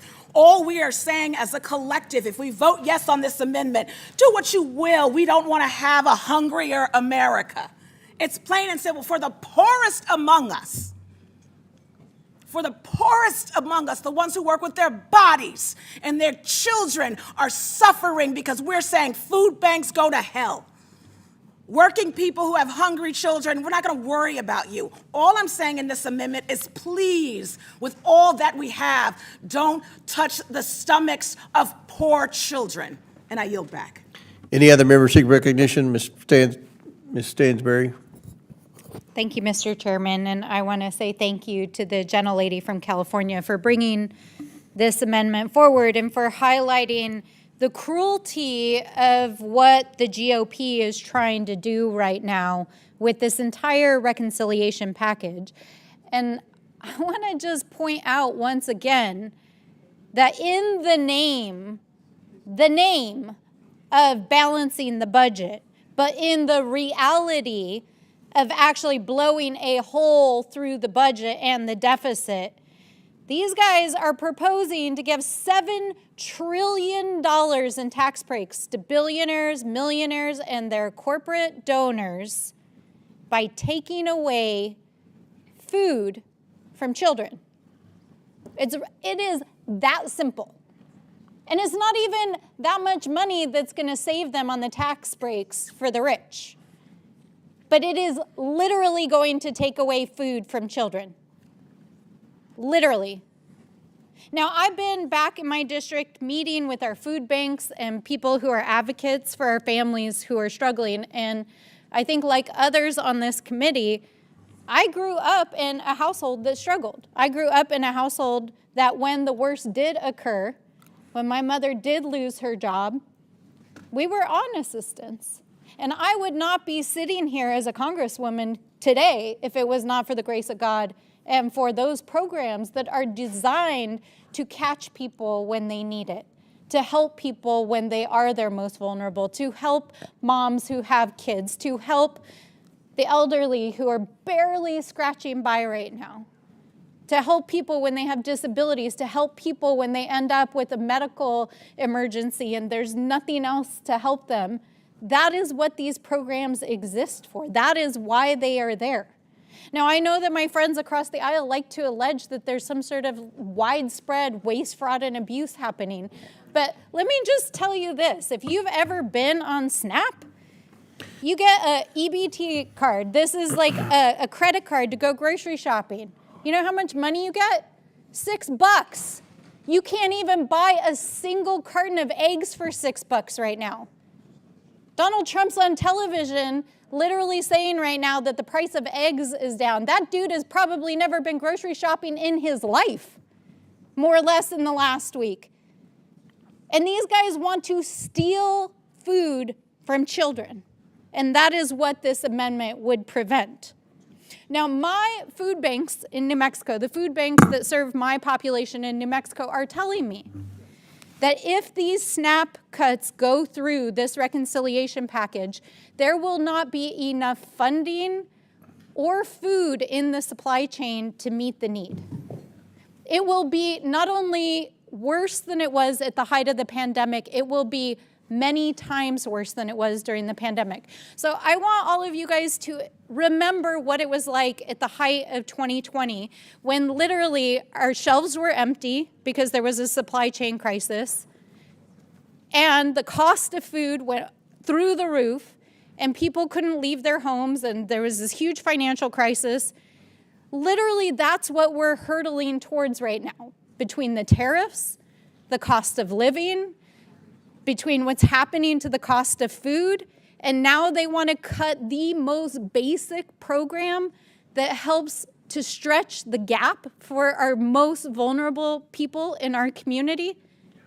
If you think the lines that were long during the pandemic were difficult to see, if you cut these food assistance programs, that's what you're going to see all across America. How can we claim to be the wealthiest country on planet Earth, and we've got billionaires in the White House who are literally talking about taking money out of the mouths of children?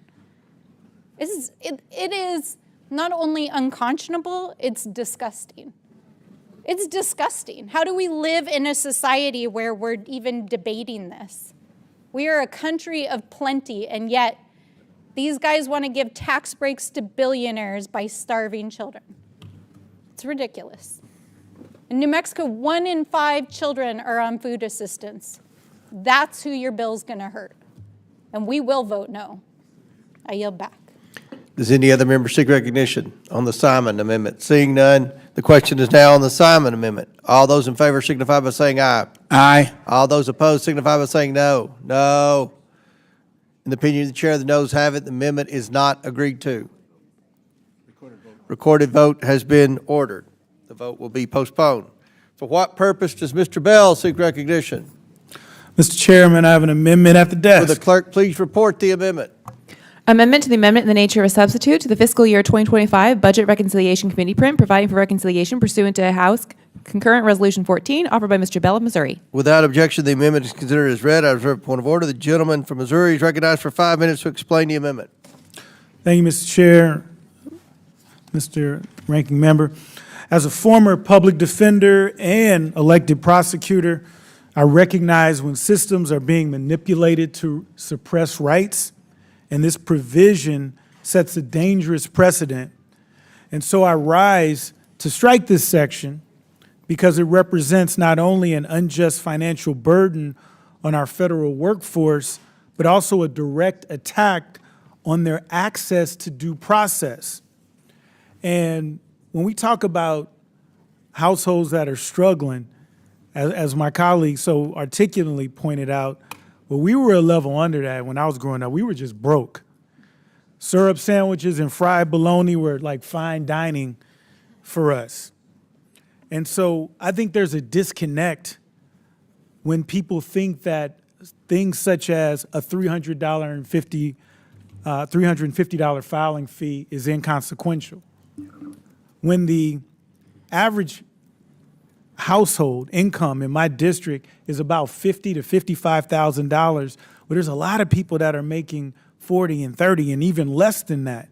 And when you do the math and you've lost your job, the math gets a lot easier. You're just broke.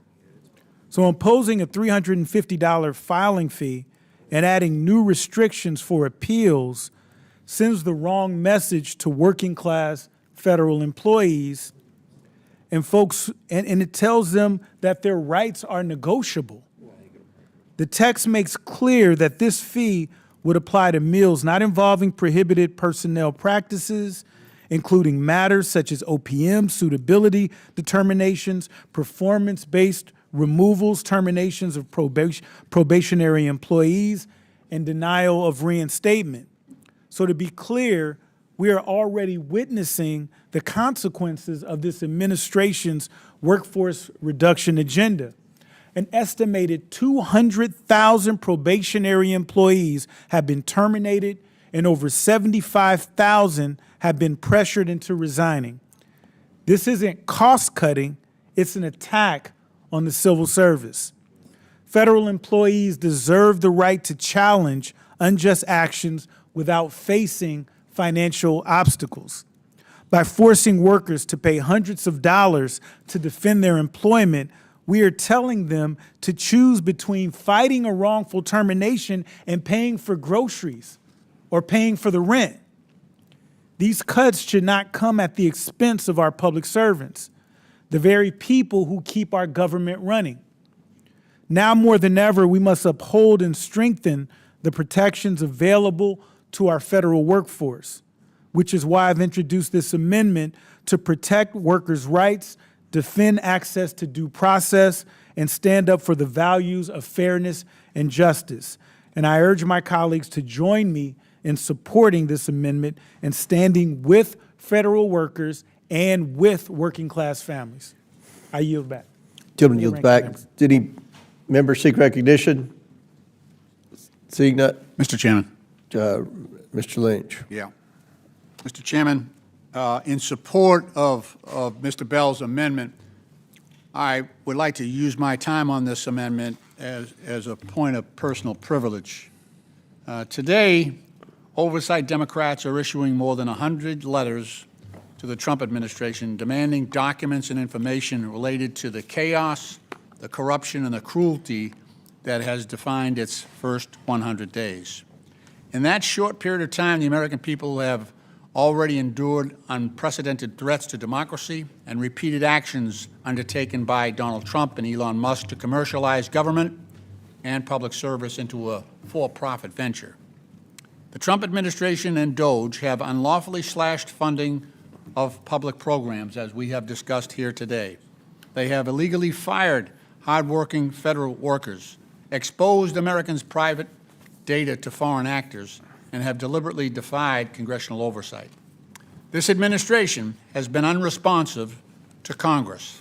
It has been unaccountable to the public, defiant of federal court decisions, and ignorant of the Constitution. Oversight Committee Democrats are committed to holding the government of Donald Trump accountable and demanding transparency in government. Since January 20th, Oversight Democrats have sent the Trump administration nearly 200 investigative letters, including over 1,500 requests for information and documents. The vast majority of those letters have gone unanswered. That is why today we are escalating our investigation of the Trump administration, gross abuses of power, and we are asking for our letters to be entered into the record by unanimous consent. Without objection, it's ordered. Thank you, Mr. Chairman, and I yield my additional time to Ms. Ansari, gentlelady from Arizona. Thank you, and I yield to Mr. Bell. Again, I want to reiterate, we're asking federal workers to pay for due process. And again, as a former prosecutor, as a former judge, as a former public defender, that is not the values that our American system of government believes in. That's not how we do things in this country, in the greatest democracy on earth. And so everyone should have the right to say something is wrong and not have to pay for the access to be able to make that claim. And I urge my colleagues to join me in supporting this amendment. I yield the remainder of my time back to the ranking member. Ms. Presley or Ms. Ansari, would you like additional time? Are we good? All right. Thank you. I yield back, Mr. Chairman.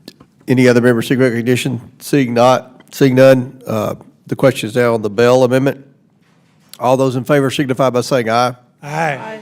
All those opposed, no. No. In the opinion of the chair, the noes have it. The amendment is not agreed to. Request a roll call vote, Mr. Chairman. Roll call vote has been requested, and as previously announced, further proceedings on the question will be postponed. For what purpose does Ms. Presley seek recognition? Mr. Chairman, I have an amendment at the desk. Will the clerk please report the amendment? Amendment to the amendment in the nature of a substitute to the fiscal year 2025 Budget Reconciliation Committee print, providing for reconciliation pursuant to House Concurrent Resolution 14, is offered by Ms. Presley of Massachusetts. Without objection, the amendment is considered as read. I reserve a point of order. The gentlewoman from Massachusetts is recognized for 5 minutes to explain her amendment. This should be a simple and unanimous addition to this bill. It directs the Government Accountability Office, the GAO, to study how this bill will impact people across our federal workforce. It's about transparency. Specifically, we need data on who is impacted, how many women, how many older Americans, how many workers of color, veterans, workers with disabilities, and something I know my colleagues across the aisle will really appreciate, we need to know where they live. Because despite the myths, most federal workers don't live in Washington, D.C. They live in your districts. They live in your communities, doing essential work for your constituents. My colleagues across the aisle argue that this bill is a good thing. They're advocating for a bill that cuts paychecks, eliminates earned benefits, and rips away health care from federal employees and their families. And make no mistake, this legislation is how Donald Trump, Elon Musk, and Republicans plan to give away even more tax cuts to billionaires by making working class folks fit the bill. Already, co-presidents Trump and Musk have attacked, fired, and intimidated federal employees, so it's no surprise that this plan continues that reckless assault, that's what it is, assault, targeting the public servants who safeguard the health, safety, and economic well-being of our communities. For decades, we have fought to build a civil service that reflects the diversity of our country. Still, workers of color disproportionately serve public service roles that are physically demanding, lower paid, and often fewer pathways for advancement. Older workers who have dedicated their lives to serving this country are now nearing retirement. They are counting on the pension rules and benefits that this bill aims to tear apart. Veterans, many of whom transition into civil service careers after military duty. They will see their protections stripped away under new so-called at-will employment schemes. So yes, let me make it plain. This bill will hit our most vulnerable, our most dedicated, and our most essential workers the hardest, all while making billionaires richer. My amendment simply demands transparency. It ensures that if my colleagues across the aisle go down this path of taking away people's livelihoods, if Republicans want to strip away their health care and retirement security, we have the data necessary to understand exactly who is being harmed. This is the bare minimum that people deserve from their representatives. So we understand exactly what we are doing and whom we are doing it to. I have thousands of constituents in my district, the MA 7th, who are federal workers and are seeing their lives completely upended.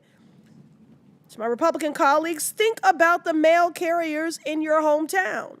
Think about the VA nurses caring for veterans in your district. Think about the food inspectors ensuring that your constituents are bringing home safe groceries to their children. Why are you so desperate to ruin these people's lives when all they do is make yours better? If you truly think this bill is good and fair for everyone, then you should have no fear about a GAO report confirming that. But if you can't support even a simple report, if transparency is too much to ask, then maybe it's because you know exactly who you are hurting. And perhaps you're worried that yet another piece of damning evidence will show what people already see, that you are attacking workers who have dedicated their lives to this country, all in the name of making more money for the wealthy and well-connected. But if I'm wrong, vote for this amendment and prove it. I urge adoption and yield back. Gentlelady yields back. Does any other member seek recognition on the Presley Amendment? Mr. Lynch.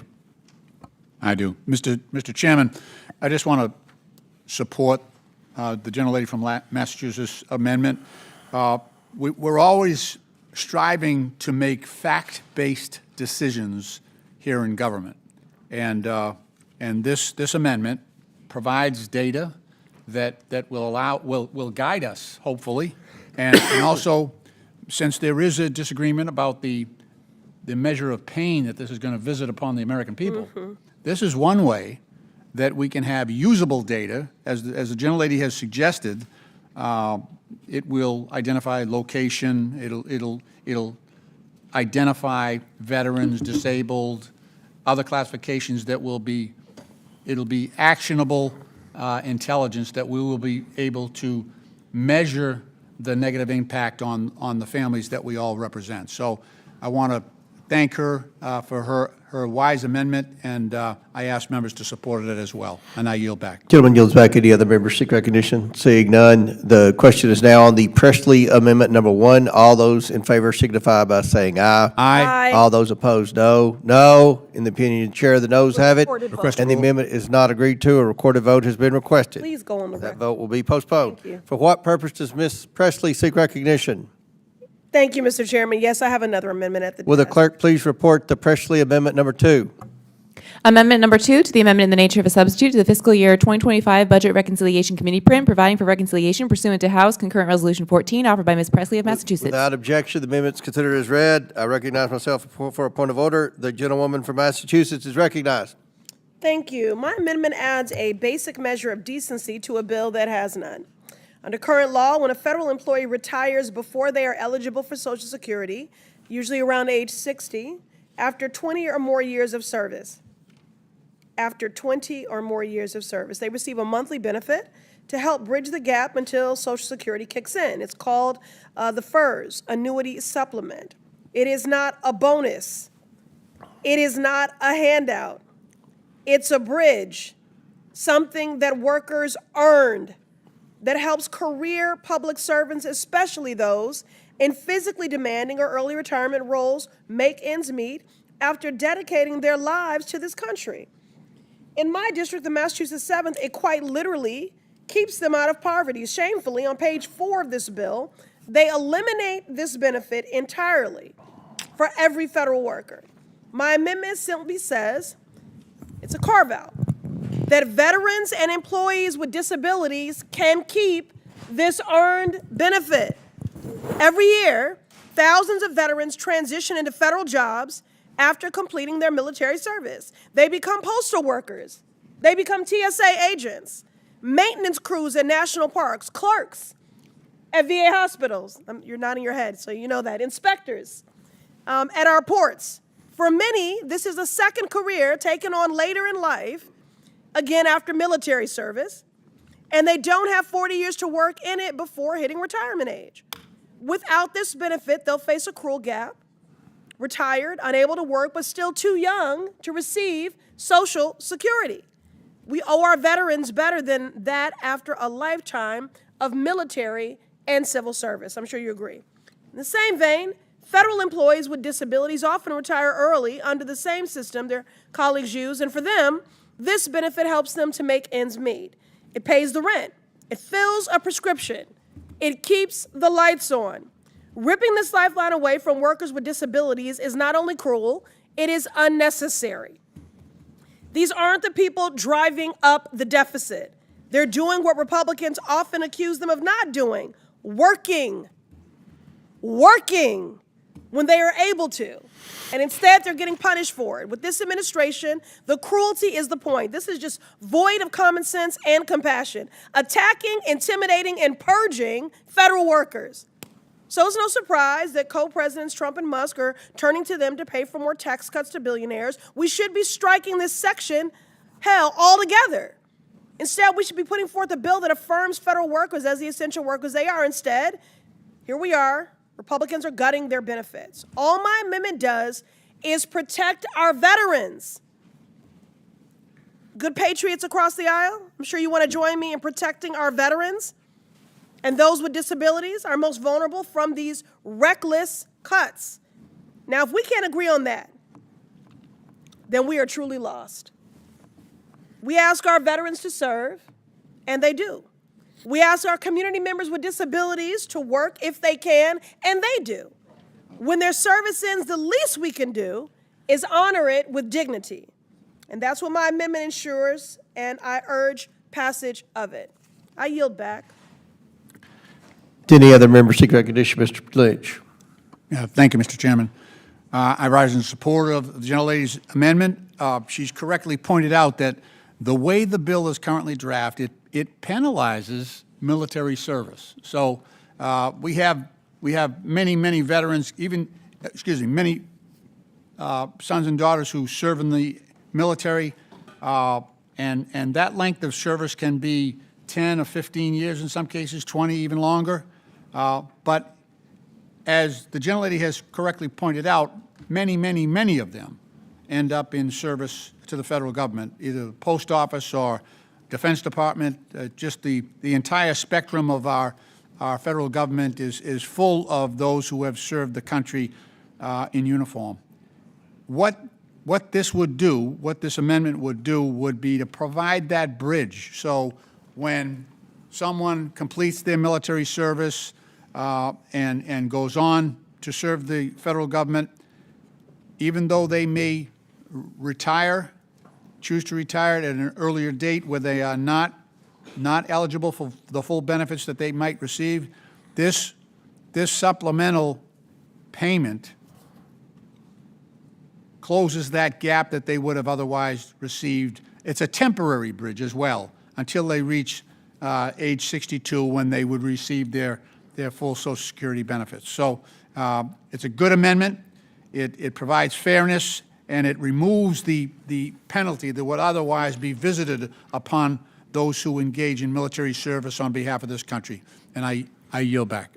Does any other member seek recognition on Presley Amendment number 2? Seeing none, the question is now on the Presley Amendment number 2. All those in favor of supporting signify by saying aye. Aye.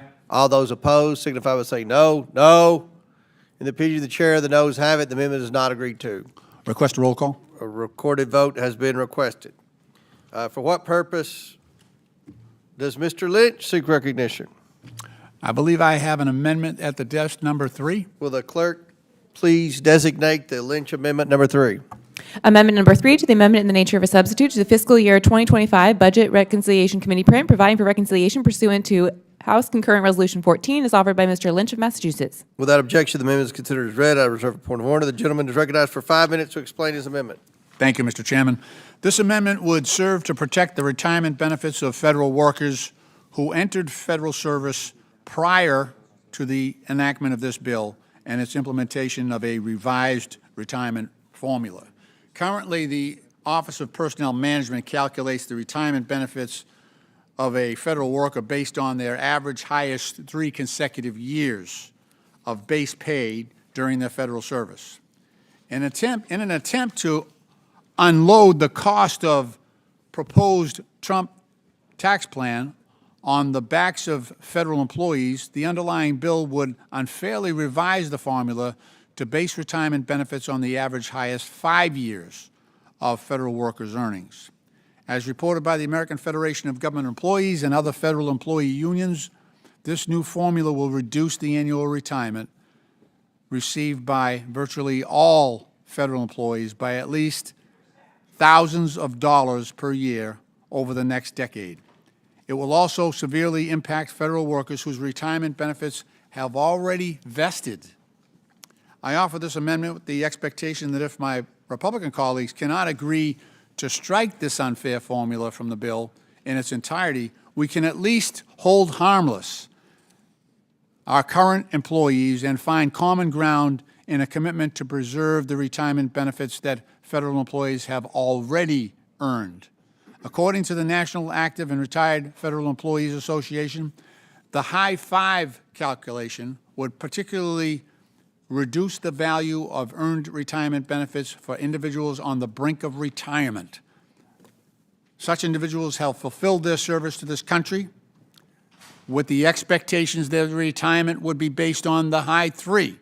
And now this committee is aiming to roll back that promise, renege on that promise, and take back a portion of the compensation that was promised to them in exchange for the services already rendered.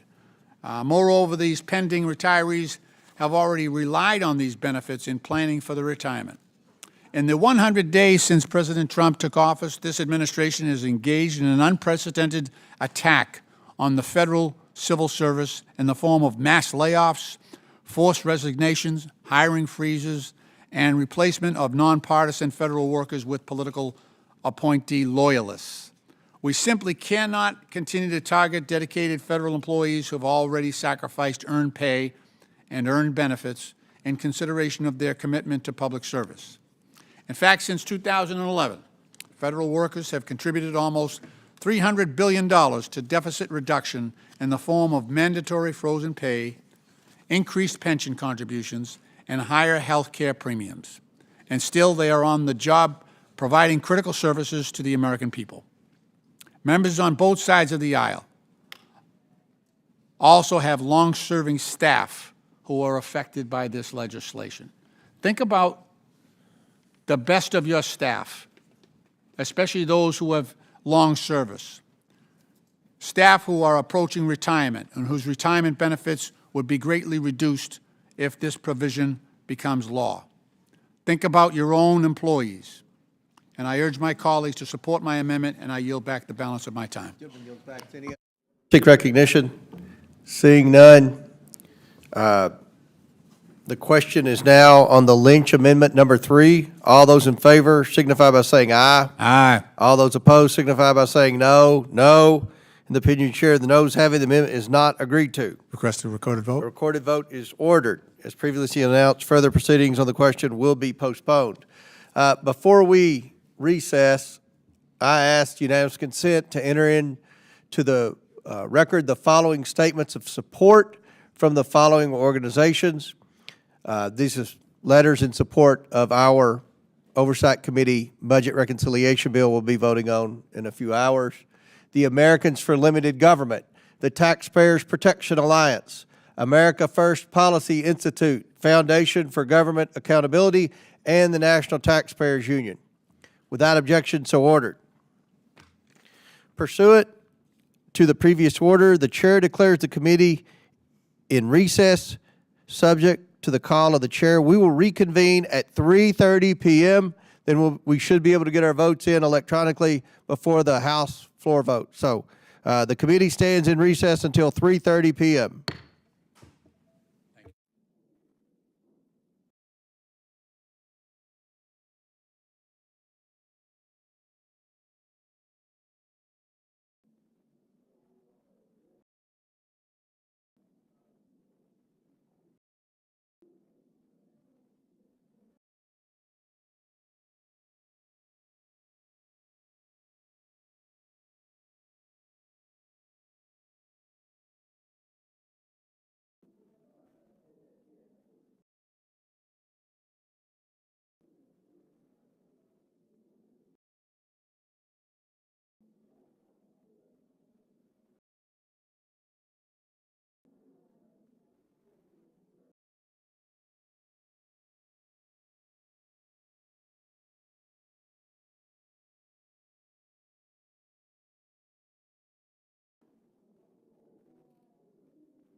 Is now on the previously postponed amendment to the amendment in the nature of a substitute offered by Ms. Presley from Massachusetts.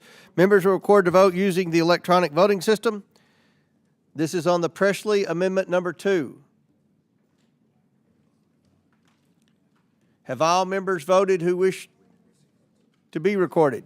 Does any member wish to change their vote? The clerk will close the vote and report the vote total. Mr. Chairman, on this vote, the ayes are 20, the nays are 23. The noes have it, and the amendment is not agreed to. The question is now on the previously postponed amendment to the amendment in the nature of substitute offered by Mr. Litch from Massachusetts. Members are required to vote using electronic voting system. This is on the Lynch Amendment number 3.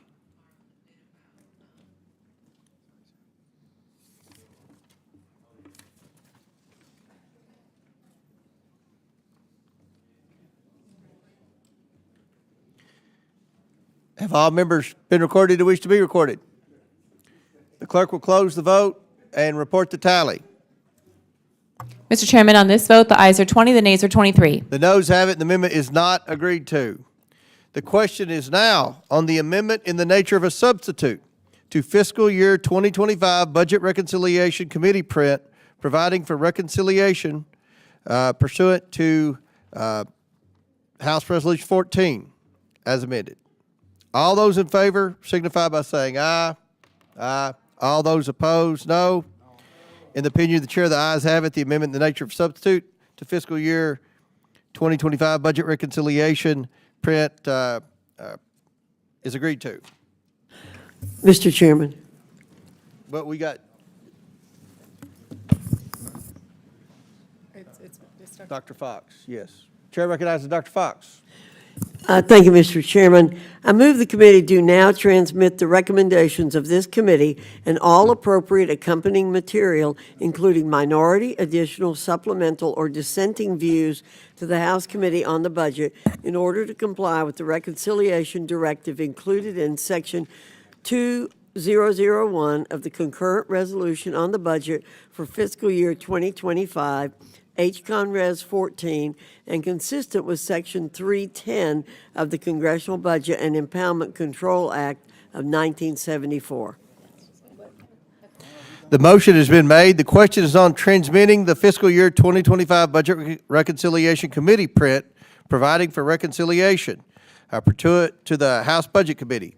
Members will record their votes using the electronic voting system. The clerk will now open the vote on transmitting the fiscal year 2025 Budget Reconciliation Committee print, providing for reconciliation.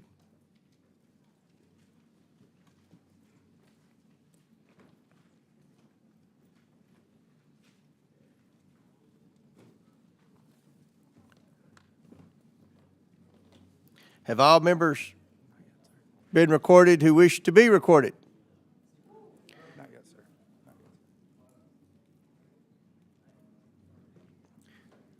Does any member wish to change their vote? The clerk will close the vote and report the vote total. Mr. Chairman, on this vote, the ayes are 22, the nays are 21. The motion, the ayes have it, and the bill is ordered transmitted to the House Budget Committee. Without objection, the motion to consider is laid on the table. And lastly, pursuant to notice, I now call up the following en bloc postal naming bills which were distributed in advance of this markup. HRs 323, 397, 1372, and 1830. Without objection, the bills are considered read. If any member would like to speak on any of the measures, they may do so now. Does any member? Chair recognize Mr. Perry. Mr. Chairman, thank you for the time. I'm just going to say I'm going to call for a recorded vote no. And the reason for that is I oppose H.R. 397. I don't think we should name a post office or any federal building after a person who was kicked out of his minister's conference for encouraging violence and bloodshed. So I will be voting no on H.R. 397 for that reason. Okay. A recorded vote is ordered. Members will record their votes using the electronic voting system. The clerk will now open the vote on favorably reporting the en bloc postal naming package. What is the point of clarification? Well, okay. What's the question? We don't know what it is. This is the en bloc postal naming bills. We were going to. He objected to 397. But this is the en bloc. We're voting on everything. He objected because of 397. So he's voting against all the postal naming bills. Am I correct on that? Do you want to? This is an en bloc, so Republican and Democrat bills. Mr. Chairman, can the question That's be why divided? he said, do you want to? I would like to move to divide the question. Yeah, Mr. Perry, would you mind, is everyone okay if Mr. Perry explains his opposition? Is that okay? I would rather, yes, thank you, Mr. Chairman. I'd rather not vote no on all of them because they're unblocked. I have little choice, so I would rather them not be unblocked so I can vote no on H.R. 397 because I don't think it's appropriate to name a federal post office after an individual who was kicked out of his ministers' conference for encouraging violence and bloodshed. I second that, Mr. Chairman. And with that, I yield. All right, the vote is up. State your point. That's true. The vote has been open. This was a courtesy for Ms. Stansberry and Mr. Perry. I try to make everybody happy in this committee. Isn't everybody happy? Everybody happy? Everybody looks happy. Has everyone voted who wishes to vote? Does anyone wish to change their vote? The clerk will close the vote tally and report the tally.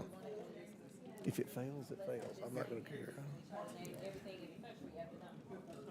Mr. Chairman, on this vote, the ayes are 23, the nays are 15, with 4 voting present. The